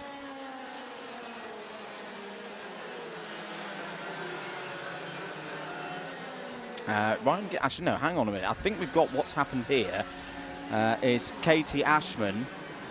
Katie Ashman's at the front of this field, but sorry, Katie Ashman is running in this field. She's at the very front of this, but a lap down, or the transponder is not picked up on one of her laps. So apologies for the confusion there. Either way, Ryan Gill has got past Peter Jurjevic there. So I got myself really confused. Yes, Ryan Gill is still in the number 43 with his Evolve suit, which we're used to. There's just a question mark as to whether Katie Ashman, say, showing on the timing at the moment as a lap down, but yeah, now has been corrected. Yeah, manually corrected. So yeah, Katie Ashman is the leader of this race. Ryan Gill there in 2nd. Peter Jurjevic now in 3rd. So scratch everything that we've just said there. Katie Ashman is on for pole position here, with a 2nd and a 1st place. Question is, can anybody else catch her and then overtake and get back ahead? There's Zef Nürnberger in the red and white colours of Jade, number 76, and Zef Nürnberger's going to have a go here on Dom Parabok for 4th place. That is a nice looking move, but Parabok sweeps it round the outside. Brave driving from Dom Parabok. Down towards, oh, that's close between Gill and Jurjevic. Gill's able to hold on to 2nd place for now. This would nicely move Ryan Gill up the order for the final later on today.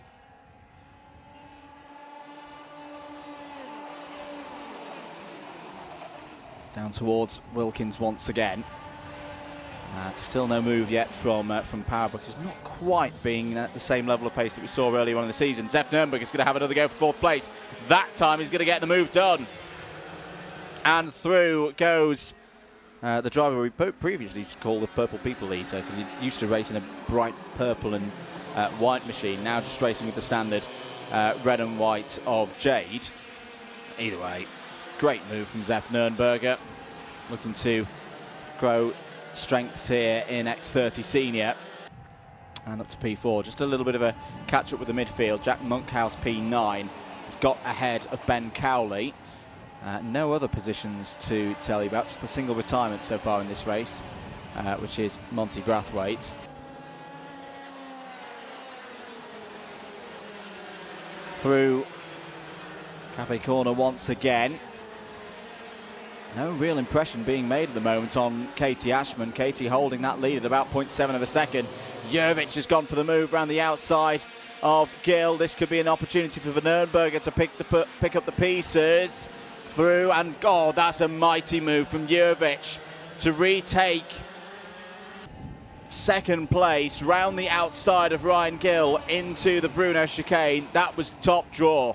That was excellent work, but oh, Jurjevic has run a bit deep through Wilkins. This could be another opportunity for Ryan Gill to retake 2nd place. I think they're resigned to fighting for 2nd place in this one, because they simply cannot touch the pace of Katie Ashman. That's going to get close.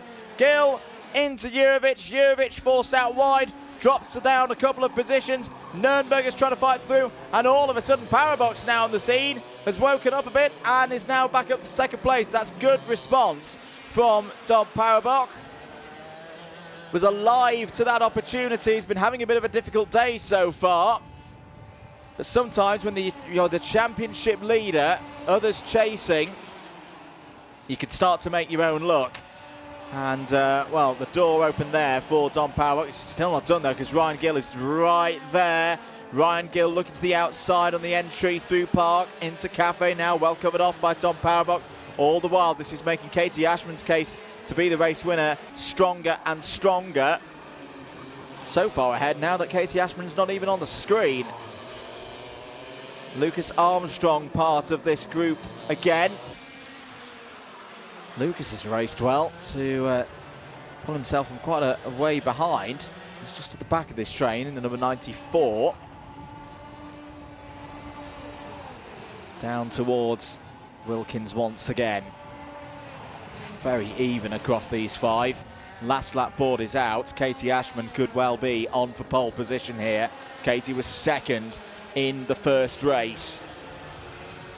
And with no Monty Brathwaite, who retired some, 9 laps ago, second and first is going to be an unbeatable scoreline for anybody else. As around the outside, holding there, was one of the VREs in that bright yellow and black livery. Peter Jurvic getting back ahead of Zef Nürnberger. But for Katie Ashman, it's going to be a heat win. And a very good drive indeed. Over the line, P1 for Ashman. Who's going to take P2? It's going to be Dom Powerbox. Could that be a little bit of a momentum shift before we go to the finals? We'll see in due course. Ryan Gill third, Peter Jurvic fourth, Zef Nürnberger fifth, Lucas Armstrong, Jake Brook, Ben Cowley, Jack Monkhouse and Bailey Brooker all in the top 10. Alvin Chu, Laurenton Levy, Tom Welsh, Jack Crockwell and Dylan Masters all in the top 15. Reece Barber, Reece Masters, Kieran Barber, the last of the 18 finishers. One retirement from that race was Monty Brathwaite. Well, there we go. That is a development indeed in X30 Senior with the retirement of Brathwaite from that one. Gives Ashman pole position for the final. That final you will be able to see just before 4:30 here local time. We're going to change again though. That's X30 Senior done. Let's move across to the Rotax categories. Senior Rotax up next.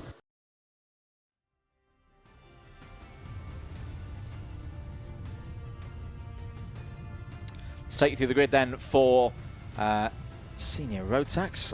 Lilia Scatchard and Josh Gore start on the front row of the grid. William Webb and Zheng Zhong Lim go from row 2. Kian Eastick and Bertie Wellesley start on row number 3.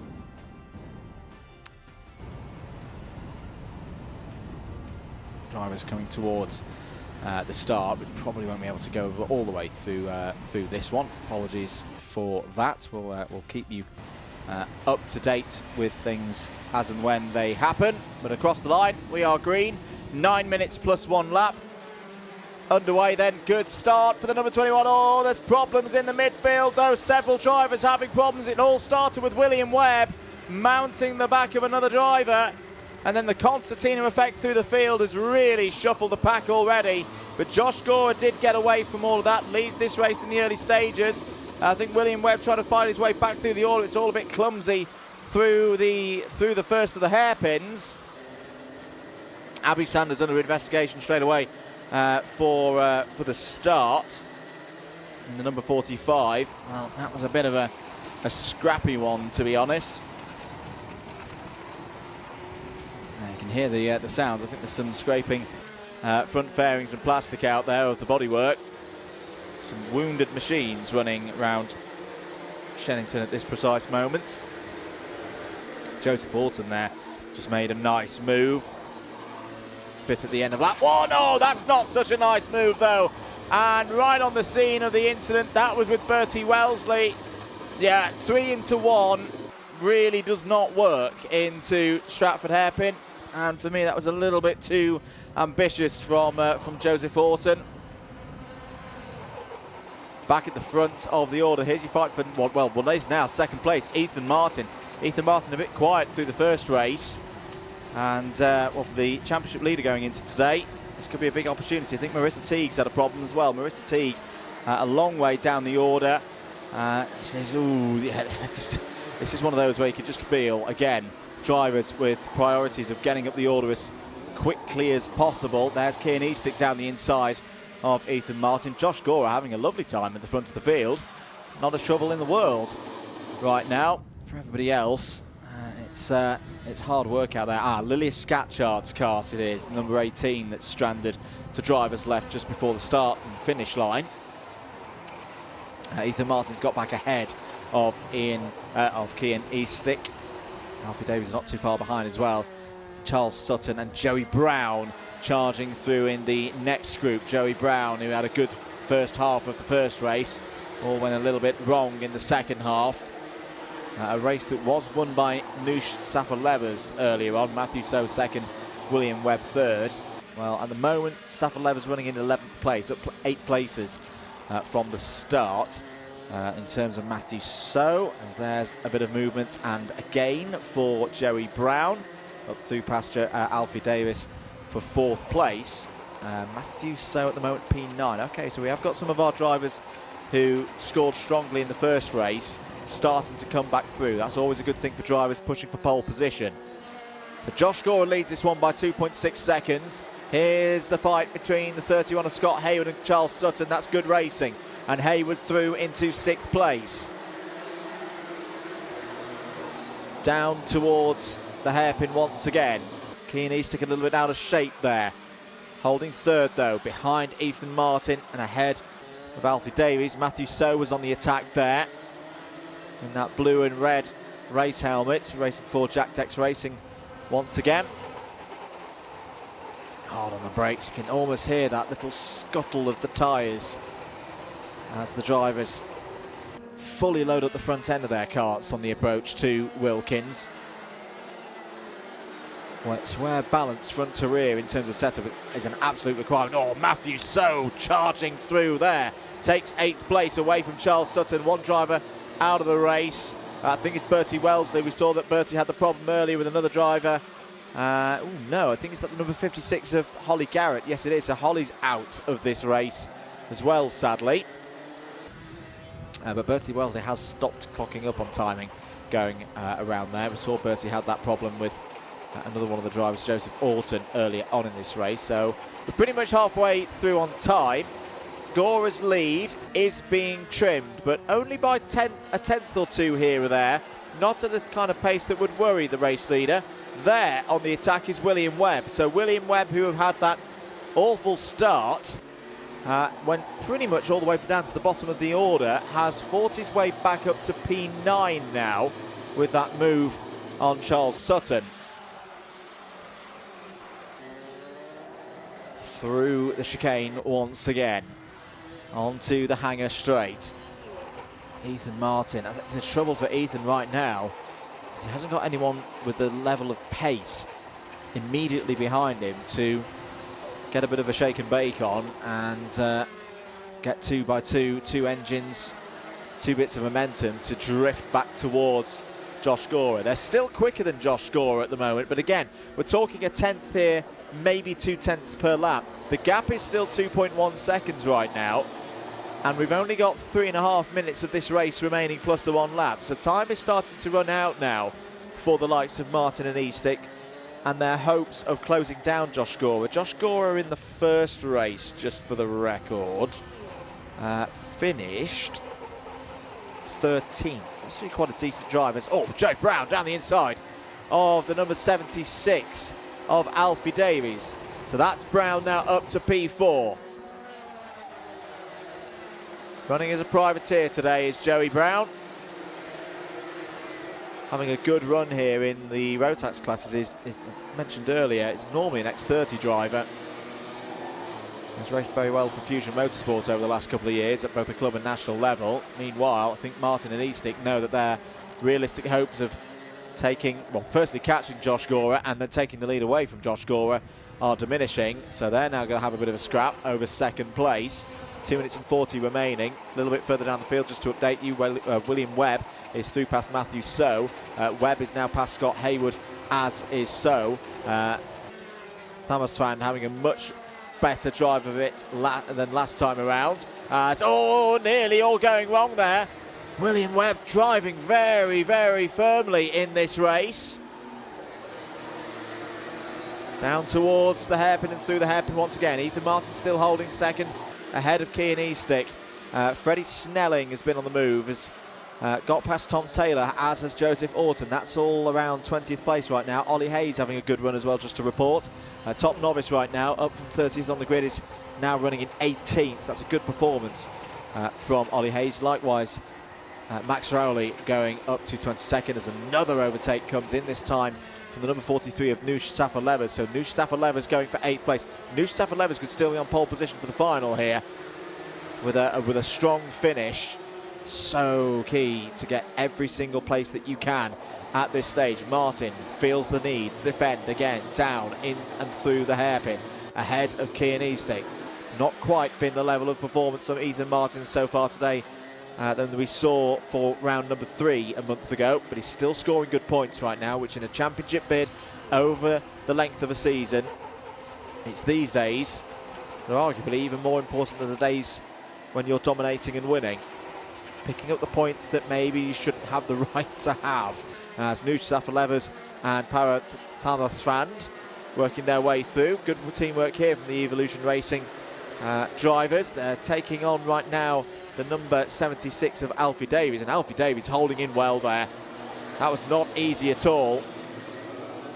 Round the outside there looks the 43 of Safa-Levers. That's not going to work, and that is going to be the opportunity for So and Hayward. I think Daniel Gurney looking to gain positions out of all of that.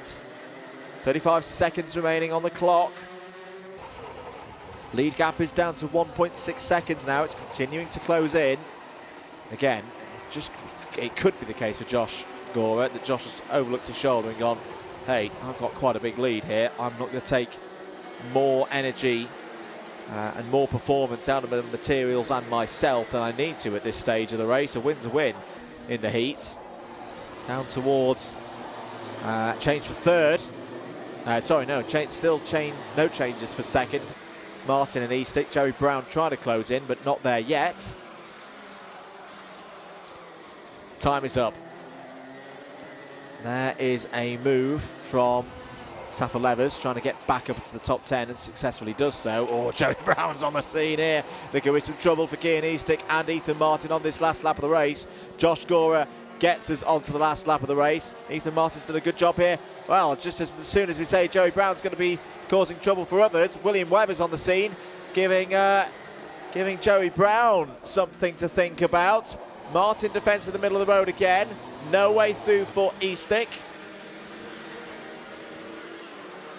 Into the chicane once again. It's been a really good defensive drive from Ethan Martin, in fact. Hasn't looked phased by the proximity of Cian Eastick for the last 8 or 9 laps or so. But Josh Gora, though, is going to take this race victory. Bit of action at the start of it, but Josh Gora was able to drive away and takes the heat win. Martin second, Eastick third, Brown and Webb complete the top 5. Thomas Svand in 6th ahead of Matthew So. Matthew So is going to be nicely positioned on the grid, I reckon, for the final later on today. Not quite sure exactly who will be on pole position. That'll sort itself out with all of these positions and calculations.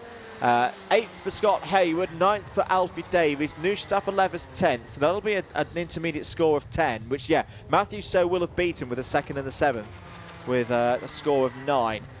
Charles Sutton 11th, Dan Gurney 12th, Daniel Kayev 13th, Max Chown. A good drive there into the top 15 ahead of Tom Nottingham, Abby Sanders, Freddie Snelling, Joseph Orton. Top novice was Ollie Hayes and Zheng Zhong Lim inside the top 20. Tom Taylor, difficult race, P21, and Max Rowley, Harvey Quick, Oliver Banford Senior, and Ralphie Greenway on top 25. Jensen People, Marissa Teague, Dylan Tutton, Ivo Ivanov into the retirements now. Holly Garrett, Bertie Wellesley and Lilia Scatchard. Those were your 32 runners in Senior Rotax. We'll see their final later on in the day, of course, at around 4:45. Next up, though, out on circuit. Back to Formula Libra.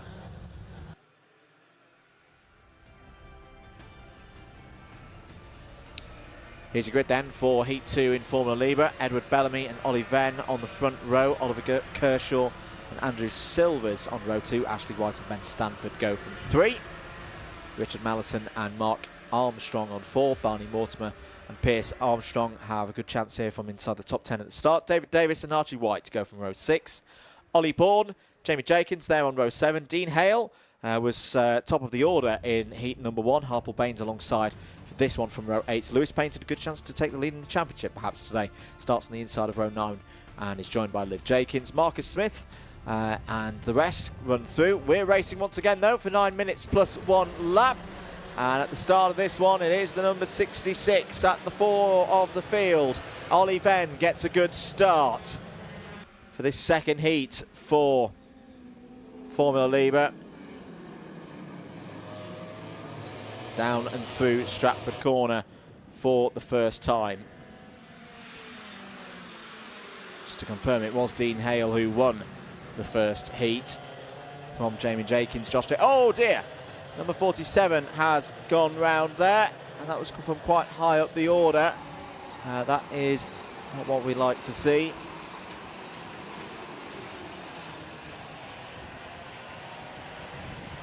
That was Edward Bellamy. So Edward goes down to the bottom of the order. 8 minutes to go in this one. Venn leads from Stanford. Oh, Dean Hale already up to 3rd place. What a start that is from Dean Hale, who's setting about taking pole position for today's final with relative ease. He's got to catch Ollie Venn for this heat, but I reckon he's already in a position that would give him the best intermediate score after these 2 heats. I saw Jamie Jenkins gaining another position. As, problems for the number 88 of Harple Baines. Will be wanting a drink after that one. That looks like a technical issue that's brought Harple Baines to a stop just on driver's right through. Yeah, and I can see the kart being carried off the circuit now. Harple Baines out of this race. So 2 laps down, probably expecting 14 laps for this one. Here on the attack, Jamie Jenkins gaining positions all the time. Liv Jenkins as well, looking to move through the field. Both of them in the top 4 from heat number 1.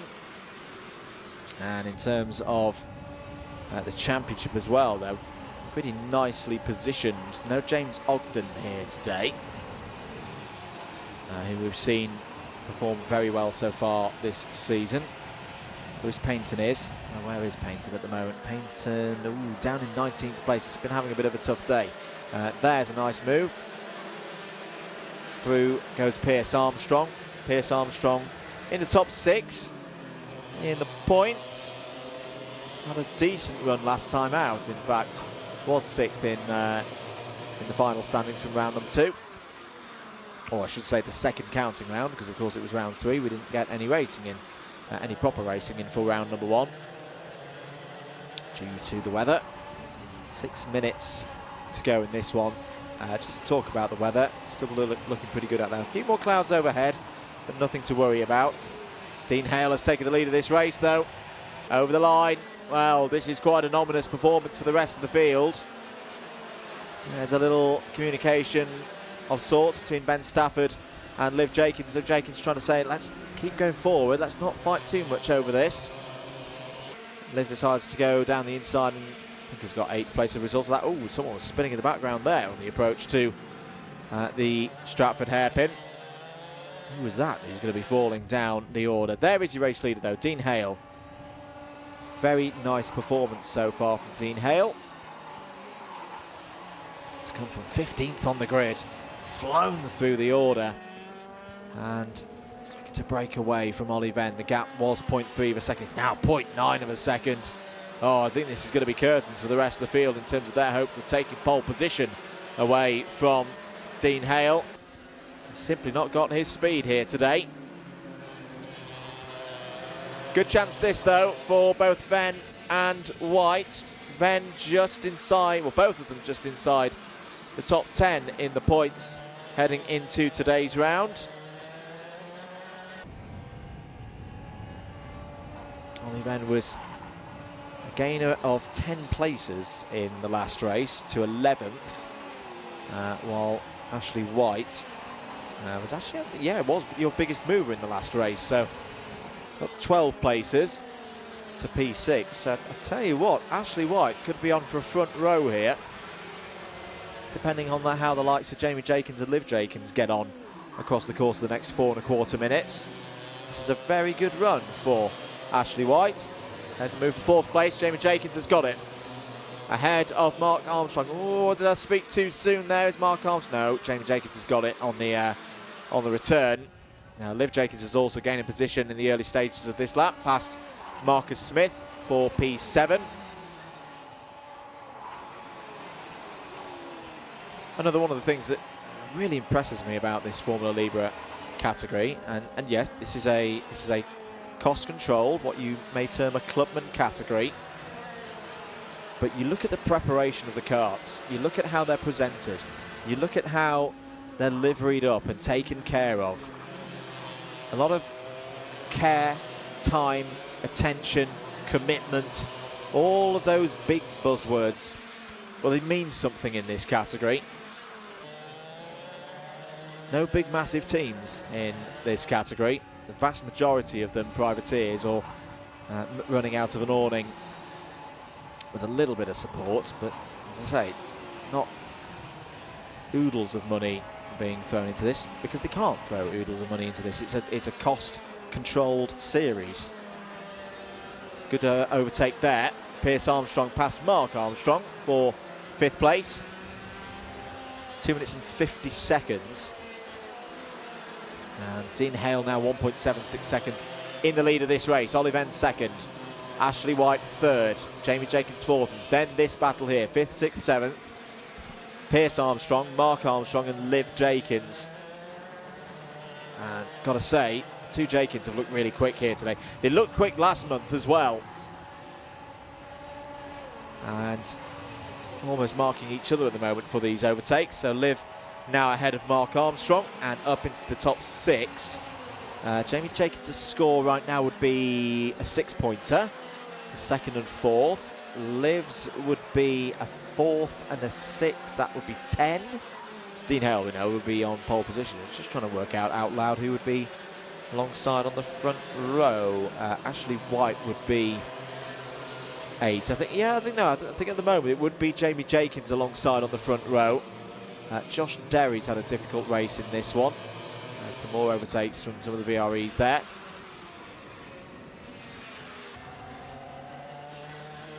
Josh Derry at the moment down in 23rd. In fact, Josh Derry has stopped. So Josh Derry is out of this race.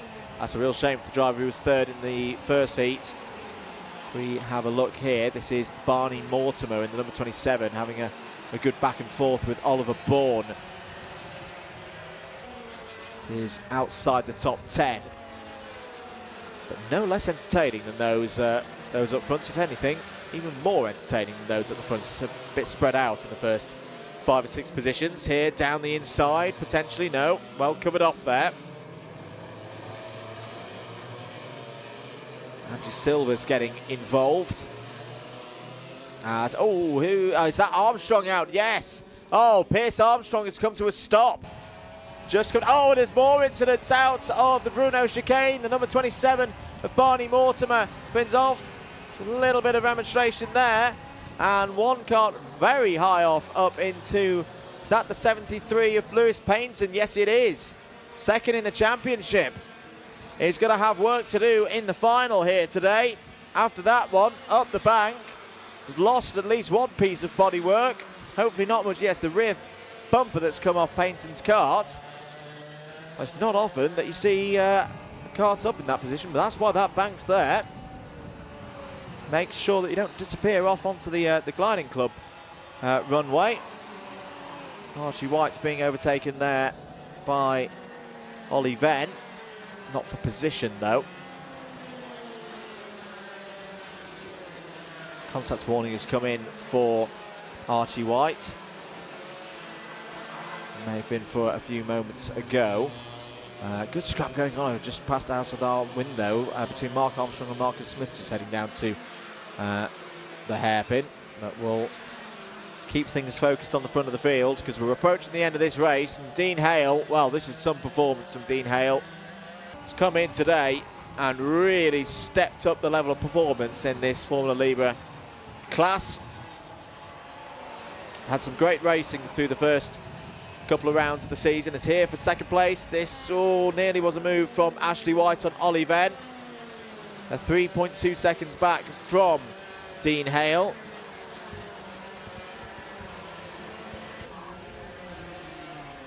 Down towards Stratford once again. I just wonder for Ashley White whether that was too early in attack. He's got to do a fair bit of work just to close back in on Ollie Venn again. Only half a lap to go.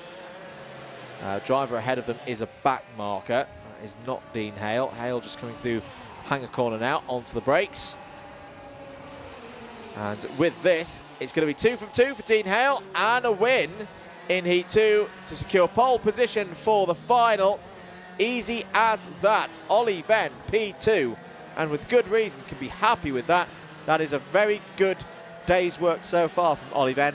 11th and 2nd should get him a good way up the grid for the final later on today. Ashley White, P3, 2 top 6s. Very solid work there from the driver of 33.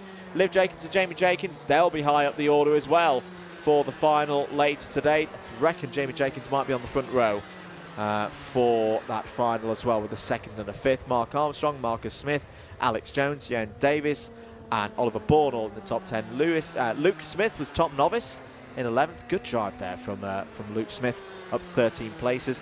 Andrew Silvers, Ben Stafford, Oliver Kershaw, David Davis and Dylan Chadwick all in the top 16. Barney Mortimer, Ed Bellamy, James Hunt all finished, taking this down to 19th place. Retirements for Archie White, Pierce Armstrong, Lewis Payton, Josh Derry, Richard Mallinson and Harple Baines. We'll take a very short break here on the comms.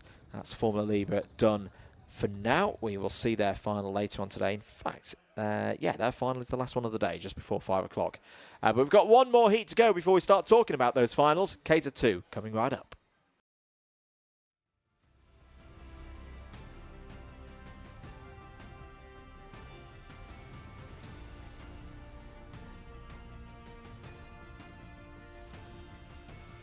Back with us here at Shenington, and Heat 3 for Super 4 KZ 2026, their 2nd round of the season, organised by the Northern Karting Federation.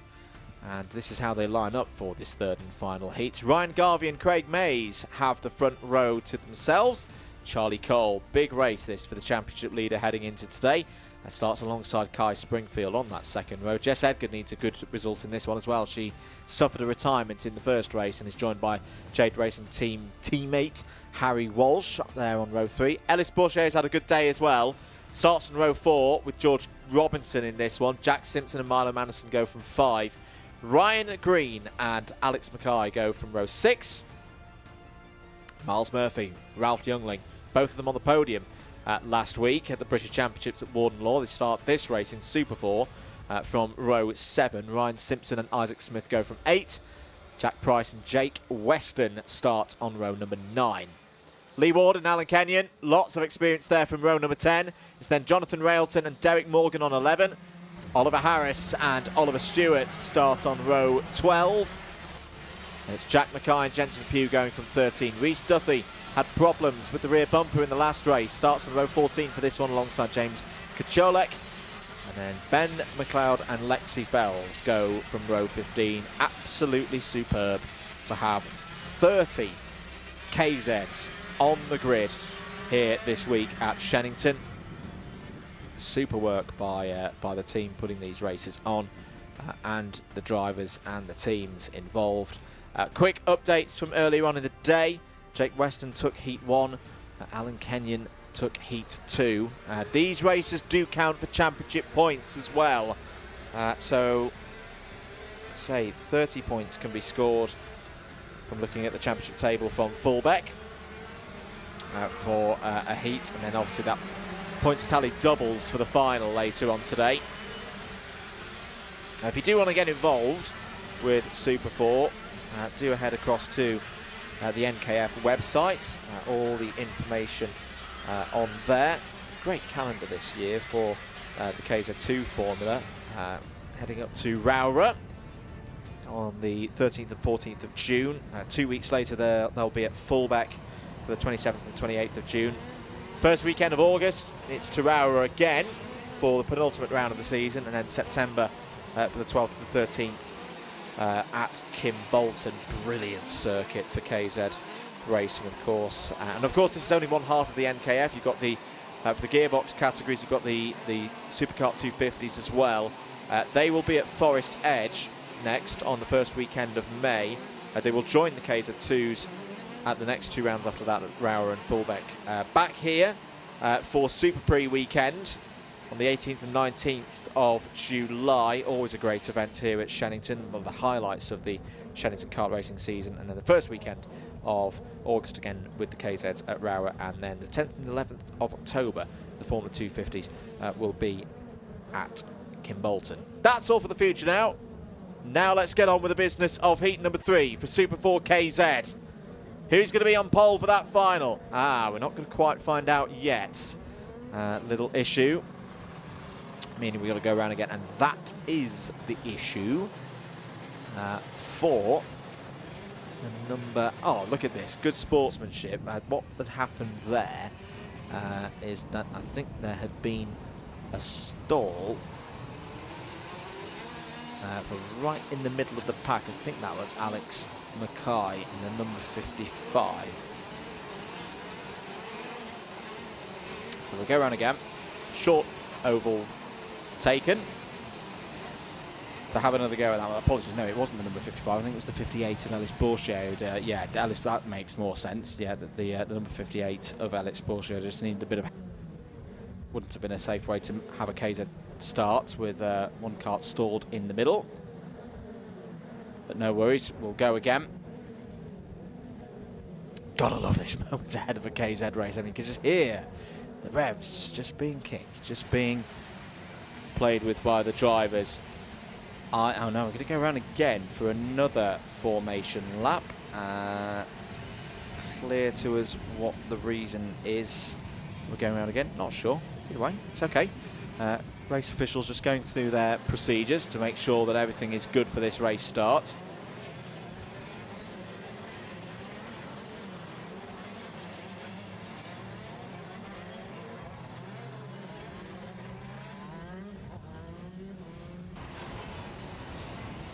There's Derek Morgan, the number 5.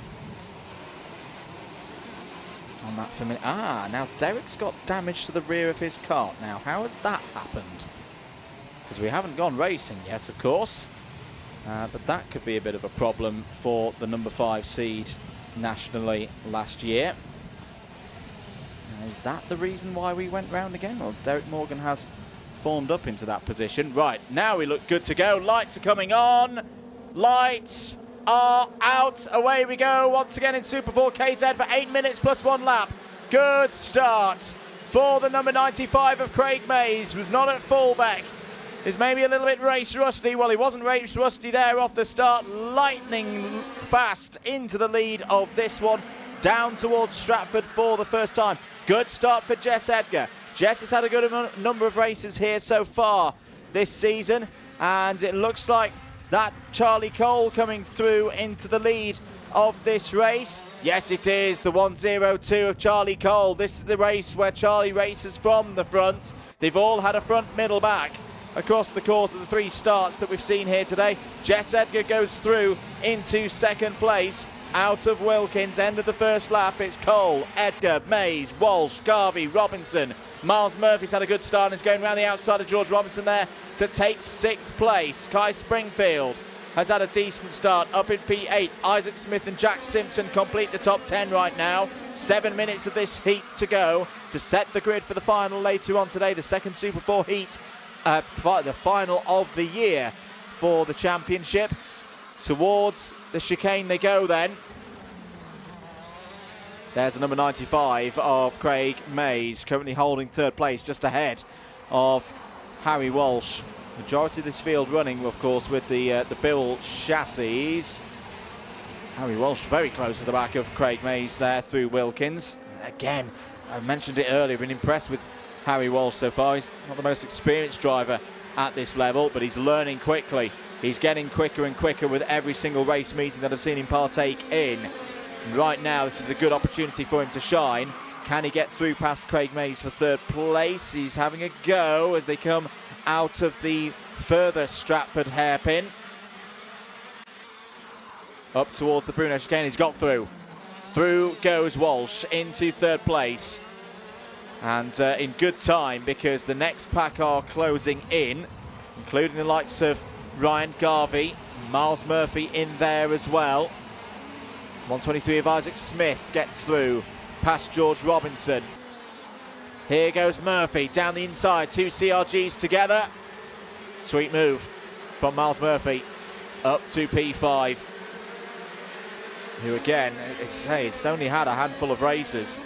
Well, this will be the third race that Miles has had on this new CRG chassis. Part, of course, the Moore Racing operation, who are gradually switching their operations across from the Kart Republic and onto CRGs. Miles had a lot of challenges, I'll say, with the Kart Republic last year. I remember talking to him at Dunk as well for a race, and he was just frustrated more than anything. So they've made the switch to the CRG, and I've got to say, at this early stage, they're looking pretty good on it. It's a package that I'm sure that they will get more information on, and more used to as the races tick on by. And that will only mean more performance. Jake Weston's there as well. Jake Weston now in 8th place, running aboard the Sodi. Jake Weston, for me, a really underrated driver in recent years. Has been on occasion known to have really, really good results, particularly at places like Kimbolson. Good to see him here, and good to see him in good form, racing up through the field. 4.25 minutes of this race to go. Charlie Cole leads by 1.4. Jess Edgar in 2nd place. Harry Walsh 3rd. Craig Mays 4th. There's a little bit of an issue there for Ryan Garvey. Oh, is Ryan Garvey? I think he's lost shift. Has he lost gears? Has he got in the air? He's out of this race. Hand in the air to indicate that he's got a problem. And he'll cruise into, just coast into pit lane. I think he's lost drive completely there as Miles Murphy makes another move, this time on Craig Mays, and is up to P4. That is not good news for Garvey at all. But again, that's one of the things with KZ. Gearbox, karts, more things to go around. Now, it's just rolled past me now with power. So I reckon he's stuck in gear. And he may have lost selector controls. Just came past me ticking over and with a little bit of throttle picking up. So either way, the key matter is that he's out of this race and will lose a lot of points as a result of that. So Mays there from Alan Kenyon, just briefly saw for 7th place. Ryan Green and George Robinson not too far behind. And keep an eye on Ollie Stewart as well. Oliver Stewart, reigning British champion, of course. The Scotsman has made the long journey down here to Shenington. Just set his personal best within this race, 44.74 there.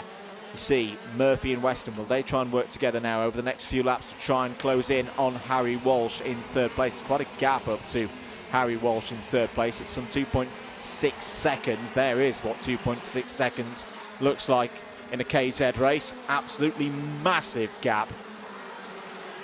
Ryan Green making nice progress here. Now in the number 11. Driver who uses the DR chassis and runs with a Modena engine. We're the only people in the country who does that. Had a great chat with Ryan last week about the technicals of KZ and how, yeah, the upfront cost can be quite big. Oh, Weston's going in on Murphy. Not willing to stick about here. And Weston, of course, also running on the CRG. Has made the move work there. Back with Ryan Green and Craig Mays.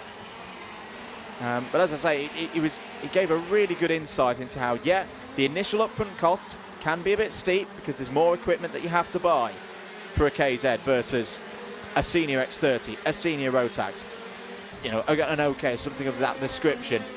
But once you've got it, you can get a lot of value out of running a KZ, particularly in championships like this, running 6 events across the course of the season. 1 minute and 25 seconds of this race to go.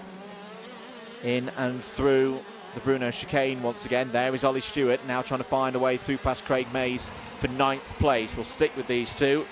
Could be spectacular moves coming in from the number 1 plate. That's well covered off by Craig Mays. No opportunity for Stewart to get through. Now there'll be an opportunity though into turn number 1 on the inside line. Through goes Stewart. Good work there from Oliver Stewart, trying to take the lead in the championship here this week. This is actually quite an important race for Oliver Stewart in terms of the championship. He was 1 point behind Charlie Cole after fullback. And with Charlie Cole now leading in this race, Stewart knows he needs to do a bit of damage limitation. There goes George Robinson. Jack Dex Racing running a few of these MS karts. I know Jack loves to get aboard a KZ every now and then. So today he's busy with the team operations and making sure everything is in tip-top shape across all of the different categories. George Robinson doing a good job for the JDR boys, solidly in the top 10 right now. 2 laps to go then. Charlie Cole leads this one pretty comfortably, to be honest. 1.23 seconds clear of Jess Edgar. I think they're just bringing this one home now. Harry Walsh P3. Harry Walsh, with this kind of performance, I would not be surprised if we see Harry moving up into the top 10 of the points this afternoon for the NKF 2026 Championships in KZ. He was only 4 points outside the top 10 at the start of the day, with the likes of Ben McLeod and Isaac Smith not too far ahead. This is a really solid run for the young driver there in the number 73. Just to mention, Ellis Bourchier is under investigation. That came onto our screens actually quite a few minutes ago. Apologies, we missed that one. But to be fair, it's a Super 4 KZ race. There's been a fair amount going on in this one. I'll tell you what, this battle for second place isn't done either. There is your race leader, Charlie Cole. Charlie just needs to bring this one home, but Harry Walsh very close to the back of Jess Edgar at the end of this race. But now I think they're going to hold position. They're going to go 1, 2, 3 at Jade Racing Team in the third heat. Good news ahead of the final. There it is. Charlie Cole wins the final heat. Jess Edgar second. Harry Walsh third. Jake Weston fourth. Miles Murphy home in fifth. Isaac Smith, Alan Kenyon, Ryan Green, Oliver Stewart and George Robinson all in the top 10. Oh dear, Kai Springfield. That's not the optimum line through Wilkins. Oh, and I think he stalled it. No, he's still kept it running. Bangs it back into gear. Will get over the line, but will be down in P27. Lee Ward also had problems late on there. Lee Ward has just arrived in front of me, pushing his number 80 kart back into the pits. That's normally where you just hop through if you need to pop across the track on foot. So, yeah, a bit of drama towards the end for that race for a few drivers. We got to 10th, didn't we? Ralph Youngling, Derek Morgan, Craig Mays, Ben McLeod, Rhys Duthie, all in the top 15. Marlon Anderson, Jack Thompson, Alex Mackay, James Kacholek, and Ryan Simpson in the top 20. Jensen Pugh, Jonathan Railton, Jack Price, Oliver Harris, Alice Bourchier, all in the top 25. Jack Mackay, Lexi Fells, and Kai Springfield, all finishers, 2 retirements in that one. Lee Ward and Ryan Garvey. More from the KZs later, of course. Their final will be one of the highlights of the day at just before 4 o'clock. That is the end of the heats. It's B final time for Junior Rotax.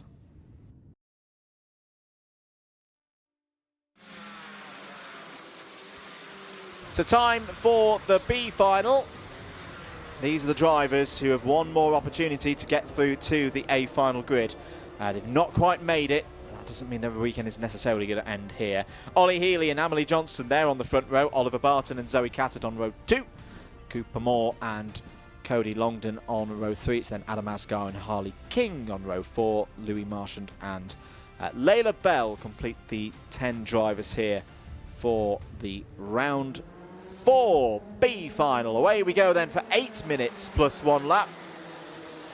First job, make it through the first couple of corners. That's going to get very close and open the door for Oliver Barton to step through. Ollie Healy and Amelie Johnston very, very tight off of turn number 2 for Ollie Healy. Oh, that's really not gone well.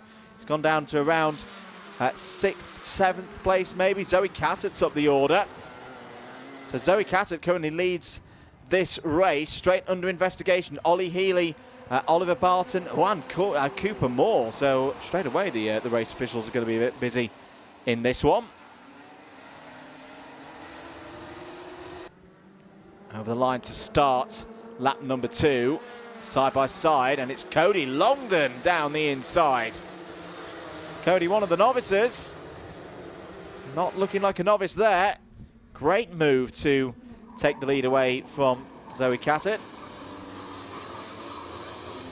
Through the hairpin they go. Emily Johnston third at the moment. Layla Bell, Oliver Barton, Harley King in the top 6. Cooper Moore, Ollie Healy, Adam Asgard and Louis Martian completing the 10 runners right now.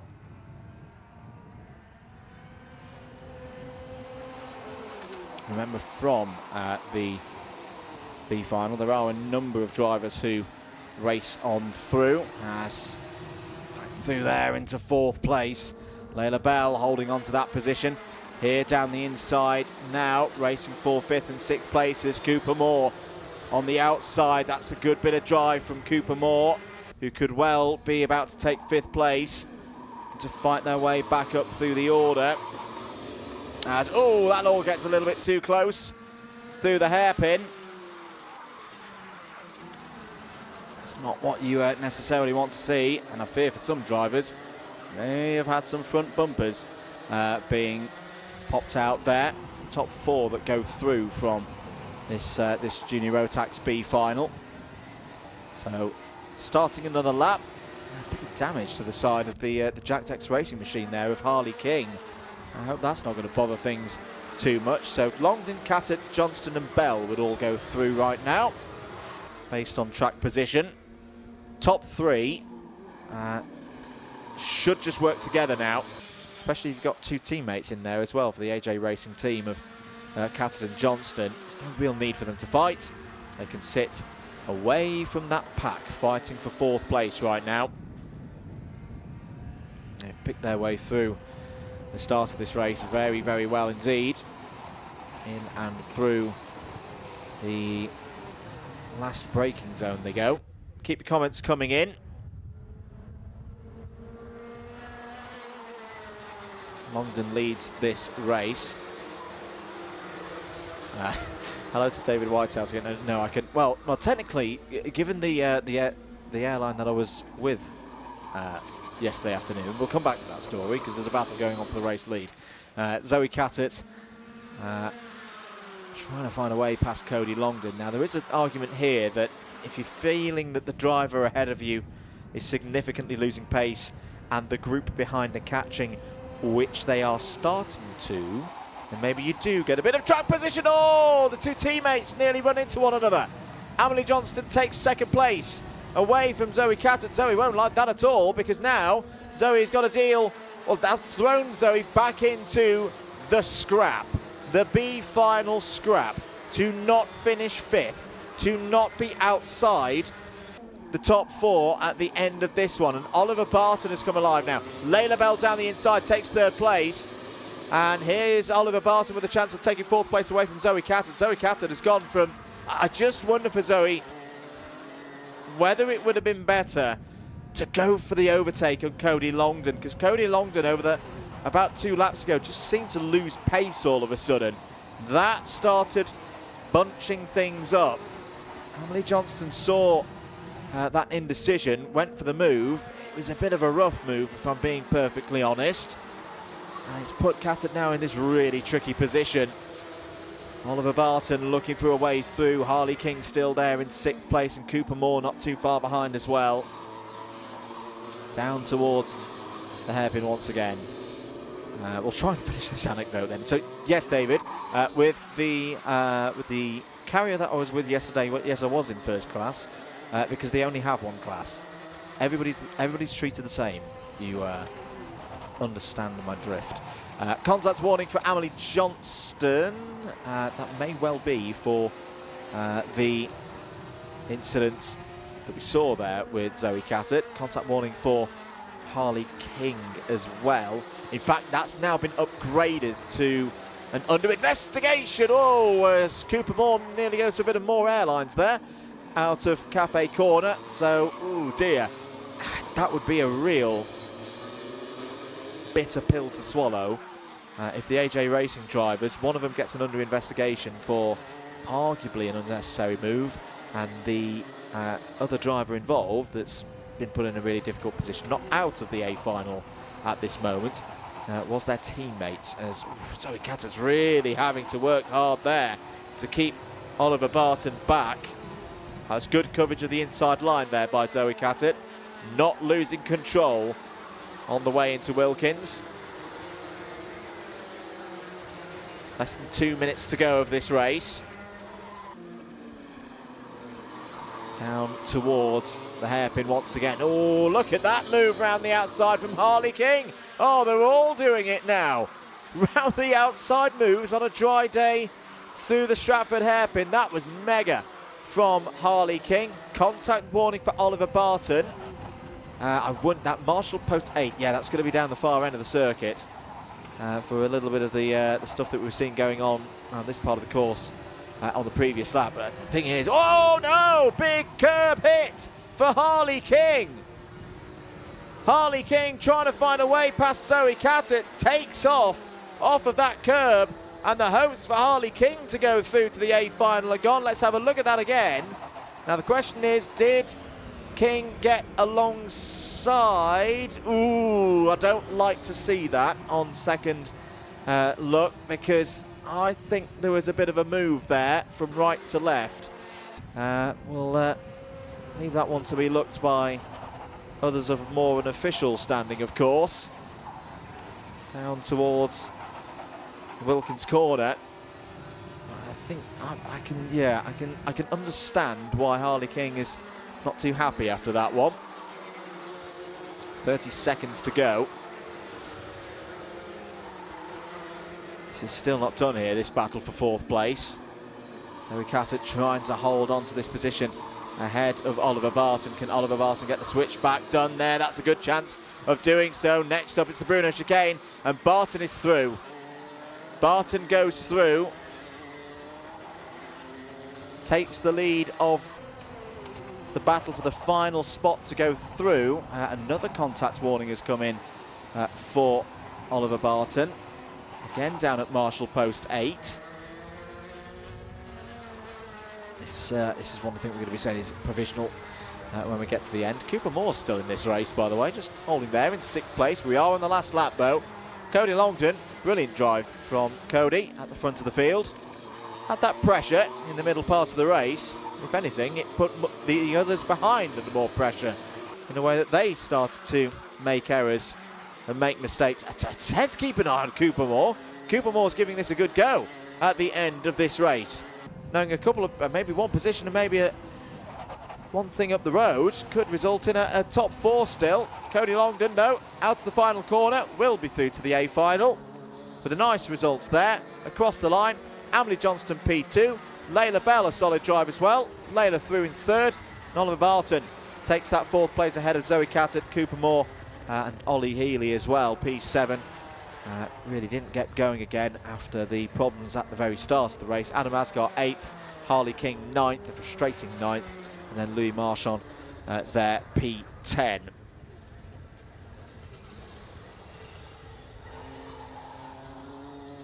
So the Junior Max drivers, for 6 of them, that will be their day done. The A final is about an hour and a half's time, 4:14 for that one. I do hope you can be with us for that, and as soon as we know the formal results to confirm who is going through to the A final, we will let you know. I can see that David Whitehouse has put the link in the chat for all of the results to analyse. So if you've got queries, questions, etc., that is all over there to view through at your leisure. And yeah, for the juniors, we will see their A final later on in the day. We do move into the A finals now. That's all the heats and the B finals completed. We up the time on the A finals now. We go to 11 minutes plus 1 lap. The cadets are up first.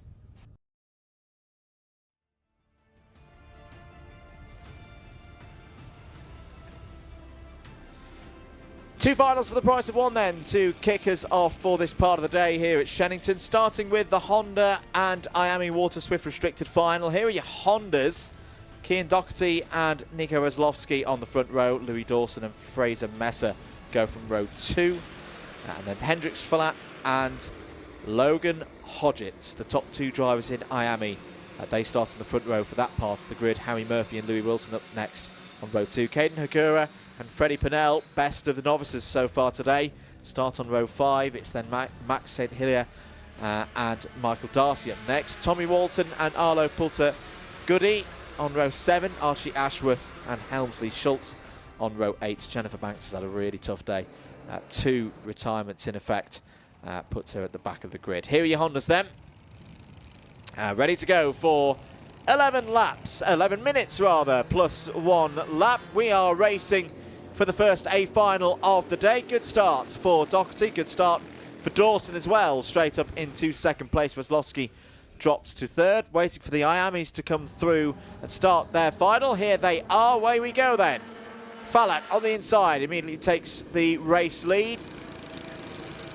Louis Wilson had a good start as well, and looks to be pushing on in the early stages of this one.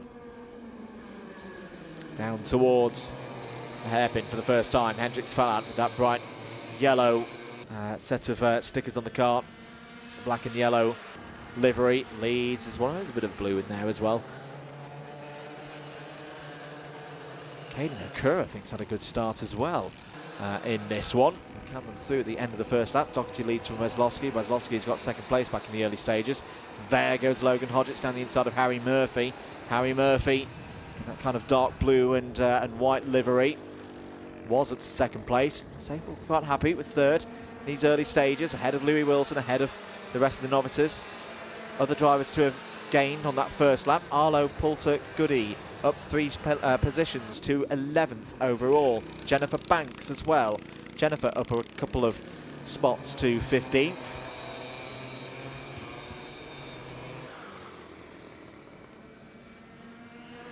Into the Bruno chicane go the IAMEs then. Longer race, so I would imagine that the front-running IAMEs may catch up to the Hondas later on in this final. There is a move from Louis Wilson. Louis has been doing a lot of racing here at Shenington over the past few months. Hazard a bet, actually. Louis Wilson's probably got the highest number of race laps for a single driver this season, because this category, one of the only ones who got some racing in back at the weather-affected round 1. And Louis had quite a good run on that first few heats, but of course we didn't go beyond the first round of heats, hence there were no championship points awarded from that day. 8 minutes and 40 seconds to go. Nice and steady at the moment in this top 4. Been a problem, unfortunately, for Arlo Pulter Goody. So after mentioning that Arlo had gained a few positions, it's unfortunately fallen to the back of the field now. And not quite sure what's happened there. Oh, change for the lead in IAME. Through goes Logan Hodgetts. Good move there from Logan. Down the inside. Now they've got the 4th of the Hondas to deal with in a moment. So they need to be careful with that. Fraser Messer has experienced this through the 2 heats so far, so it won't be a complete surprise to Fraser that these drivers are on their way. In fact, Fraser does a very good job there just to keep to one side, not get in the way of those front-running IAMEs. That's good awareness from Fraser Messer, who's just set a 52.19. Don't worry, we're keeping an eye on Fraser's lap times here in this one to see if we're going to get a PB for the day. But Hodgetts through with Falat and Wilson. Harry Murphy just got left a little bit behind in that one, but not to worry. As Louis Wilson having a little look here for second place. No, not enough speed, unfortunately, through Park Bend, and has to just retreat back into the relative safety of third place. Wilson does lead the championship going into today. Actually, it's a share of the lead with Henry Hales. Henry Hales, the Welsh driver, not here today. I think could well be racing in other places. It's a good opportunity there for Wilson to take advantage. Here is your battle at the front of Honda. They've dropped Louis Dawson. Oh, not quite. No, Louis still there in the number 48. Doherty from Weslowski. At the moment, running the exact strategy that that you would teaching a young Honda cadet, if they're new to the sport, of this importance of reducing the numbers game, of the moment pulling away from Louis Dawson, and meaning that they could always fight for first and second later on in the race, or just fight for it now, which is what Weslowski's having a go at. Oh, that's a bit of a touch there on the approach to the Bruno chicane. Doherty holds on to it. That'll make Louis Dawson's eyes pop open. Seeing that, thinking, hey, this could still be a chance of a win here today. Not completely unheard of in a race like this for the top two to get so invested with each other that they forget about the driver immediately behind.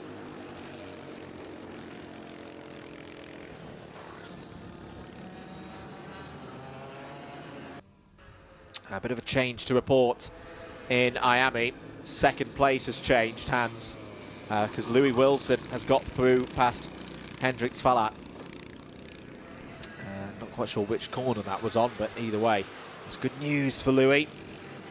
And Logan Hodgetts is the next closest competitor in terms of championship for those top two. Currently, well, were on 108 points at the start of the day. So indeed, if Louis Wilson could win this race, that would be a big result. Would get the championship lead, would extend the championship lead over Hodgetts as well. That's all still to be battled over in these next 5 minutes of racing. And in fact, right on cue, Wilson has taken the lead. So Louis Wilson in the IAMEs, who's been a little bit quieter so far today. Here is that group, and you can see the Tim Wilson Motorsport machine at the front of the field. Logan Hodgetts now trying to find a way back through. This has all brought Harry Murphy back into play as well. Harry, who's had a couple of 49s on the scorecard so far this year. I don't think Harry's actually had a podium yet this year. So this would be great for Harry if he could break that run and get at least one more position and ahead of Hendrix Falat.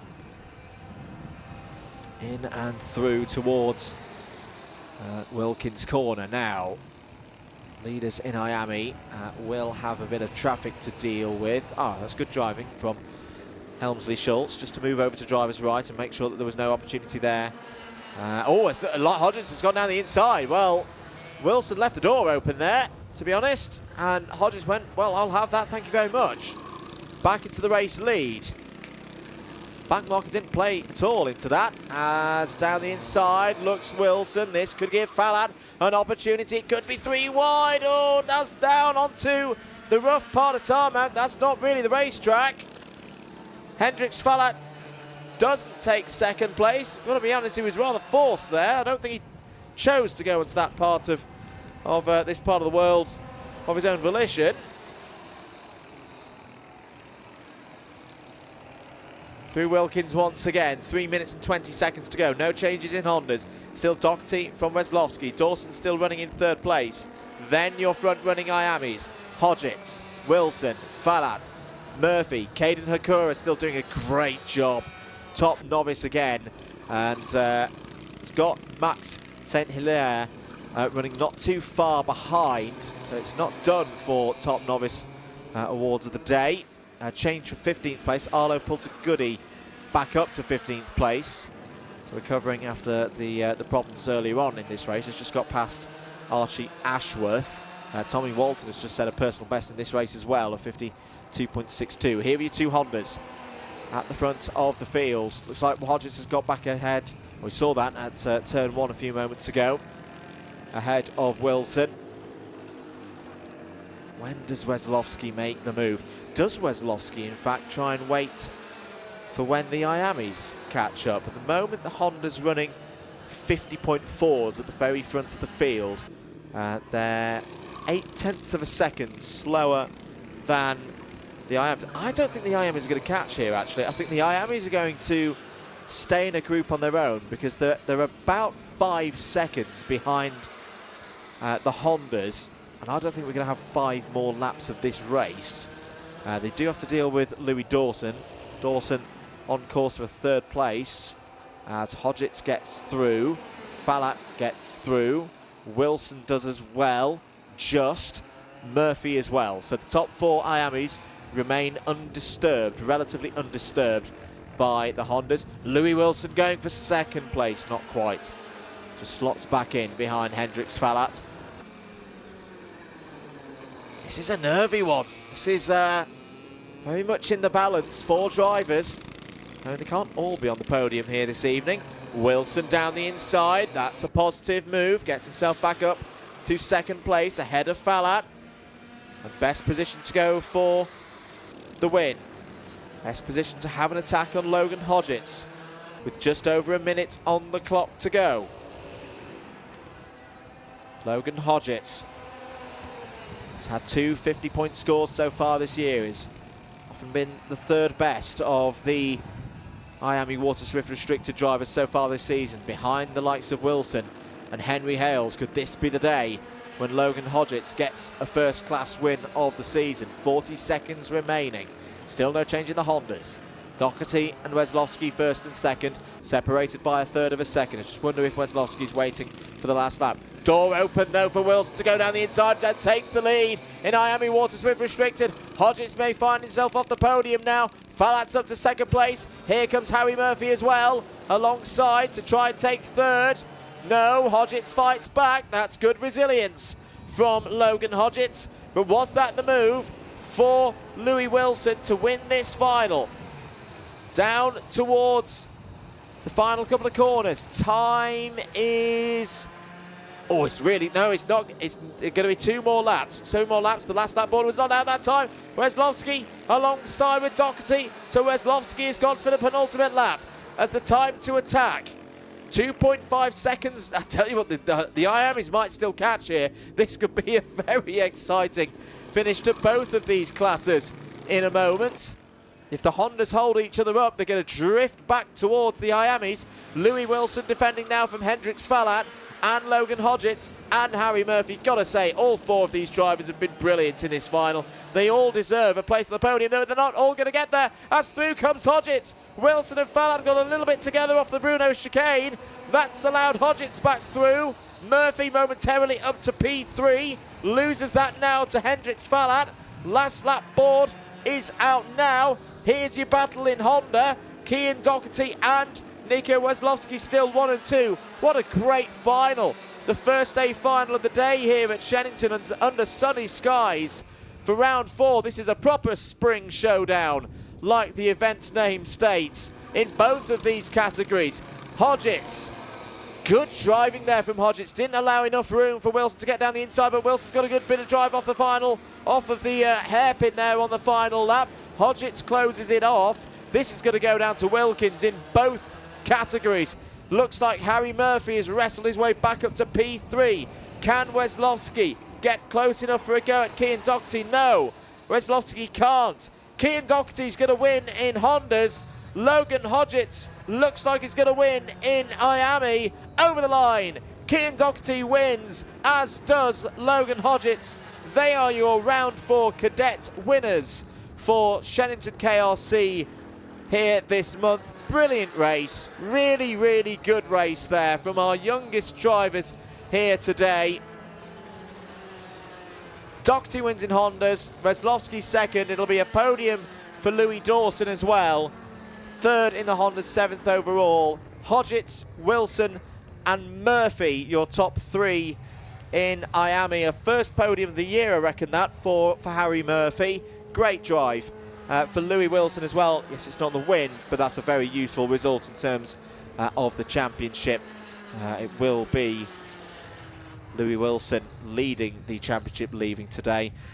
Good drive as well from Caden Hakura, top novice in all of the categories actually. Caden Hakura takes 8th place overall, and Max St. Hilaire 9th, Freddie Pennell 10th, Darcy, Messer, Banks, Poulter Goody, Walton, Ashworth and Schultz. Those were your 17 cadets. Well done to all of them. Do hope we see them again for the next round in May. We've got to move on though. IAME Waterswift Inter final is next.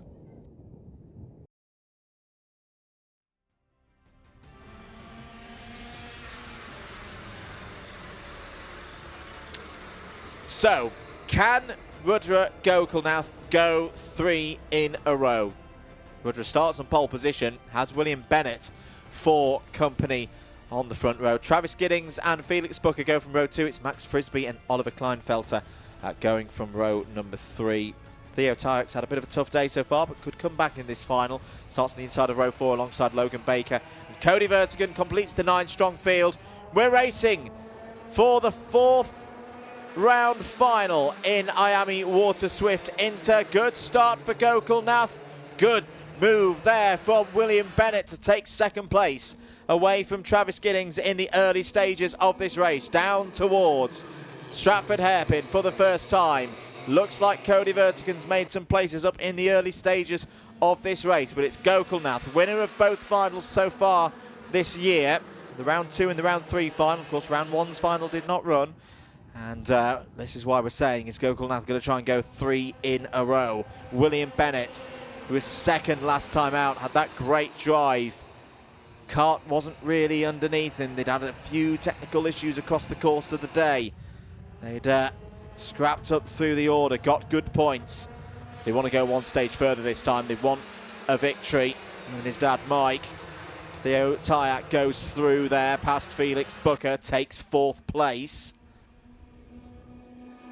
Got to feel that the early stages of this race are going to be very important indeed for setting the tone across the course of things. In and through the chicane. There's a good bit of progress for Max Frisbee. Max the single novice in this category. And has already got a couple of positions in the early stages of this one. So end of lap number 2, Gokul Nath leads. Good start to this final. Quite close here in the top 6. Bennett, Giddings, Tyak, Booker and Vertigan. All covered by 1.5 seconds. Then Max Frisbee in 7th place. There through goes Cody Vertigan past Felix Booker and into 5th place. Felix, who was on the podium last time in the final, was 3rd for round 3's big race for the Waterswifts. And right now, having to really work hard to try and hold on to this 5th place, and does so, gets back down the inside of Cody Vertigan. Gokul Nath starting to stretch things now, though. This is good from the championship leader.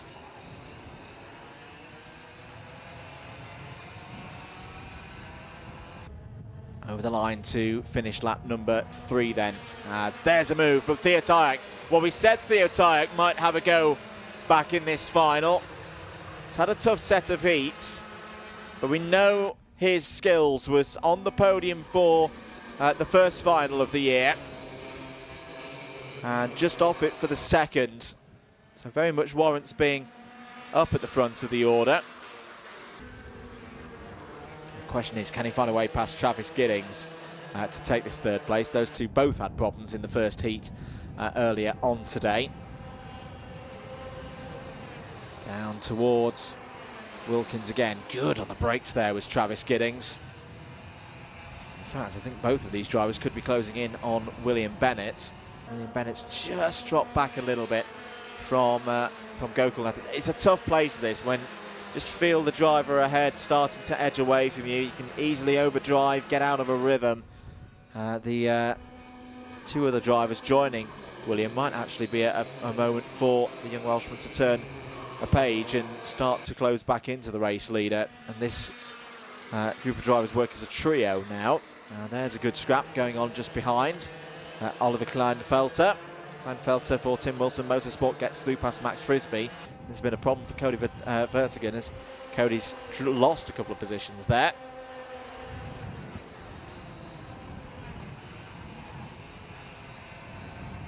Seven minutes of this race to go. Then new fastest lap of the race has just gone in from Rodrigo Gokul Nath. And here's a run for 3rd place onto the podium. Theo Tyak, Travis Giddings fights back, holds on to that spot, but for how much longer? Hard to say whether that is a good moment for William Bennett or not, because yes, William gets a little bit of breathing space, but again, for a moment, loses potential bump drafting buddies, which is what's really needed at this stage of the race if they're going to catch up to Rudra Gokul Nath. Rudra driving so well this season for the A3E racing team. Looking on course here for another finals victory. It would be their third of the year. The consistency of pace as well. Previous lap was a 47.85. That one was a 47.97. Oh dear, as Max Frisbee has had a moment. Oh, Max is okay there. And, well, sadly Max is out of this race. The front of the kart didn't look in a great state. Contact warning for Cody Vertigan has come in. Currently running in 7th place. Oh, that's a real shame for Max. Max has driven brilliantly today. And again, another driver that I'm looking forward to see moving off the novice plates. I imagine it can't be too far away, because Max has raced in the other events so far this season here at SKRC. 5 minutes and 20 seconds of this one to go. So we've got 8 drivers running around out there. Cody Vertigan now under investigation. I think that again might be similar to what we saw in the Junior B final, an upgrade from warning to looking at something or the same incident but a little bit further. 5 minutes of this one to go. Lead now nearly 2 seconds for Rudra Gokulnath. William Bennett still holding a nice 2nd place. And then Giddings and Tyak not resuming their battle for 3rd place yet. I've got to say that Travis Giddings has really impressed me today. Mechanical flag is now out for Cody Vertigan. So that is going to be end of day for the driver of the number 95. And I'll just try and see out of the window what the exact problem is with the number 95 and why. Rear bumper's completely hanging off. Unfortunately for Cody. Just seen that out of the window. Yeah, that's an easy one for the officials to call, and they've called it correctly. So that will reduce us to 7 runners remaining in this one. That's good news for Logan Baker. Logan Baker now on for best result of the season so far. If Logan can keep going here. And keeping an eye on that pace as well for Logan. It's been improving across the course of the day. I wonder if Logan can get down into the 48s. See Theo Tyak there. I love the passion of these many drivers. I say they get to this age bracket of 10 to 13 and they grow up so fast. And you see their personalities really start to blossom. You start to see the passion come through when they're in the heat of battle. Theo Tyak knows that he's not that far away. Okay, so here is Cody Vertigan, so it's not come in yet. So just watch the rear bumper as Cody comes through this corner. Yep, there it is, dragging on the ground on the right-hand side. So the bracket on the right-hand side has ceased to have its primary function. And that's why the mechanical flags come out. Cody does need to come in, because if he doesn't serve the mechanical flag, it's going to get it's going to be upgraded. And yes, it has now been upgraded to a black flag. So yeah, not the best of moments there for Cody Vertigan. It may just genuinely not know that the rear bumper, because of course it's behind him. He hasn't got eyes in the back of his head. He hasn't got mirrors as well to tell him that the rear bumper was off. But that is definitely end of race now. In theory, with a mechanical flag, you can repair it and then go back out, but that will not happen now with the black flag having come out. 2.5 minutes remaining in this one. Theo Tyak getting closer again to Travis Giddings. There could be another go here for 3rd place. Not that time.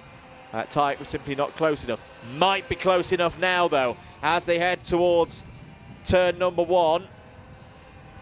Tyak just waiting, maybe thinking Stratford corner as the best opportunity to overtake. But that means getting these next couple of turns right. Of course, making sure that there's enough space in front to go for it and not affect teammate William Bennett's race.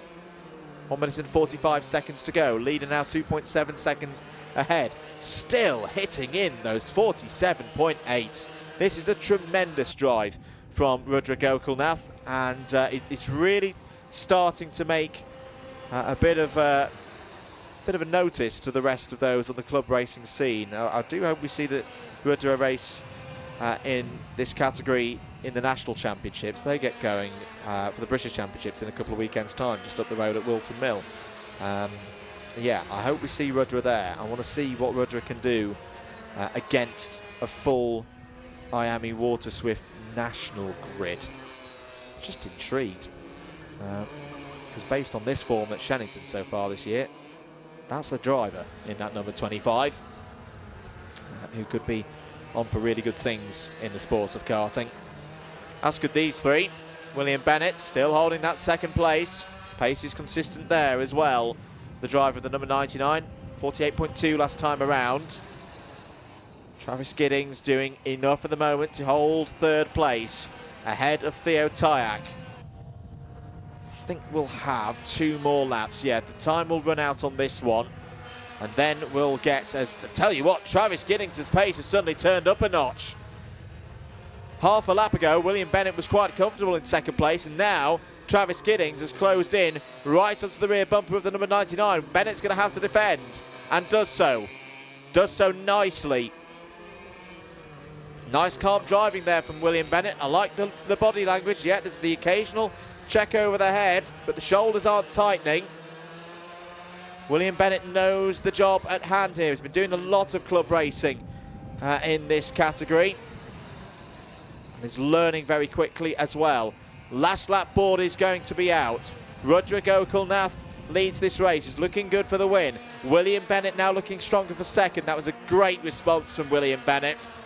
Checked over, saw that Travis Giddings was there, thought, right, okay, we're just going to need a couple more % here on this lap. And now the tide has turned again, and it's more likely that Theo Tyack's going to have a go for third place on Travis Giddings.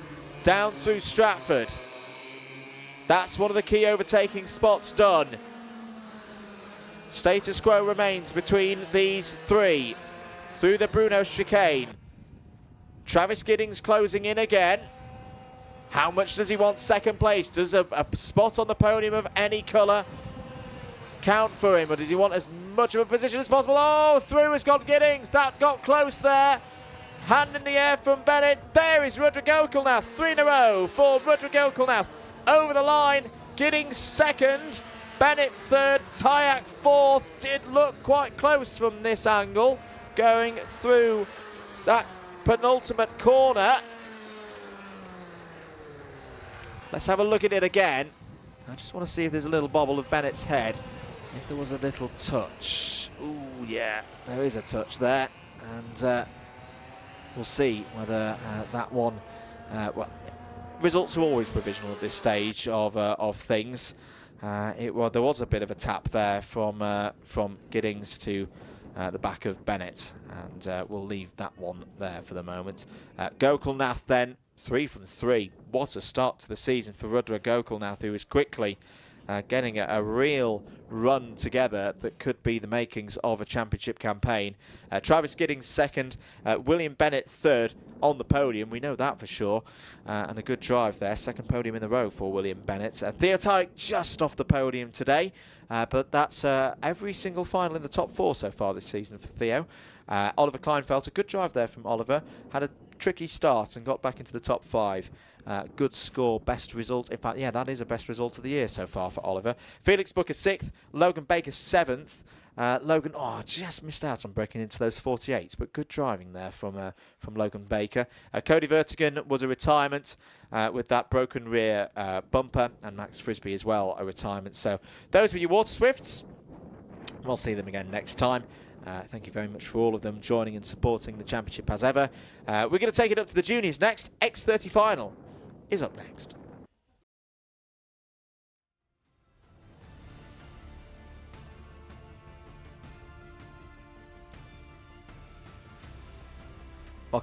Welcome back, everybody, to Shenington. This should be a good one. Jacob Marples starts on pole position alongside Finley Hines for the X30 Junior final. Max Mason and Charlie Blenkinsop will go from row number 2. It's Danny Dempsey and Ian Carey starting on row number 3. Alfie Taylor and Jack Baker start on row number 4. Jack Wish and James Backworth go from 5.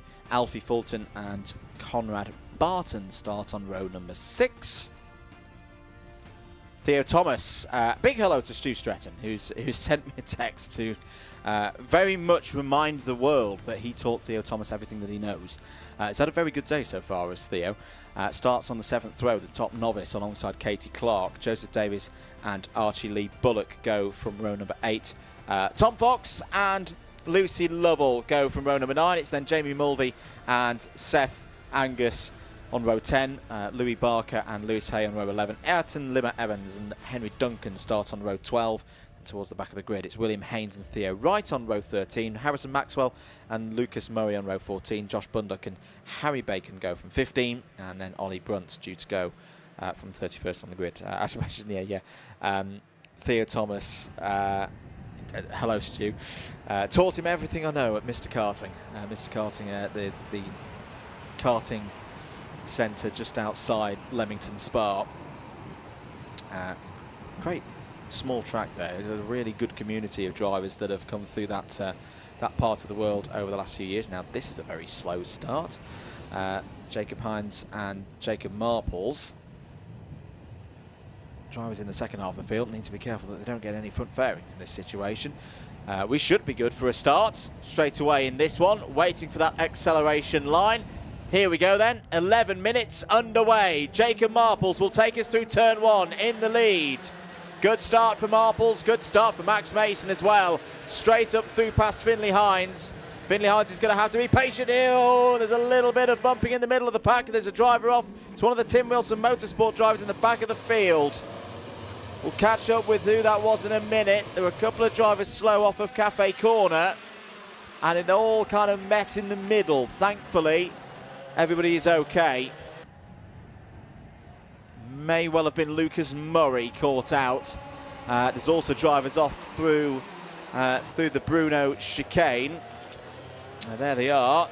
One of them is the number 76 of Harry Bacon. Oh, Harry doesn't like that corner. He's had 2 incidents through that part of the circuit so far today. So end of the first lap then. Marples leads from Hines, Mason, Dempsey, Blenkinsop as back in the front of the field. Chase for the lead. Through has gone Finley Hines into first position. Oh, that's going to be a bit close between all 3 of them. Mason, Marples. Marples somehow holds on.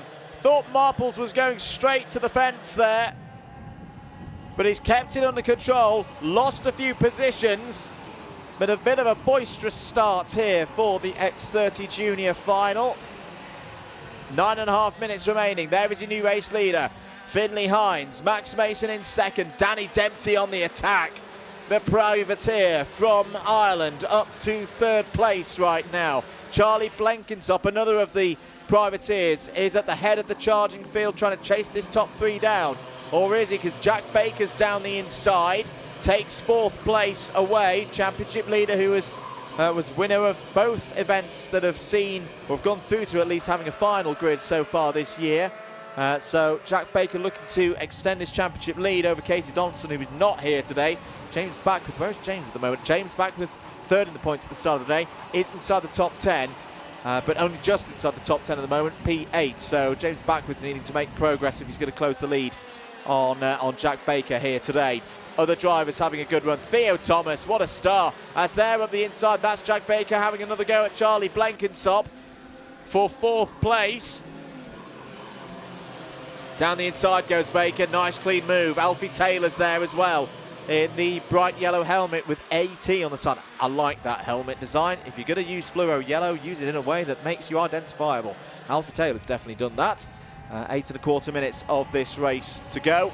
But just to mention, Theo Thomas, number 67, up into the top 10 now as the top novice. I say, I'm really looking forward to seeing what Theo can do when he comes off of those novice plates, because on the basis of this so far, he belongs at the front of the field with these young drivers. There's the number 28 of Jacob Marples trying to fight his way back up the order. He's got past Alfie Taylor there for P6. Back down towards Stratford Hairpin. Next target, Charlie Blenkinsop. I saw Charlie Wolfett win a junior race last week, having had some troubles at the start, and he chipped away and he came back at the opposition and he emerged victorious. Could Jacob Marples do similar here in X30 Junior at Shenington. There's another one. That's 5th place now for Jacob Marples. Sometimes when a driver feels a bit aggrieved earlier in the race and managed to survive, it just gives them an extra couple of percent. It fires them up a bit. And that's going to be a danger now for this top 4. Now they have got a good bit of a gap over the main peloton of karts, as there's James Backworth trying to make a move past Alfie Taylor for 7th place. He might lose that spot now, as he'd had a go at Blenkinsop.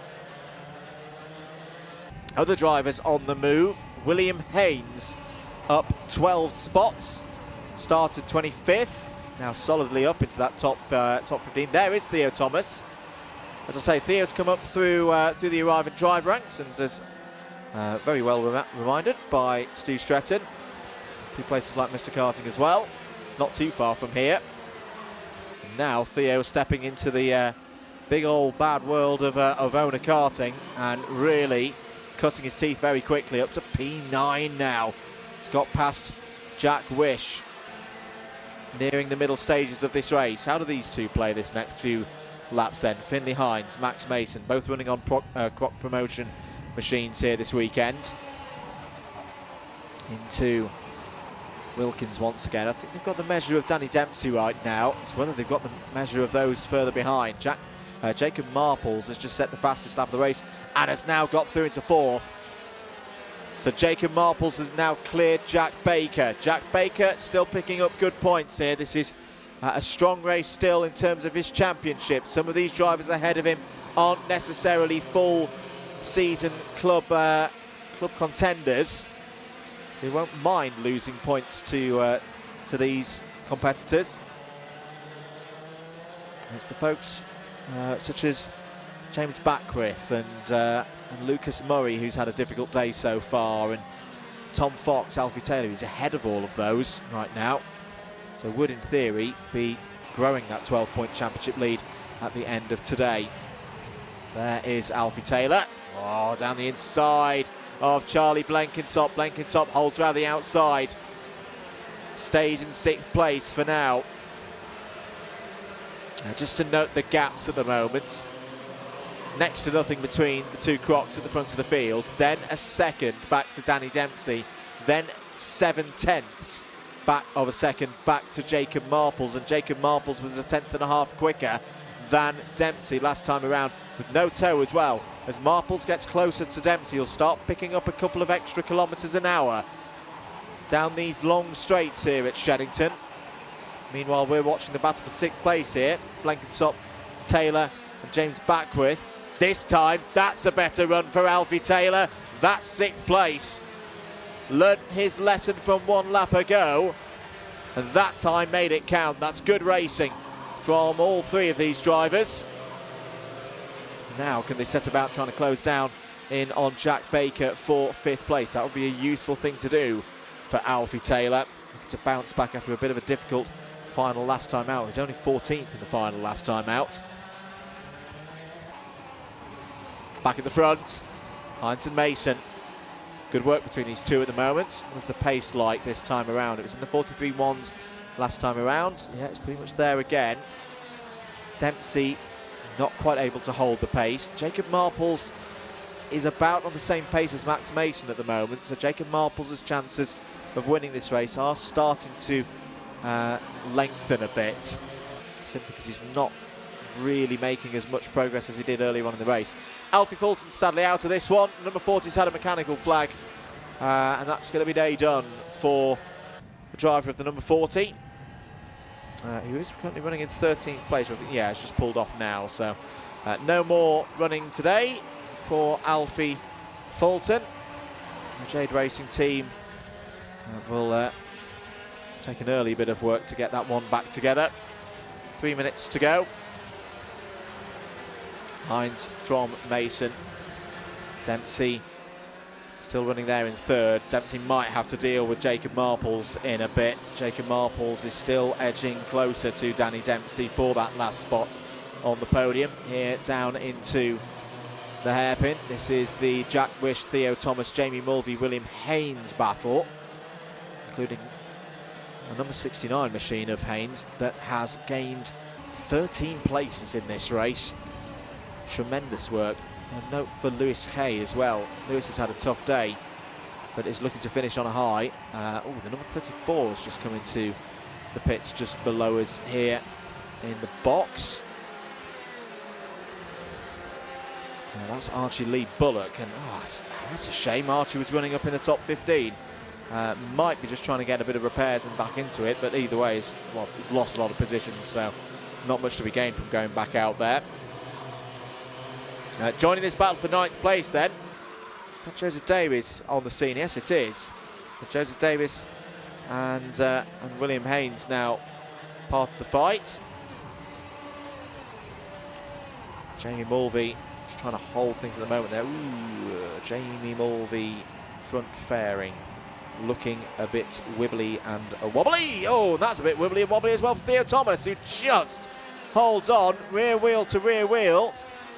Pitched Theo into a wider line there out of the final corner. And contact warning has come through for Theo Thomas. 1 minute and 10 seconds remaining in this race.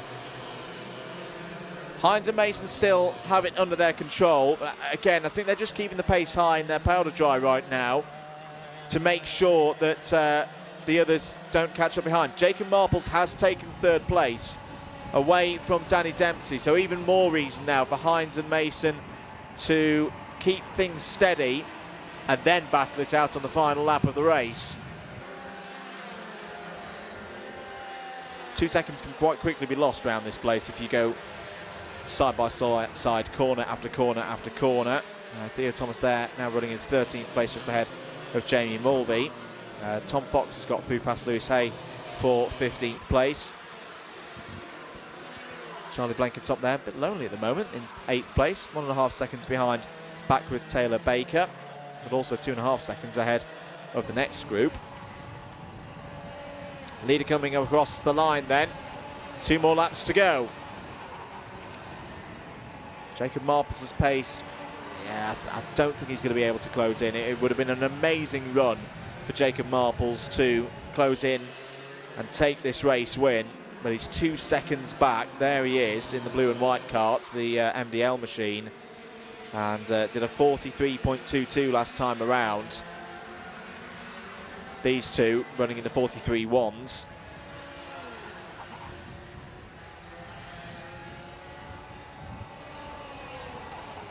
Down into Wilkins' corner they go then. Last lap board is going to be out. Who of the 2 Crocs is going to take this final then?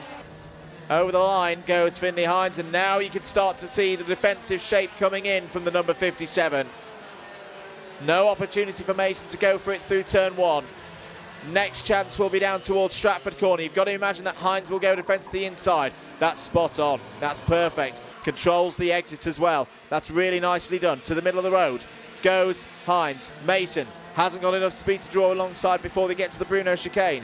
That's the Bruno chicane ticked off. If Hines can get a good exit out of here, that could be the race won, but Mason's still there. Hines just needs to defend to the inside. Mason trying to look around the outside, trying to do a bit of a slingshot off of the final corner. Finley Hines is going to win an X30 Junior here at Shenington. A great win for Finley Hines. It's a Croc promotion 1-2 with Max Mason. Jacob Marples fights back to P3 after nearly being out of the race through the early stages. Danny Dempsey 4th, Jack Baker 5th, Alfie Taylor, James Backwith, Charlie Blanket top, Louis Barker and Jack Wish all in the top 10. Haynes, Davis, Thomas, Mulvey, Fox all in the top 15. Theo Thomas, your top novice here today. Lewis Hay fights back to 16th place after starting 22nd. Henry Duncan as well up 7 spots to 17th. A great drive as well from Harrison Maxwell, 2nd of the novices, up 9 spots in that race to finish P18. Katie Clark and Ayrton Lima Evans complete the top 20. Conrad Barton, Theo Wright, Josh Bunder, Lucas Murray and Archie Lee Bullock all in the top 25. Alfie Fulton, Ollie Brunt, Ian Carey, Lucy Lovell and Harry Bacon complete the running order. More from X30 Junior next time out. We've got to move on though. It's Rotax Inter up next.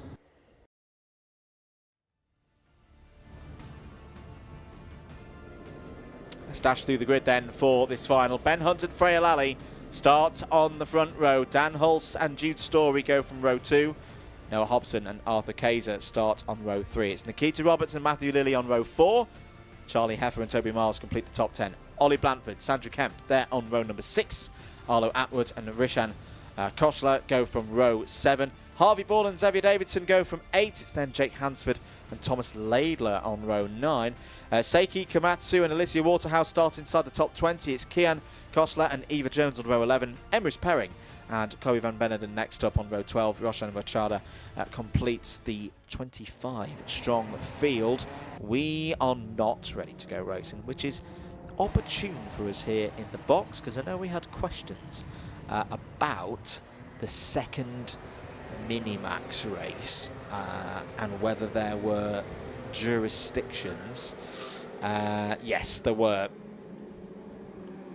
Charlie Heffer did get a 5 seconds for, well, he actually got 2 5 seconds. One for breaking formation at 4 wheels outside the corridor at the race start, and then also had a 5 second for gaining an unfair advantage. So Charlie Heffer dropped down to 16th place in that race. It was Ben Hunt who took the win again, and so far this season Ben Hunt been in very, very good form in these finals. Could this be a chance to extend the championship lead? Oh, it definitely is a chance. The question is, will Ben take the chance?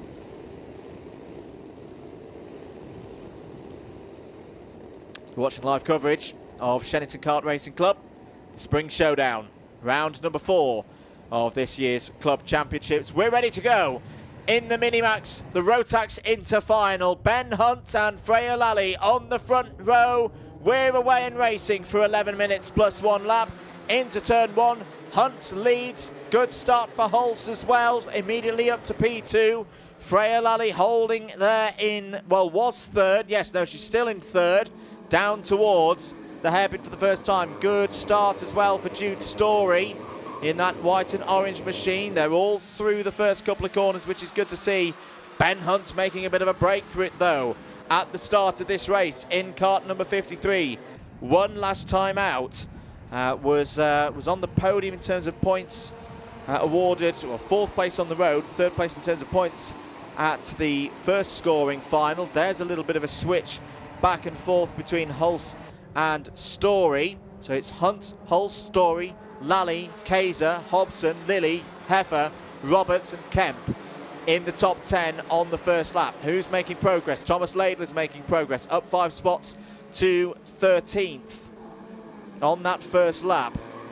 There is a move down the inside from Jude Story and Dan Hulse going wheel to wheel once again, and Freya Lally might take the opportunity here to get one of those positions back that she lost at the start of this race. There, through goes Jude Story. Good move through the Bruno chicane, but this is good for Ben Hunt. He's just able to go into a bit of a time trial mode at the moment and break away from the rest of the field. They've got to get themselves organised if they're going to stop Ben Hunt from going back to back. That's close for Daniel Hulse, nearly hopping onto the back bumper of Jude Story. Also coming into play, you've got Arthur Kaiser there in the number 29. Noah Hobson in the bright yellow helmet is to be kept an eye on as well for Jack Dex Racing. Thomas Laidler is also up another 4 positions, now up to P9. So keep an eye on the bright orange machine of kart number 97, because we've seen Thomas Laidler at the front of the field has had a few issues in terms of post-race changes, shall we say, so far today. But look at that, straight through goes Thomas Laidler, up another position. Podium definitely, oh, wide, there goes Jude Story. Just ran out a little bit too wide. You can see there's a little bit of almost dust that's been put down there on the circuit, probably to clear up a little bit of a fluid spillage from earlier on in the race meeting. I think Jude just got on that stuff and lost adhesion. Did very well, actually, not to spin off there. Freya Lally now attacking for 2nd place. As we mentioned earlier, Freya Lally had a great result in the Arrive at Drive ranks a couple of weeks ago.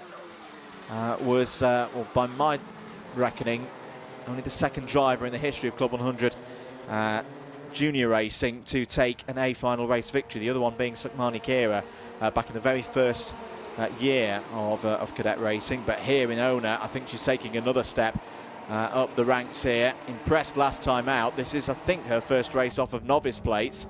And look at her go down the inside, looking for second place. Here is Freya Lally, and has taken that second place away from Daniel Hulse. Is this the point at which this group start to get organised, as Thomas Laidler's come through as well momentarily into third place? It's a little bit close as they get off of Pitts Bend down towards Stratford now. Noah Hobson's on the outside there.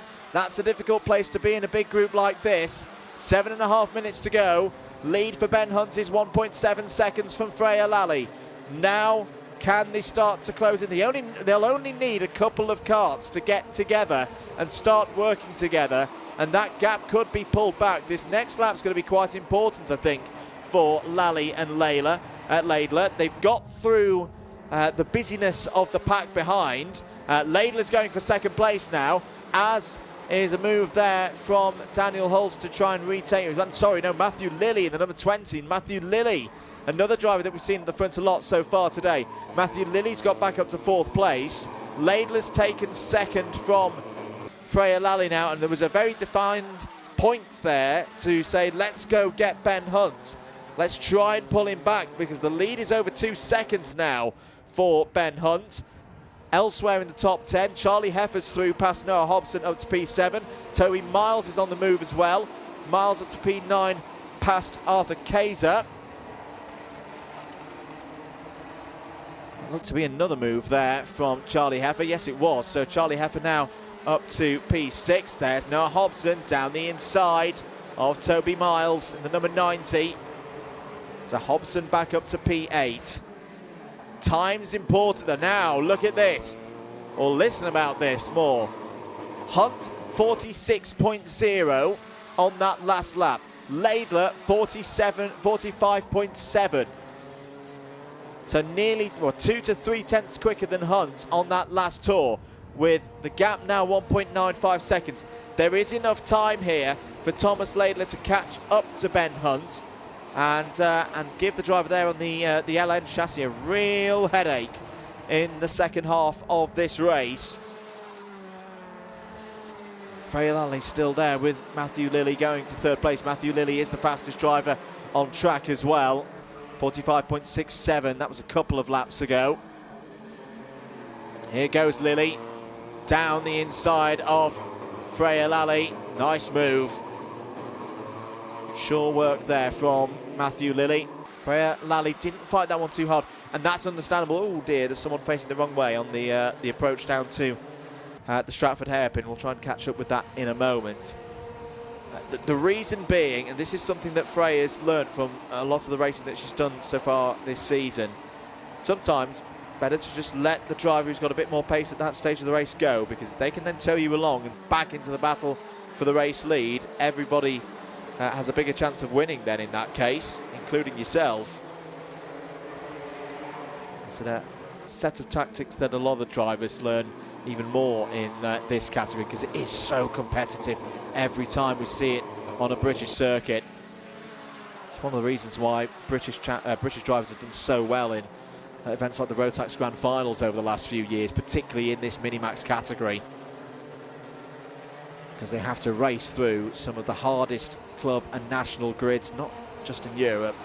And I know people would say, well, of course you would say this, Andrew, because you're from the UK, but they are some of the hardest grids in the world at this level to win at, and it prepares drivers for great things further up the Rotax ladders in particular. There's Noah Hobson.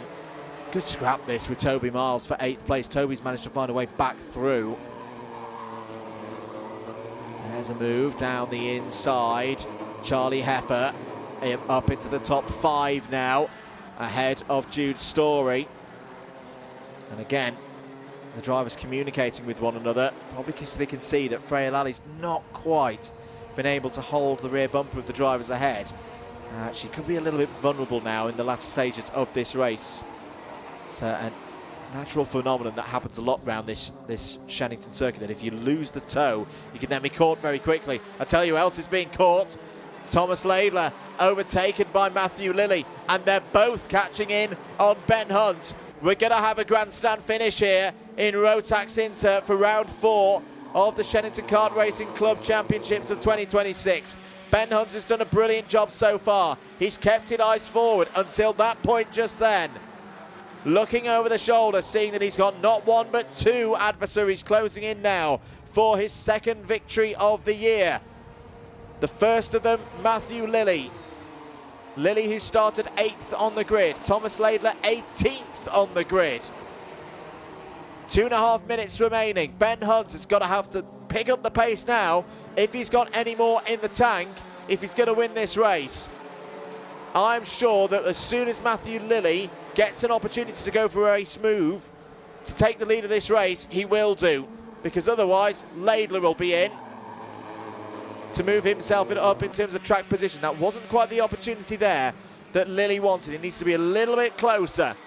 Probably into one of those big braking zones, of which Wilkins is going to be next. Off of the Bruno chicane. Good driving here from Ben Hunt. He's not tightening up. He's not panicking. Good line there, just slightly to the inside. Not too hard of a defence.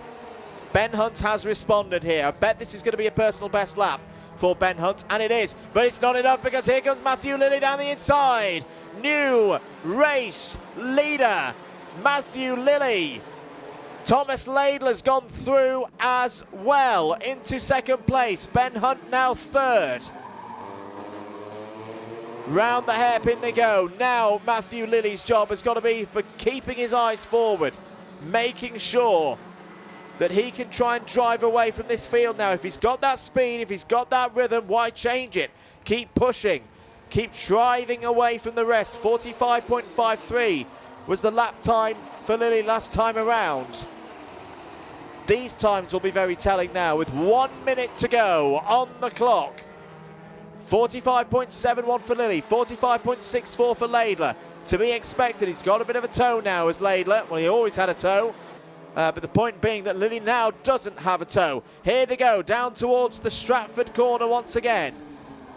Bit of a defensive shape there from Matthew Lilley, but not too much of a defensive shape. There's been a contact warning out there for Ollie Blandford. Ollie, another of the novices, shining today, though. Still, he's done a great job. He's up in 9th place right now. Xavier Davidson as well, just to mention, running in 12th. Noah Hobson has won out the battle with Toby Miles. Toby Miles has faded a bit in the second half of this race. He's down to 11th place. Hobson up to 7th. Jude Story, unfortunately, just losing pace in the second half as well. It's down to P8. Sandra Kemp has broken up into the top 10. 2 laps to go. Lilley trying not to tighten up too much here, but right now Thomas Laidler has a bit more speed. Has he got enough speed though to find a way through past Matthew Lilley? These two are very well matched, and Ben Hunt is still there as well. Should these top 2 get involved with one another, Ben Hunt is still there to pick up the pieces. Still has a chance of his second win of the year here at Shenington in the club level meetings. Freya Lally holding in 4th, hasn't been swallowed up yet by the likes of Charlie Heffer and Daniel Holtz and others. She's doing really, really well. We're on to the last lap now. Lilley leads this one. Here's the move though from Laidler down the inside. It's a bold one, it works. Oh, great stuff from Laidler. Back comes Lilley on the outside now. Hunt still trying to find a way through into Stratford. Is the switch back on? Yes, it is for Matthew Lilley. They're side by side again as they run towards the Bruno chicane.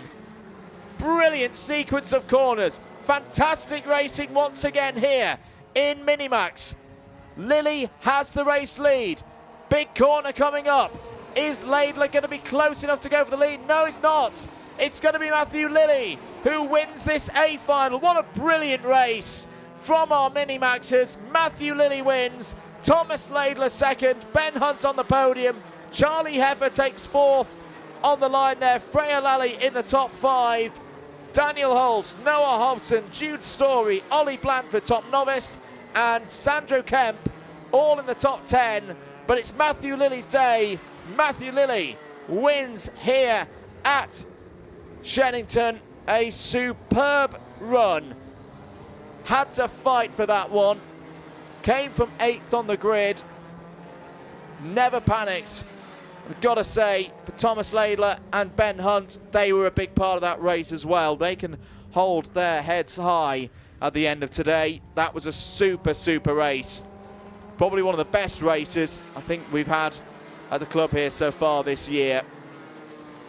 That was awesome. The race winners head into the pits now.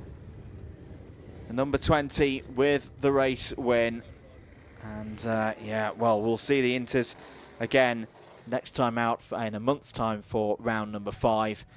Very much enjoyed that. Well done to everybody involved.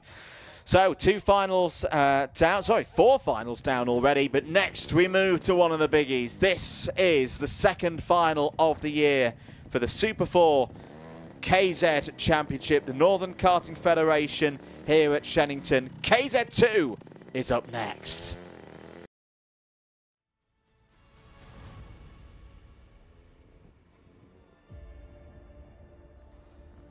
Here we go then. Super 4 KZ final, second one of the year. Here is your grid for it, and it's quite a mixed up order as well. Jake Weston has pole position for this final. Miles Murphy looking to go back-to-back like he did from the National Championships last week at Warden Law. Starts second on the grid for this one. Alan Kenyon and Isaac Smith go from row 2. Derek Morgan and Ryan Green will look to use all of their experience and prowess from that part of the grid. Ralph Youngling and Ben McLeod on row 4. Harry Walsh and George Robinson on row 5. Charlie Cole is your winner, of course, from Fullbeck. Starts on row 6 alongside Jensen Pugh. Row 7, Oliver Stewart and Milo Manderson. Jess Edgar and Ellis Bourchier go from row 8. Lee Ward and Jonathan Railton start on row 9. And then Craig Mays, Ryan Simpson on row 10. Alex Mackay and Reese Duthie go from row 11. Oliver Harris and Jack Price start on row 12. Jack Simpson and James Kacholek go from row 13. Kai Springfield and Jack Mackay go from row 14. Ryan Garvey had technical problems in the heats earlier on, starts on row 15 alongside Lexi Fells. It is a 30, read it, 3-0 strong KZ field here at Shenington for the second final of the year in the Formula KZ2 Super 4 series, the Super 4 Gearbox Championship run by the Northern Karting Federation.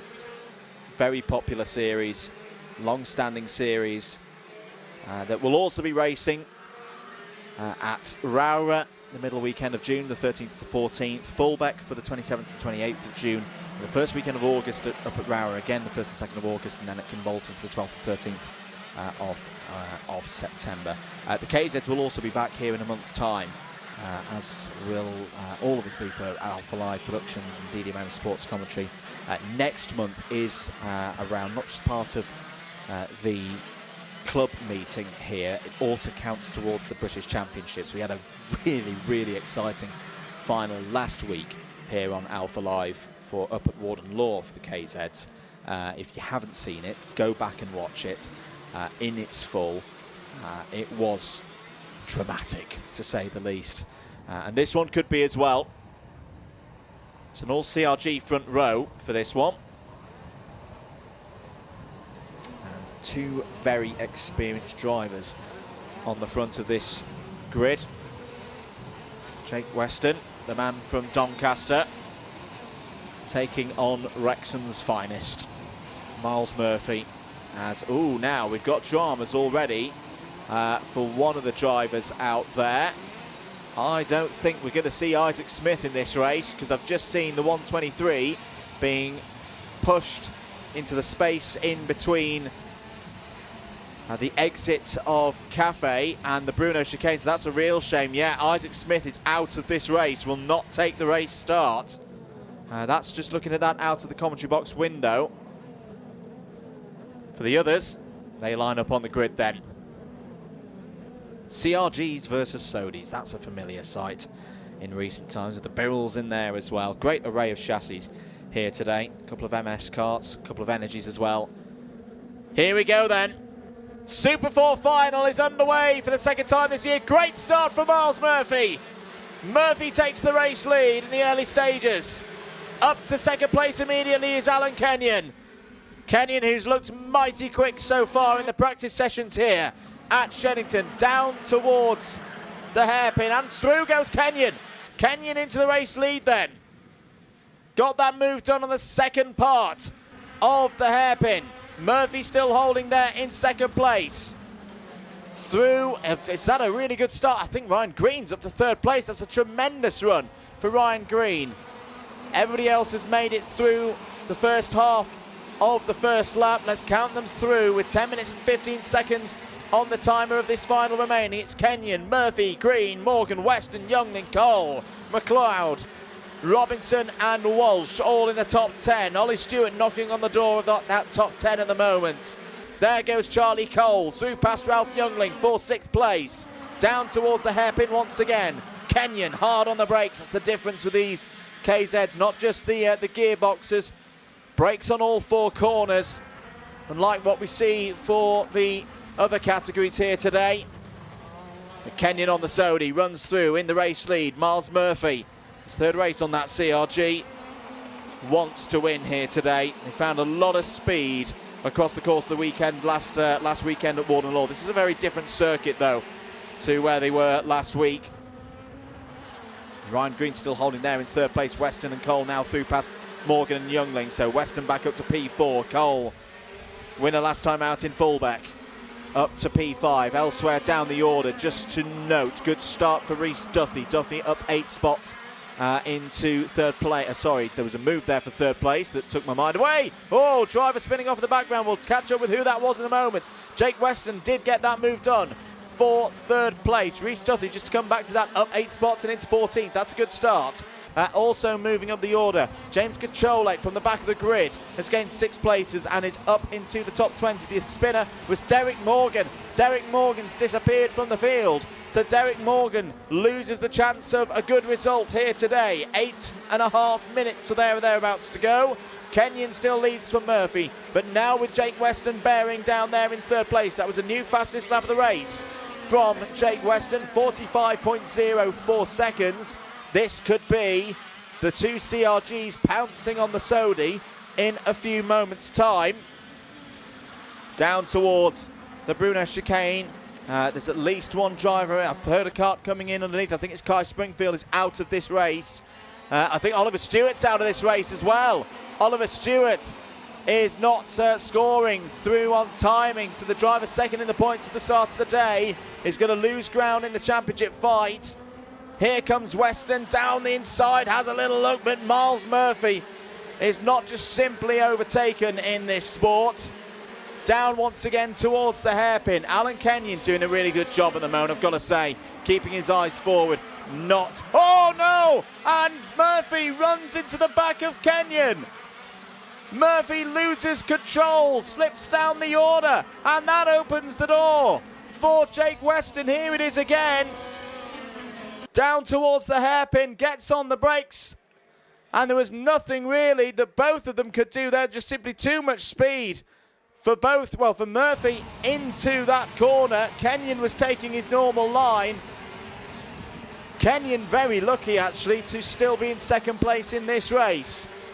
Hopefully not too much damage to the number 40. Oh no, Ollie Stewart's fine. Ollie Stewart's just been rescored in 5th place. Apologies folks, gave you all a bit of a scare there that the last year's British champion was out of this race. That was a bit of a transponder error, I think, at our end. He is still there. He's actually still, he's now nicely closing in on this group. Could be on for a podium here. Well, how things are turned around here today. Jake Weston, though, leads this race right now. Wasn't at fullback, so isn't at the moment high up the scores in terms of the NKF 2026 championships. But he'll make his mark here at Shenington if he can take this one through to the checkered flag. 6.5 minutes to go. Ryan Green 3rd. Charlie Cole still there in 4th place, and Charlie Cole is always going to be a threat, isn't he? Down towards the hairpin once again. Oliver Stewart, though, trying to line up for a move for 4th place and has got it done. Great move from the Scotsman. The man from Inverness, here to win more races. Was 2nd last time out at fullback and now is starting the charge to try and get back on the podium once again. Plenty of time to do that in this race as well. Still 5 3/4 minutes on the timer to go. Over the line once again. Don't worry if you see Oliver Stewart falling down the order as into the pits and out of the race pulls Derek Morgan there. And is him definitely gone from this one. Didn't want to get in the way of the leaders there. Oliver Harris is also out of this race. Ben McLeod is also not circulating. Well, at least that's what time is saying. So we thought Oliver Stewart was out of the race not that long ago. But thankfully we were wrong on that one. And he's still going. There is Harry Walsh, P7. Again, I've been really impressed with Harry today. This is a step forward. Let's see where Harry is at the end of the season. I think he could be right in this mix. All of these drivers here on your screens, these are the thoroughbreds. These are the heavyweights. These are the ones who have been doing this game for a long, long time. Harry Walsh isn't quite there yet, but he's on his way. Weston, Kenyon, Green, Cole, Murphy. These are all drivers in karting that we've been talking about for so many years. And Stewart in there. He's still there, don't worry. Just ahead of Ryan Green now. So that is Oliver Stewart through. And into third place now. Oliver Stewart, for those of you not familiar with his story, had an extended time out of karting. He was involved in a road traffic incident that nearly changed his life. There's a great move. That was Charlie Cole down the inside of Ryan Green for fourth place. There was a long time where we didn't think Ollie would ever get back in a kart competitively, and he fought back. He went on a brutal training regime to simply be ready for last season. He wasn't at 100%. I remember speaking to him after his first British Championships final at Warden Law last year as well, and he was hurting. He got onto the podium, but he was hurting that day. And he came through that season to then win the British Championship. He did very well in this championship as well last year as well for Super 4. But I think the scary thing for the individuals at the front of the order alongside him is this is Oliver Stewart now back to 100%, I think. This is the Oliver we didn't see last year, chasing down opponents one by one and looking like the driver to beat. Well, I'll say that. He isn't leading this race at the moment. Jake Weston, to give him his dues, is still at the front of this field. Not driving away from the field, though. 44.67 last time around for Jake Weston. Alan Kenyon's still there as well. Ollie Stewart's got to get past him first. Into Wilkins' corner. Off of Wilkins' corner. This could be a chance. Oh, that's a good shift up the gears from Alan Kenyon. Good control of the power. No opportunity for Stewart to get through there. We've got 2.5 minutes to go on the clock.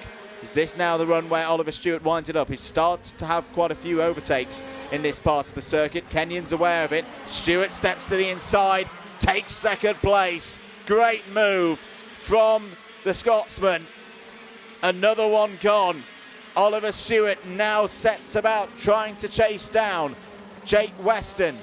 Stewart, who started this race from 13th on the grid. He's had a few difficulties in the heats today, but these finals is where it matters most. There's Charlie Cole as well. Don't rule out Charlie Cole yet. He's not given up the hopes of a race win here today. Can he find a way through past Alan Kenyon pretty quickly? Well, he recently set the fastest lap of the race as Charlie Cole, a 44.43. Lee Ward's having a great drive, just to mention, up 9 places. The Irishman, the privateer, up to P8. Good points being scored by Lee here today. 1.5 minutes to go. This lap will be very telling. What kind of pace does Stewart have relative to Weston? Has Weston got something in reserve? Weston's been managing this pace very nicely. Constantly setting green sector times, getting quicker little by little, but not taking too much out of his materials right now. That was a 44.8 for Weston, but it was a 44.42 for Stewart. Stewart is closing in here. 60 seconds remaining in this race. Other shifts down the order. Milam Anderson is up into 16th place. It's got through past Craig Mays, Jack Mackay, and Lexi's having a good race as well. It's up to P23, and remember, the only novice in this race is Lexi, and she's beating some drivers with a lot more experience than her at this level. That is really, really good to see. Big step forward for Lexi Fells today versus appearances earlier on in the season. It's going to be 2 more laps of this one. But Oliver Stewart has closed in now on Jake Weston. Jake Weston is going to have to dig deep now. And he is digging deep. That's another personal best from Jake Weston, a 44.59. Down towards Stratford once again. Stewart is very quick through this first sector. Into the hairpin again on those brakes. The braking phase looks good for Stewart as well. Oh, there's a bit of a to-do there for third place between Kenyon and Cole. Is that going to give Ryan Green the opportunity to go up the order? Through the Bruno chicane. Jake Weston keeping his eyes forward, trying to take this CRG to race victory here at Shenington. This has been a very good lap from Jake Weston. Oliver Stewart's charge to his rear bumper has slowed slightly onto the last lap. A little check over the shoulder there from Jake Weston. Another PB from Jake Weston. If Jake Weston's going to win this race, it's going to be his race management that does it. But Oliver Stewart had a very good run there through Cafe Corner. Head down, trying to get through. Weston defends through the hairpin. Stewart is right there now. They're going to be side by side, potentially. No. Stewart just slots in behind once again towards the Bruno chicane. This is all on the line now. Stewart could have had a win in the heats earlier on and needed one more lap. Is it going to be a case of, again, him needing one more lap here in this final? Jake Weston holding on. Has just got to get this last corner right to hold on to victory. Stops it on the corner. Accelerates off the corner. Jake Weston, is he going to hold on for victory? On the line, side by side. Yes, he is. Jake Weston wins the final here at Shenington by a whisker. What a race. What a performance from Jake Weston. Ollie Stewart P2. Alan Kenyon comes home third in this final. Charlie Cole and Ryan Green secure results in the top 5 as well. Miles Murphy fights back to P6 there. Harry Walsh impresses. Got to say, I think that's the best day of KZ racing I've seen from Harry so far in his young career. Harry Walsh P7, Ralph Youngling P8, Reese Duthie, what a drive. Up from 22nd on the grid and gets in the top 10. Ellis Bourchier as well secures a top 10 finish. Jensen Pugh, Jess Edgar, George Robinson, Milo Manderson and Ryan Simpson all in the top 15. Craig Mays, Alex Mackay, James Kacholek, Jack Price and Jack Simpson record top 20s. Jack Mackay, Lexi Fells, Lee Ward, Jonathan Railton and Derek Morgan in the top 25. We're into the retirements now. There were in total 22 finishers. Oh, Lee Ward had a problem right at the end there and fell down the order. Oh, that's a real shame for Lee. Rest of them then, Oliver Harris P26, Ben McLeod 27th, Kai Springfield was the Jade that we saw retiring just underneath us early on in the race, and Ryan Garvey and Isaac Smith did not take many laps there at all. Brilliant stuff from the KZs. Love them bringing here. Full credit to the NKF and the Super 4 Championship. Best wishes for the rest of their season. We've got to move on though. Next race is out on circuit.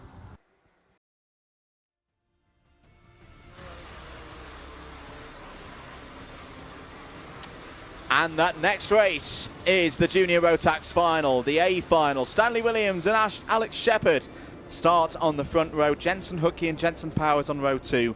Daniel Wisnauskas and Kai Pepper on row 3. Miles Cleworth and Stanley Stafford on row 4. Miles Burton, Austin Mayhew, row 5. Ethan Cossins and Hayden Fisher on row 6.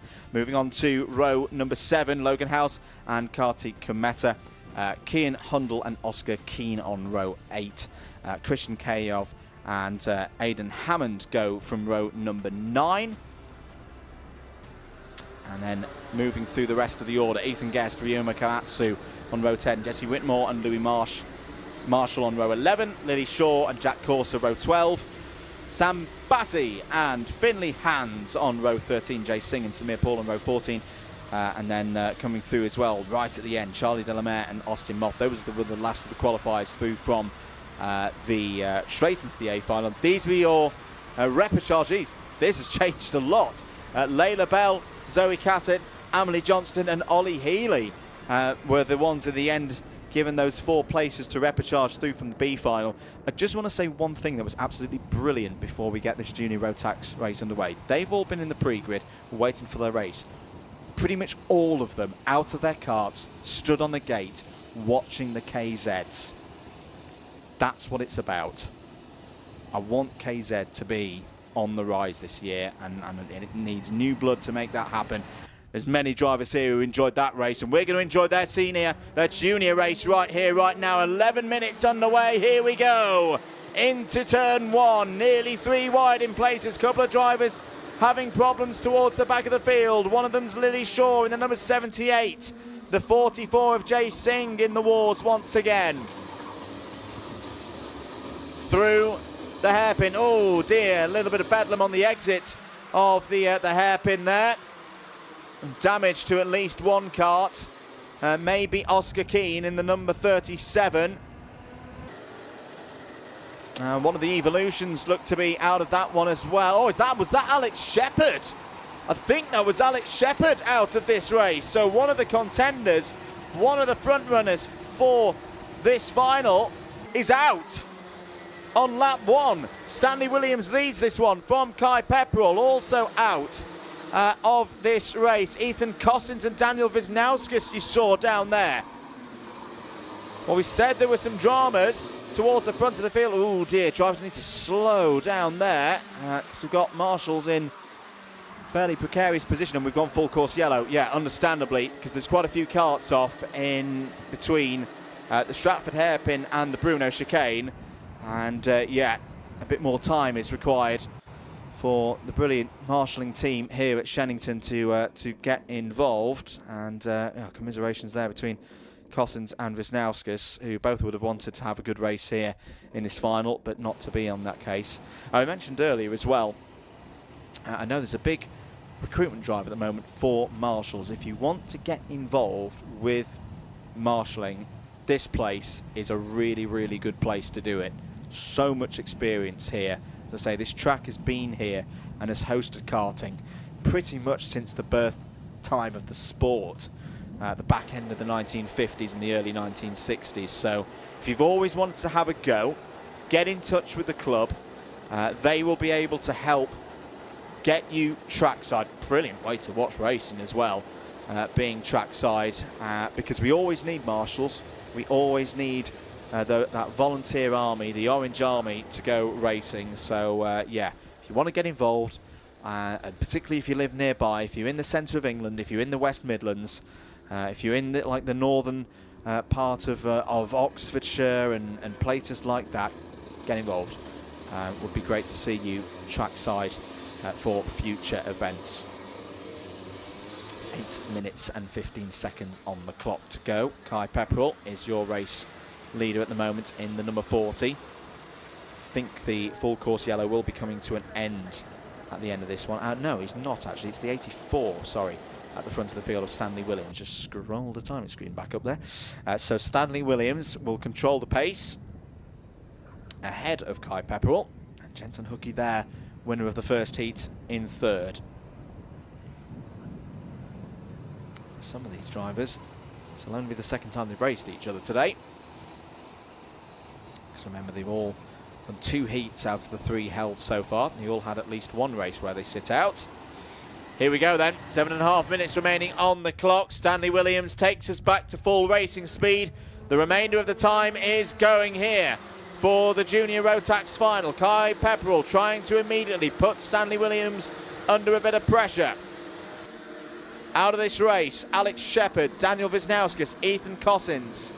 Cian Hundle also fell to the back of the grid, as did Lily Shaw and Jay Singh. So they've got work to do. Jensen Powers having a go there at Jensen Hookie for third place. Miles Cleworth not too far behind as well. It's a good chance now for these top 2. If Kai Pepperell has a quick check over the shoulder, he'll see the gap. And Powers getting through into third place ahead of Jensen Hookie there. He may well be able to think of like, right, let's just work together and try and at least get second place for each of us today. Williams and Pepperell. Williams will be aware of that. Williams had a good look over the shoulder there just to assess the situation. Good reading of the race there by Stanley Williams, staying quite calm. Jensen Powers, though, is looking really quick. Jensen Powers, as you mentioned, was through to third place and is now closing in on this top two, proving that he was worthy of going for that move on Jensen Hookie to clear him and get onto and into the podium places at this moment. In fact, Jensen Powers is looking really quick at this stage of the race. Kai Pepperell is not going to be able to work with Stanley Williams at this stage. Is Powers going to throw a move in? Yes, here it comes into turn one, side by side. Jensen Powers up to P2. This is superb running from the driver of the number 16. Down the inside there, big send coming in from Miles Cloweth. Didn't quite work though.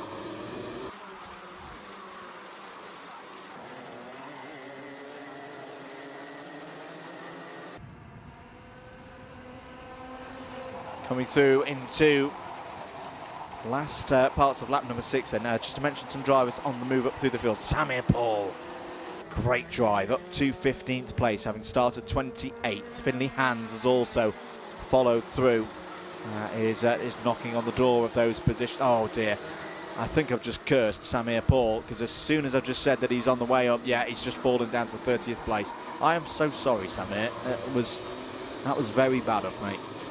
Miles Cloweth again having a go, trying to get past Jensen Hookie. Jensen Hookie just not quite having the pace at the moment. Start of the day great in heat number 1, but for whatever reason, just not quite able to get things going in this final. Right, I'll try and mention some other drivers who've moved up the order nicely and hopefully not curse these young folk. Zoe Cadet is one of them. Up 14 places, Zoe, who came through from the B final, is now running in 18th place. Layla Bell up 11 as well into the top 20. All of our B final repechage doing really nicely. Emily Johnston in there as well has got up to P21. Please, boys and girls, don't fall off the road now or have a problem or have a mechanical. Save yourselves from the DDMM commentary curse. 4 minutes to go. Contact warning for Lily Shaw. Miles Cloweth again trying to find his way through. Although Kai Pepperell's coming back to them now. Kai Pepperell at this stage of the race looking like he's in a bit of bother here. This could be the tonic for Jensen Hookie's challenges in the first half of this race, just to get him going. If he can get an overtake in on Kai Pepperell. He's going to have a look at it down the inside, and that is a nice move from Jensen Hookie. Beautifully glided the back end of that kart into the apex of the corner. That is poise, that is experience. This is a young man that I've had the pleasure of commentating on all the way from his Bambino days. Probably for about 6 years now I've been watching Jensen race, and that was masterful. Just to slide it on in there. Really, really good stuff. And at the moment, it's giving him a spot on the podium. Jesse Whitmore is under investigation.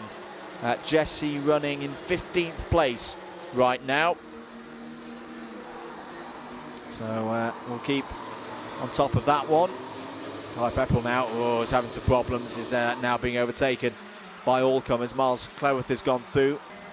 Miles Burton also trying to find a way through.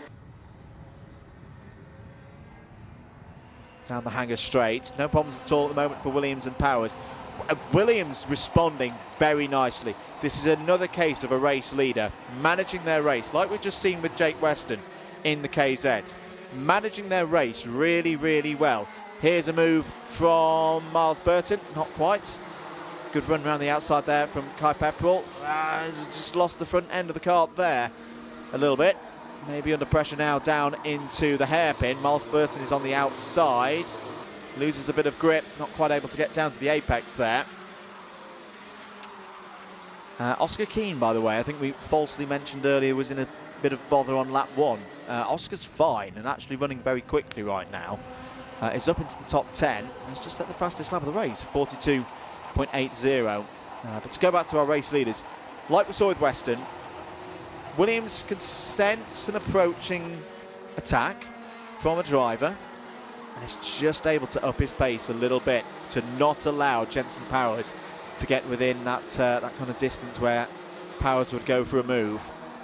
The quick sight there of Aidan Hammond. Aidan Hammond's having a good race as well, up 10 places, sorry, 8 places.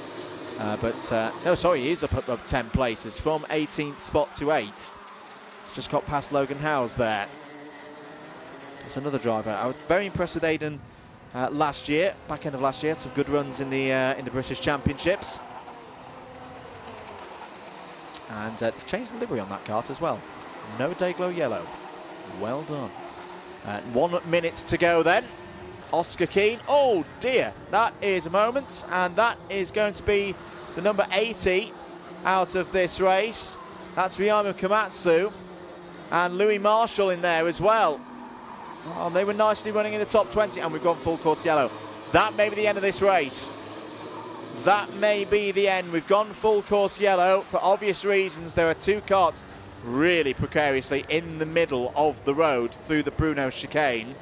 Well done by the leaders. They've properly slowed down there to navigate their way through. Stanley Williams, in fact, if Stanley's smart here, he will run this on the clock down to 0. And he is doing. Good boy. Stanley Williams is effectively going to win the race on this lap because the time is going to clock down in 5, 4, 3, 2, 1. The next lap, I think, has to be a full course yellow per the rules, and it will be the last lap. So, bit of an anticlimactic way to finish this one, but a good head there from Stanley Williams. Not always the thing that the juniors are praised for. Read the situation firstly to not charge into a quite, frankly, dangerous area of the circuit with 2 karts in the middle of the road. That was very good. And then he straight away read the situation and went, hang on a minute, I can close this race out. Back it off, do exactly what the race directors tell you to do under a slow procedure. And we're on the final lap now. This race won't re-begin. Or restart, I should say. Re-begin isn't a word. And Stanley Williams will take victory in this one. Frustration, of course, for anyone who was charging through the field right at the end there. But, that is part of racing. For Stanley, this will be a first win of the year. Was second last time out in of the point scores for the championship, behind Jensen Hookey. Jensen Powers will be on the podium for the first time in a couple of months.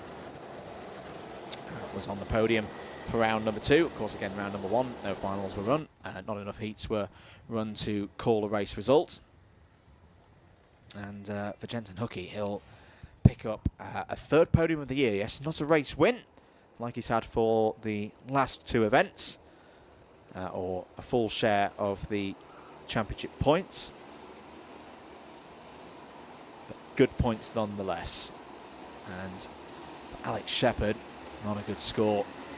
Over the line then, that will be the end of the race. Stanley Williams wins in Junior Rotax and properly celebrates over the line. I like that. I like that a lot from Stanley Williams. And a super job. Not a normal way to take a race win, but he'll take it. Oh, he's very happy bouncing up and down in the kart. And Evolution Racing have done their job here this week. 2 wins for them on the bounce on Alpha Live Productions in Rotax categories. Jensen Powers 2nd, Jensen Hookey 3rd, Kai Pepperell and Miles Cleworth in the top 5. Miles Burton, Austin Mayhew, Oscar Keane, Aidan Hammond, Logan Howes, all in the top 10. Kartik Komet, a good race from Kartik today. P11 in that one. Hayden Fisher, Jesse Whitmore, Stanley Stafford and Finley Hans take us down to 15th. Christian Kehayov, good recovery. Christian had a really tough first heat and wrestled back through to get a top 20 finish.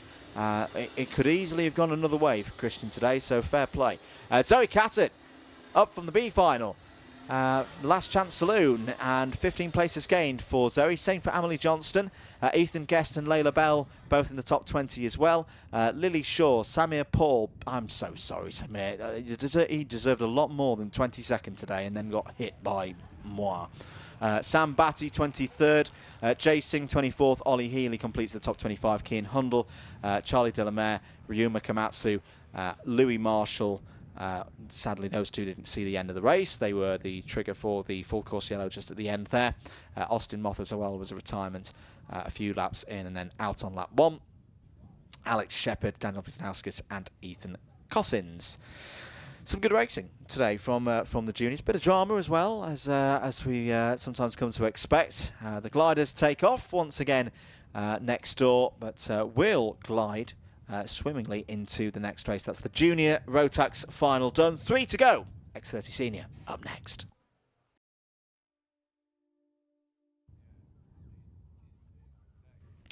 So a little pause here at Shenington just whilst the karts are recovered that weren't quite able to see the end of the previous race. We will take a look through the X30 Senior final. Well, after some confusion here in the box on the second heat, Katie Ashman stormed to pole position for this final. It's joined by Tom Parabok on the front row of the grid, and the VRE team very happy with their work so far today, because Peter Jurovic will start on the inside of row number 2 with Bailey Brooker for company. Lucas Armstrong and Alvin Chu, they start on the 3rd row.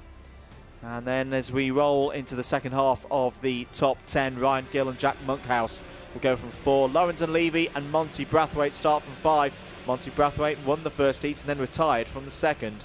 Zeph Nurnberger and Jake Brooks start on row 6. It's then Dylan Masters and Ben Cowley on row 7. Tom Welsh and Jack Crockwell start on row 8. Rhys Barber and Rhys Masters go from row 9. Kieran Barber completes the 19-strong field here for Senior X30.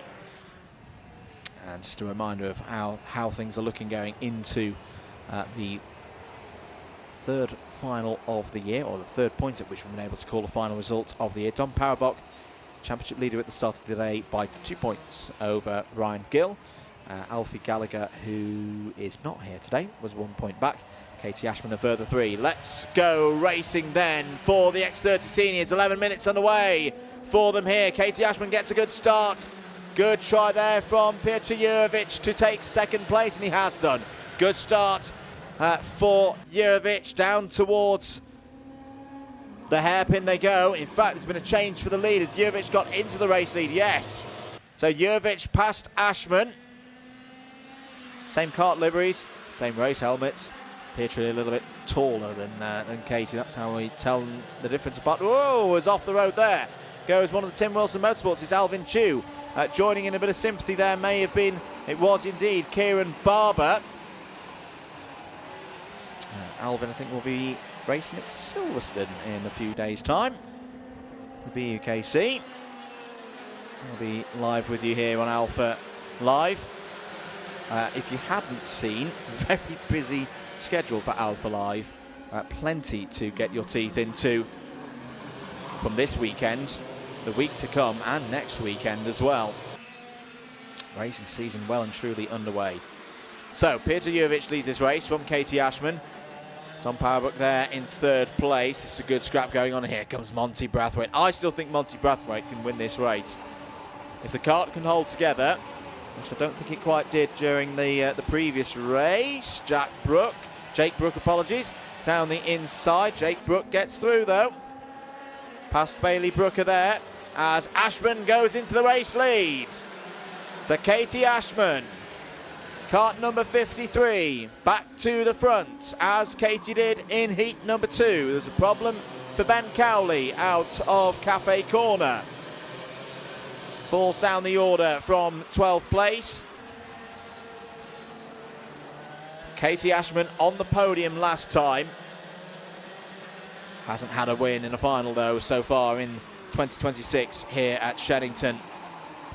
It's going to be a breakthrough day in terms of this championship campaign here for the Shenington clubbies. Monty Brathwaite up to 5th place though. It's just set the fastest lap of the race. 42.09 is going to be a threat for sure. Through and down towards Stratford Corner.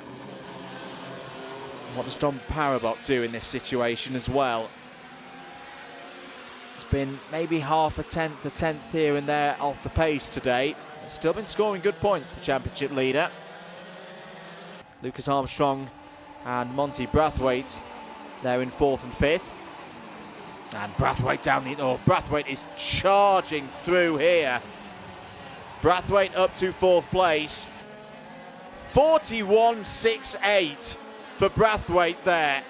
Brathwaite probably half a second quicker than the rest of them at the moment. This is very, very impressive. This is a driver who's just that little bit of a different level. Swept past Dom Powerbox there.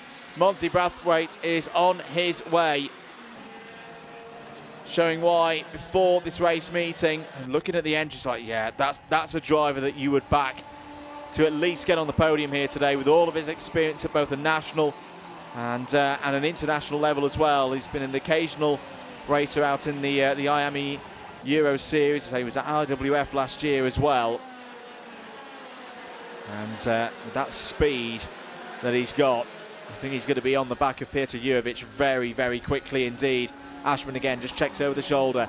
Won't be able to see Jurjevic. Won't be able to see Brathwaite yet, probably because he's in the shadow of Peter Jurjevic at this stage of the race. The VREs are responding though. 41.92 last time around for Ashman, 42.0 for Jurjevic, 41.7 for Brathwaite. They're coming up, I'd say Lawrence and Levy's had a really good day as well. Lawrence up from 9th place on the grid. Is now up to 6th place. That's Jack Monkhouse just behind her there in 7th.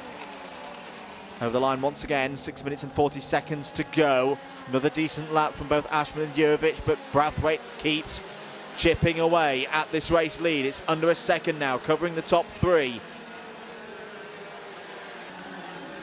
Levy and Monkhouse trying to close in here on Lucas Armstrong. Lucas Armstrong himself closing in on Dom Powerbox for 4th place. Just looking very briefly down the order, who else has made progress? Seth Nurnberger's up into the top 10, ahead of Jake Brook. Ben Cowley's recovered back up to 12th place after his problems earlier on in this race. Reece Masters also up 3 spots, is into the top 15. But now Brathwaite, 6 minutes to go, can smell the chance here for at least 2nd place.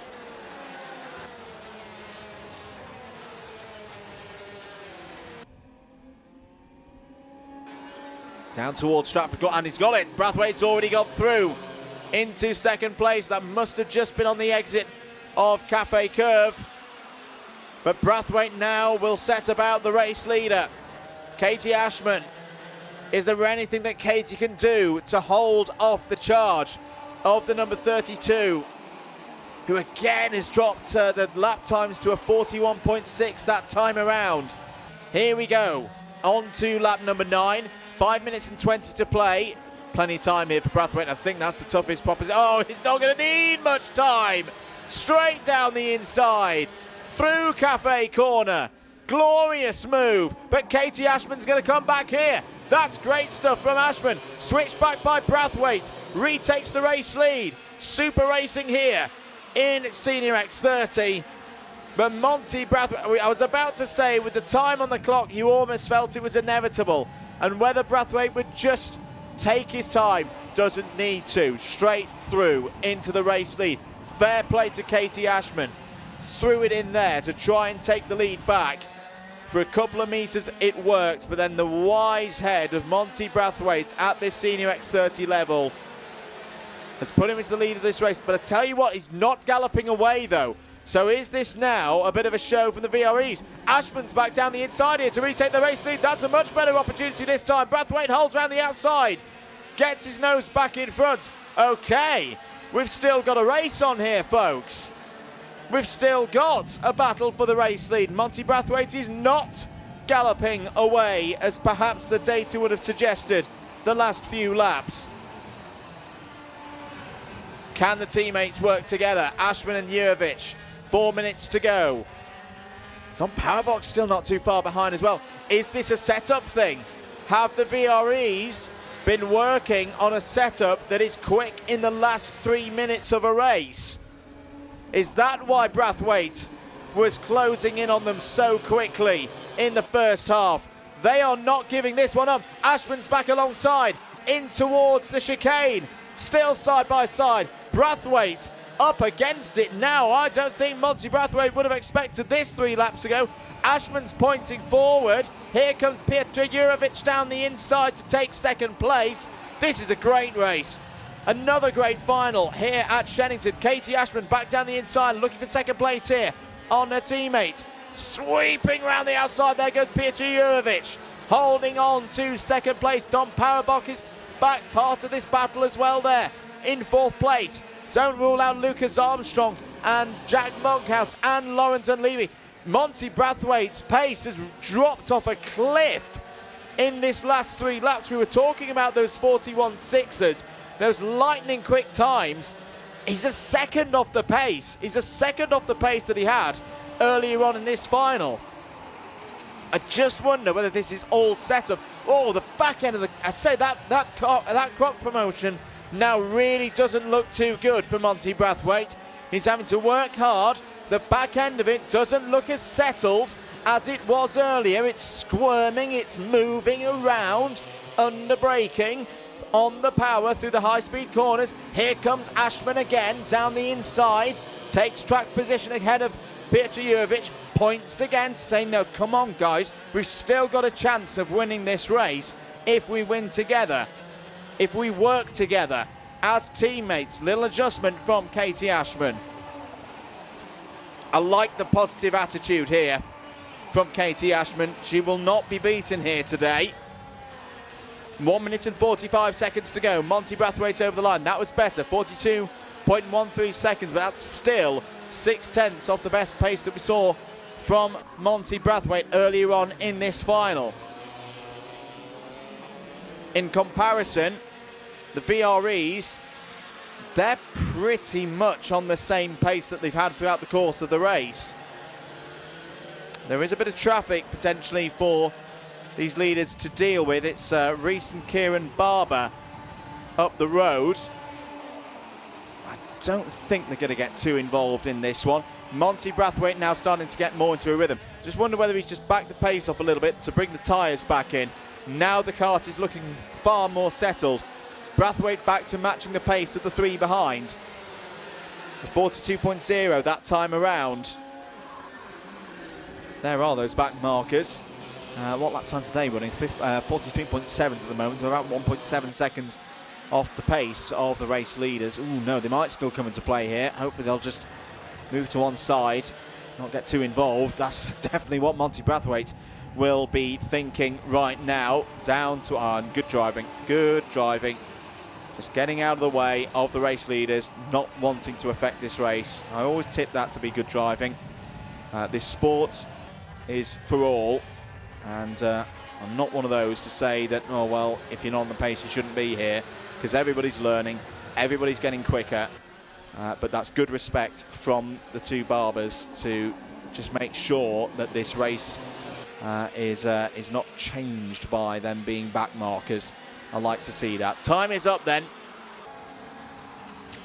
And Monty Brathwaite, he's had to work for this today. I don't think the work is over. Katie Ashman will not be dropped, will not float away from the back of the number 32 kart. We've got the final lap board out now. Through the first turn, Katie Ashman has been very good into the Stratford corner. Katie Ashman is very much in the slipstream here of Monty Brathwaite. Could have a go down into this heavy braking zone. Ashman looking to the outside. Here's a switch back on there. Oh, that's really well controlled by Monty Brathwaite. Didn't over-attack that one. Knew there wasn't going to be a lot of grip down the inside. Had to cover that inside line. That's where Katie Ashman has been so strong in this race. And I think that's going to be what wins him it. Through towards the final braking zone. Ashman too far back. What a final, a proper tactical final here in X30 Senior. Monty Brathwaite wins here at Shenington, taps the card and says yes, he enjoys that. Beats out the VRE team, but they can be very pleased with that. Second, third and fourth. Katie Ashman on the podium for the second round in a row. Dom Parabok, you would think, well, it has in a way been on the back foot all day, but has fought through to get a third place. That's the kind of drive today, when we've been talking about it a lot in karting recently, about how champions are formed on the days that they don't win.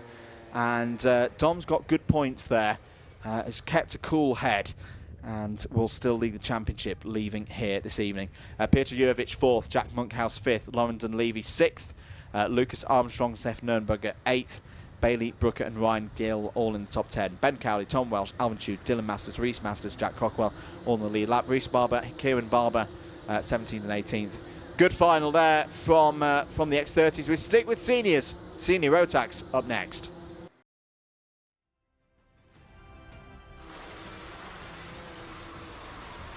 Here's a grid then for the Senior Rotax final. William Webb, Matthew So, that's your front row. Ethan Martin, Noosh Safa-Levers on row 2.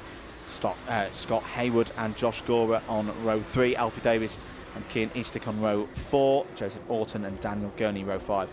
Joey Brown and Abby Sanders start on the 6th row. It's then Max Chown and Freddie Snelling on row 7. Harvey Quick and Daniel Kahiyov on row 8. Tom Nottingham and Ollie Hayes go from row 9. Parser, Thomas Fand and Tom Taylor are in the top 20. Sutton, Lim, Rowley, Wellesley and the others there form up the grid for this Senior Rotax final. 11 minutes once again are underway here at Shenington. Good start for William Webb. Matthew So's going to have to be patient here. Starting from that outside line. Oh dear, second half of the field. Mixed results there for the second half of the field. I fear Joseph Orton was one of the drivers involved there in the number 64. Yes, he was. And Alfie Davies, I think, has lost out in all of that.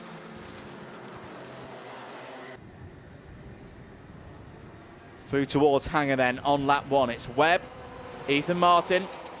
Good start for Ethan. Matthew So still there in 3rd place. Safa-Levers and Hayward, top 5. Breaking away, under investigation straight away is the last of those drivers. Scott Hayward is down the inside. Safa-Levers and Matthew So going for 3rd place. Matthew So holds on to it. That allows Ethan Martin and William Webb just to have a bit of breathing room at the front of the field. Scott Hayward takes advantage, moves past Safa-Levers and into 4th place. Other drivers who had problems on that first lap, Holly Garrett was involved, and number 56 and Cian Eastick as well. That's a shame. Cian was really strong in one of the heats earlier on today. End of another lap. William Webb leads this one, but for how much longer? Because Ethan Martin is a bit quiet today, but has been consistent, qualified well. Championship leader looking to extend that advantage. Noosh Safa-Levers through down the inside there. 3 points between these top 2 at the start of the day, and you never know, that could swing with this race. Remember, it's 56 points for a final victory, 52 if you finish 2nd. So right now, William Webb is taking the lead in the championship tonight. If he can hold on to this advantage, checks over the shoulder, sees that Ethan Martin is there. Trouble is, there's a lot of other drivers there. This is a close final. This is one of those that I think you just keep yourself contained for the first 3, 4, 5 laps, but not if you're Ethan Martin and you want that race lead. He's gone for it, he's got it. Back will come William Webb. No, thinks better of it, because you can see the train behind. If you get off the racing line in this race, even if you're right at the front, you could find yourself down in outside the top 10 pretty quickly. Ethan Martin, though, has taken control of this one. Understandable. He's the championship leader. He'll be a targeted driver, I'm sure, in this one, in terms of everyone will want to beat him. Everyone will want to get one up on the championship leader and pull their own aspirations in the club standings into that. Whoa, Matthew So down the inside takes 2nd place away from William Webb. That wasn't part of the plan for William Webb. Through the chicane once again. Josh Gora not too far behind here in 6th place. Josh, who had that great run in the 2nd heat earlier today. Daniel Gurney and Joey Brown also closing in. As there's a move from William Webb back into 2nd place, back ahead of Matthew So. Had to do that, had to do that, had to get track position back, because otherwise Ethan Martin, I think, is going to start running away with this, as now Matthew So and Noosh Safalevas continue their fight from earlier on in the day. Scott Hayward still there in 5th place. Joey Brown has broken through the second pack and is now up into 6th place. Contact warning for Harvey Quick out there in the number 14. Quick check down the order. Who's had a good start? Parsa Thomas Fand up 7 places to 12th spot. Bertie Wellesley as well up 7 places to 17th. Tom Taylor is on the move. Charles Sutton is on the move. Both of them up 6 positions and into the top 15.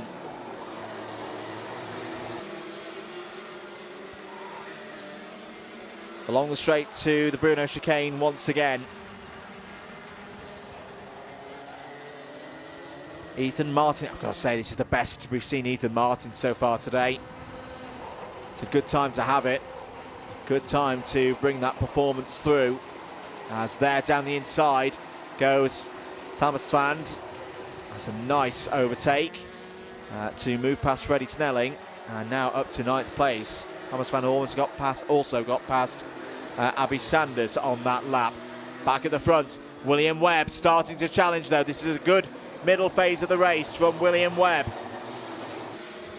Like we've just seen in the senior race for the X30s. Is this a case of a driver starting the race quick and then having to dig deep in the 3rd and 4th quarters perhaps to get this one over the line? In towards Wilkins. No opportunities there for William Webb. William Webb a little bit wide there. Is he happy with the front end of that kart? Yes, he is, because he's going to go down the inside and take the race lead. William Webb back to the front then. If these two stick with it all the way through the season, this is going to be a lot of fun for this club championship this year. Webb 3 points back at the start of the day, but could be 1 point ahead if this result were to finish like this. Matthew So would love to get further up the order though. Still going to be opportunities, you would think, in this one. And I tell you what, keep an eye on Joey Brown. Oh, here we go. Another move here. Webb shuts the door. Martin has another go. Not able to get through. The back marker will need to be aware that the leaders are coming here. Matthew So was having a go as well.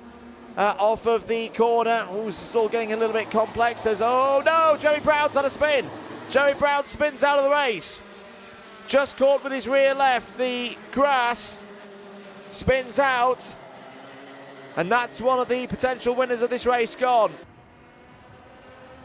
Very uncharacteristic error there by Joey Brown. And all of a sudden, Dan Gurney's on the scene. Down the inside of Scott Hayward. Through and into 5th place.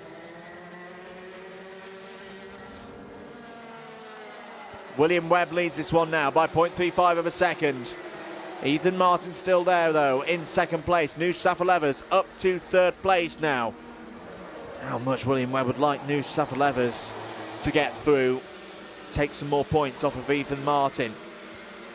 Get them into a 1-2 position. Matthew So still there in 4th place. But keep an eye on Dan Gurney. Dan Gurney looking very good. Has just gone purple through sector number 1. There in that Tony kart with the plain white front fairing. Is nice move there from Josh Gore down the inside of Scott Hayward up to 6th place. Pastor Thomas Fand as well, not too far behind in 8th spot. But Dan Gurney could spring a surprise here towards the end of this race.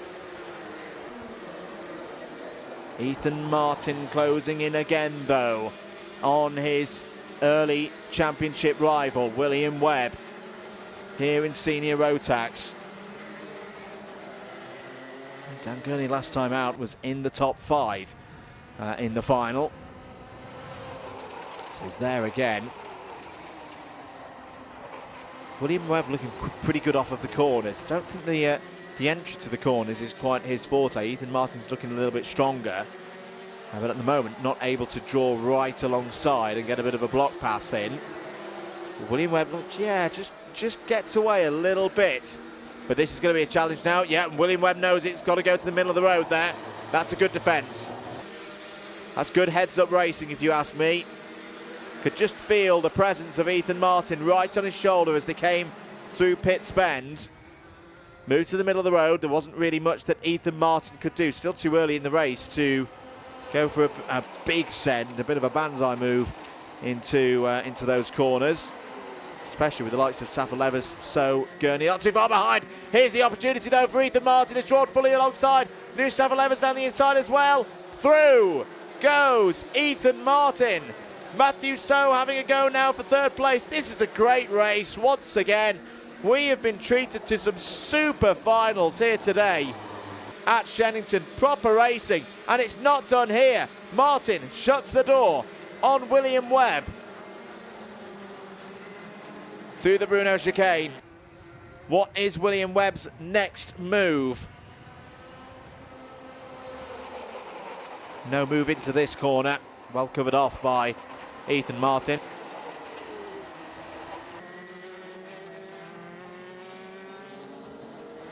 .60 seconds to go then. No opportunity there for William Webb to go through and past. Down towards the hairpin. Now it's Ethan Martin having to take the middle of the road line. Dan Gurney trying to find a way through past Matthew So. There's a bit more traffic that may come into play as well here. Big slide through all of the top three through the first corners. Good driving there from the back marker, not wanting to get involved, and doesn't do. 2 more laps to go then. This one you just feel at the moment, William Webb is waiting for his moment. It's not come yet. Just waiting for the time, waiting for the moment to turn it up again. Try and get the move in and leave Ethan Martin with no opportunity to get back through. Good defence from Ethan Martin again. Down into the hairpin. Nothing that Webb could do about that one. Webb with good defence at the moment in the shape of Noose Safa Levers there in third. Safa Levers not a runner in terms of points so far this season in the club championship. I'm sure that there's been some talk in the team as well of Evolution Racing of what to do if they're in this situation. It's been a close run thing through the early parts of this season between Ethan Martin and William Webb, and everything would suggest that that's going to continue across the course of this season. So 1 or 2 points here or there really could matter. We're on the last lap. Ethan Martin is holding this one for the EM Improvements team. At the moment, no move from William Webb, and Ethan Martin's kicking. Ethan Martin's kicking for the last few corners of this one. He's got a gap over William Webb. William Webb is going to have to send something heroic in the post. Matthew So's got down the inside for third place. Ethan Martin wins a mega close final here at Shenington, extends his championship lead. William Webb second here today. Third for Matthew So with that great move right at the end on Noosh Safa Levers. Passer Thomas Van fights back from 19th on the grid to finish P5. Scott Hayward, Dan Gurney, Josh Scorer, Freddie Snelling and Abby Sanders all in the top 10 here today. Daniel Kiyov in 11th ahead of Charles Sutton. Ollie Hayes was our top novice in 13th. Alfie Davis and Harvey Quick in the top 15. Bertie Wellesley, Tom Nottingham, Joey Brown, Max Chow and Tom Taylor. That's your top 20. Marissa T, P21. Oliver Bamford Senior in 22nd. Max Rowley 23rd. Zen Tong Lim in 24th. Ralphie Greenway inside the top 25. Grace Lee Davis, Dylan Tutton, Lilia Scatchard and Kian Eastick all finished inside the top 30, completed by Jensen People. Holly Garrett and Joseph Orton complete the runners there. In the senior Rotax final, really, really good stuff. Well done to Ethan Martin. Last race of the day is coming up. Is the Formula Libra final.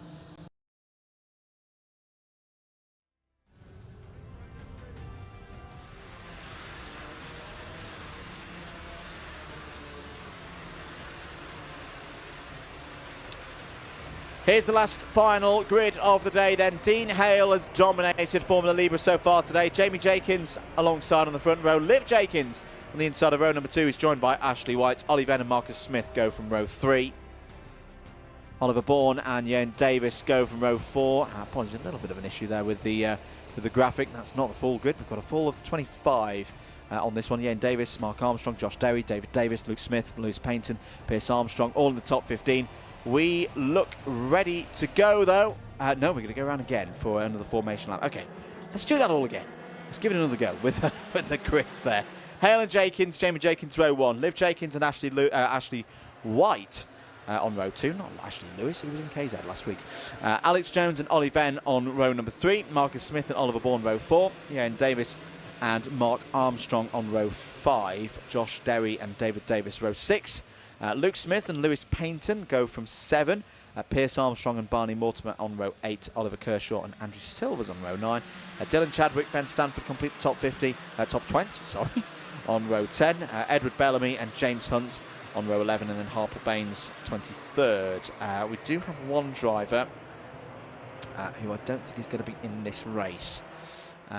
Just going to get the eyes in to confirm on who it is. I fear it is the number 21 of Archie White. Yeah, Archie's number 21 machine not running.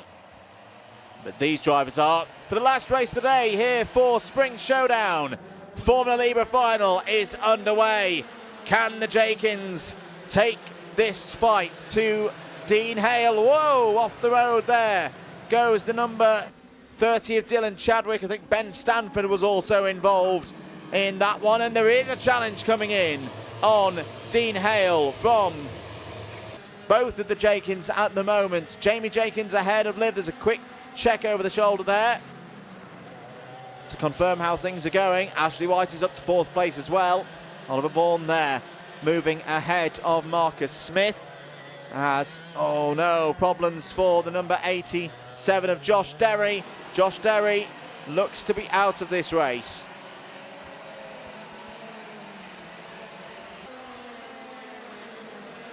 End of the first lap then.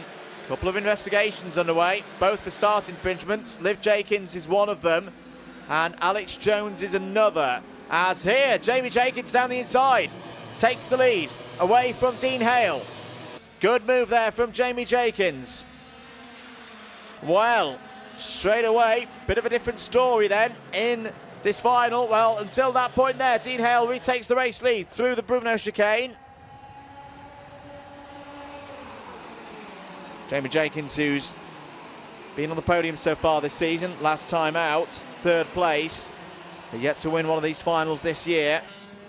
Over the line, end of another lap. Hale from Jenkins, Jamie Jenkins, Liv Jenkins, White, Bourne, Venn, Smith, Armstrong, Mark Armstrong, Pierce Armstrong and Luke Smith. Luke Smith having a good drive today, novice, up 3 places so far in this one, and that's particularly impressive in this category, because again, by definition, there's a lot of experience on this grid. A lot of drivers who love their karting, love their racing, have been doing it many years, many of them with full-time jobs, Monday to Friday, race at the weekend, families as well, want to get on the grid, keep things in terms of those costs under control, and that's what Formula Libra is all about. So for a novice to be, coming into that, but also again shows how competitive the category is, that you can be someone a bit newer to the sport, come in, give this a go. And now that looked to be team orders to me. Jamie Jenkins pulled over there and immediately let Liv Jenkins through. Is that potentially thinking that if there is something coming the way of Liv, and that Jamie perhaps doesn't quite have the pace to live with Dean Hale today, that Jamie could do a bit of a helping hand to Liv here to maybe negate any positional effects of a penalty later on in this one. But either way, I've known Jamie racing for a good few years. A keen sim racer as well is Jamie. Jamie's not one to just move to one side for probably any other driver but Liv. But there we go. 7.5 minutes of this race to go. We'll see how this one shakes out. Dean Hale doing a great job now. Dean now into a rhythm, like we saw in the heats. 44.12 last time around for Dean Hale. And really starting to wind things up now. Looking to round out a perfect day here for the Spring Showdown, round number 4. If you want more information, of course, on this category and Shenington Kart Racing Club as a whole, head across to sheningtonkrc.co.uk. Great new website, really do like it. And the next event, of course, will be the weekend of the 15th to the 17th of May for the May Day Speed Fest. And then we're racing through to June, 20th to the 21st of June for the Heatwave Cup. Super Prix, 17th to the 19th of July. Then a bit of a break for the club meetings. No meeting in August. We come back in September for the 19th to the 20th of September, 17th to the 18th of October, and then the final charge, the 14th to the 15th of November. Do hope you can be with us all the way through the season and be on the grid as well. And tremendous to once again have well in excess of 200 entries, closer to the maximum 250 again here today. Gotta say, I'm really pleased with seeing some of the numbers for club karting in the UK this season. It's good. It needs to be praised. It needs to be rewarded. And thank you very much once again for you all being with us today, particularly if you've been with us live. I know it's been a really busy day for karting and for motorsports. Even without any Formula 1 on today, there's been plenty to get your teeth into. So if you've been with us, particularly if you're live, thank you so much. If you've enjoyed the feed, do click that like button, hit the subscribe button as well. There's Marcus Smith, just ahead of Jan Davis at the moment. That's the battle for 8th place. 5 minutes of this last race of the day to go. Looks like Dean Hale has full control of this one. Good drive from James Hunt. Not that one, a novice, a new one. Up 11 places so far in this race. The number 94. Let's say in 13th place. I'm just going to try and figure out where James is at the moment. If he's running in a replica helmet of the world champion of 1976, that would be absolutely fantastic.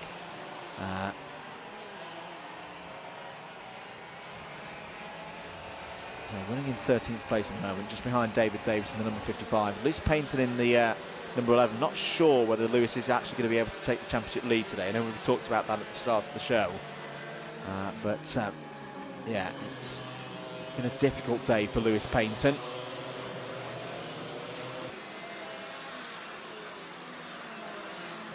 Yeah, I think James Hunt is just coming down towards the hairpin now. Meanwhile, yeah, Liv Jenkins getting away from Jamie Jenkins. Ollie Venn up to 4th place. Has got that recently over Ashley White.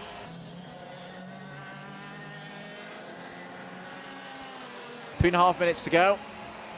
Here is that battle. There is James. Yeah, he's not wait. James, get a replica. Get that white lid painted if you want, like the other James Hunt. Because then moves like this would look even better. Oh, around the outside. Holds David Davis there. Oh no! Into the wall with Oliver Kershaw. James Hunt points at Oliver Kershaw to say, that was you, buddy. I'm not sure Oliver Kershaw will see things that way. Coming in. Ah ha ha! Maybe there was a thought that something might be on the horizon for Liv Jenkins. 5-second penalty now. It's shown on our screen twice. Not sure if that's just a double showing or if it is indeed 2 penalties. We've only seen 1 investigation warning come up for Liv Jenkins. So I would imagine that's actually just 1 warning. Pierce Armstrong's going to be out of this race as well with a technical defect on the number 16. Alex Jones is also, both drivers who we talked about earlier as under investigation. Both of them have had a 5-second penalty. So how does that now change things in terms of the podium? Well, Ollie Venn has got through past Jamie Jenkins. So if there was a little bit of field control going on between the two Jenkins, it's not under control anymore. Dean Hale, though, all good. 1.6 seconds, now effectively 2.99 seconds to the lead of this race, because Jenkins with that 5-second penalty right now would drop down to around 6th place. The number 64 of Oliver Kershaw is in and out of this race. We saw Oliver in that moment with James Hunt earlier on. James Hunt still running as the top novice, though. We should note, in 18th place. So there is Liv Jenkins, there is the chase group. So Ollie Venn now on for 2nd place. Jamie Jenkins would be back up to 3rd and Ashley White back up to 4th. 1 minute and 20 to go. Still a good few laps here. Liv could still, I reckon, get top 5. Alex Jones in 7th place, similarly, is not that far off clearing Mark Armstrong in 10th with a +5. 60 seconds of this one to go. This is now your fight for 2nd place. Ollie Venn, Jamie Jenkins. Ollie Venn's had a really good day. Started this race 6th on the grid. Oh, Jamie Jenkins down the inside and gets that position. So now goes back into 2nd place. Here comes Ashley White, though. Ashley White in the number 33. He wants to have a go at Jamie Jenkins. Now, Jamie Jenkins has now got track position back again. How wide does he want to make that number 49 machine? Down the pit straight, not the pit straight, down towards Stratford Corner. Defensive line being put in there by Jamie Jenkins. Ashley White drawing alongside, going for 2nd place.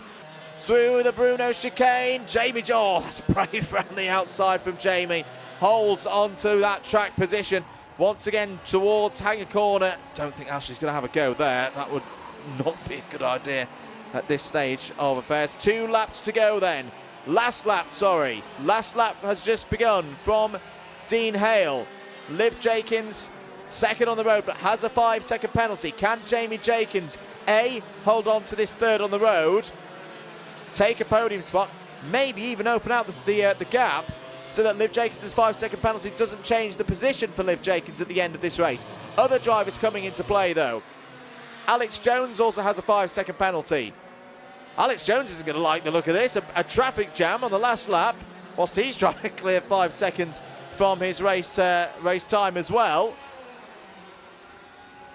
Round the final corner comes Dean Hale. Dean Hale will take the win here in Formula Libra. Across the line there.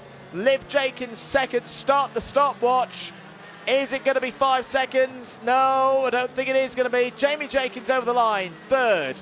Will go up to 2nd. Ashley White will be on the podium. That 4th will become 3rd. Ollie Venn will gap through as well to be 4th. So Liv Jenkins will fall to 5th, just ahead of Alex Jones. Alex Jones will then drop at 5 seconds. So Oliver Bourne, Marcus Smith, Ian Davis, they all move up. I think Mark Armstrong will move up as well. So in the end, Alex Jones will slip to 10th, Lewis Payton 11th, David Davis 12th, Andrew Silvers 13th, Harple Baines, Barney Mortimer, Ben Stafford, Edward Bellamy, James Hunt, top novice in 18th place, Dylan Chadwick, Pierce Armstrong, Oliver Kershaw, Luke Smith, the last of those who saw 1 lap. Josh Derry did not complete the 1st lap. And with that, we're done. Great meeting this month here at Shenington. Thank you so much to all the Shenington team, all the hard-working staff here at Shenington Kart Racing Club, all of the marshals, of course. We couldn't go racing without them. Big thanks to Adam Chapman, Andrew Holmes, the whole team from Alpha Live, Slavic Piskors and others all out there on circuit. Without them, I couldn't do my job. Brilliant job from them as ever. If you've enjoyed the feed, do give that like button a press. And if you're new here, if you've not done so before, do hit that subscribe button. Plenty of race days coming up. Lots of broadcasts already scheduled, so do go check those out on the Alpha Live pages. In terms of this championship, though, we'll be back in a month for the 17th of May, the May Day Speedfest. As mentioned, that is also a day that is a round of the British Championships for the KZs. So if you've particularly enjoyed the KZs today, and you're thinking, oh, do you know what? I want to have a watch of those trackside. Get here on Sunday, the 17th of May, for that. That should be absolutely fantastic. And of course, all of the club level classes as well will be here as well. If you've enjoyed the comms, at @MM, at Andrew Weller Commentary, and all of that business on social media. But for now, all that's left is to wish you a very happy rest of your Sunday. Enjoy it, whatever you're doing. We'll see you next time for the May Day Speedfest, 17th of May, from us all here at Shenington. Thank you very much for watching. And for the rest of the evening, have a good evening. We'll see you very, very soon. Bye-bye.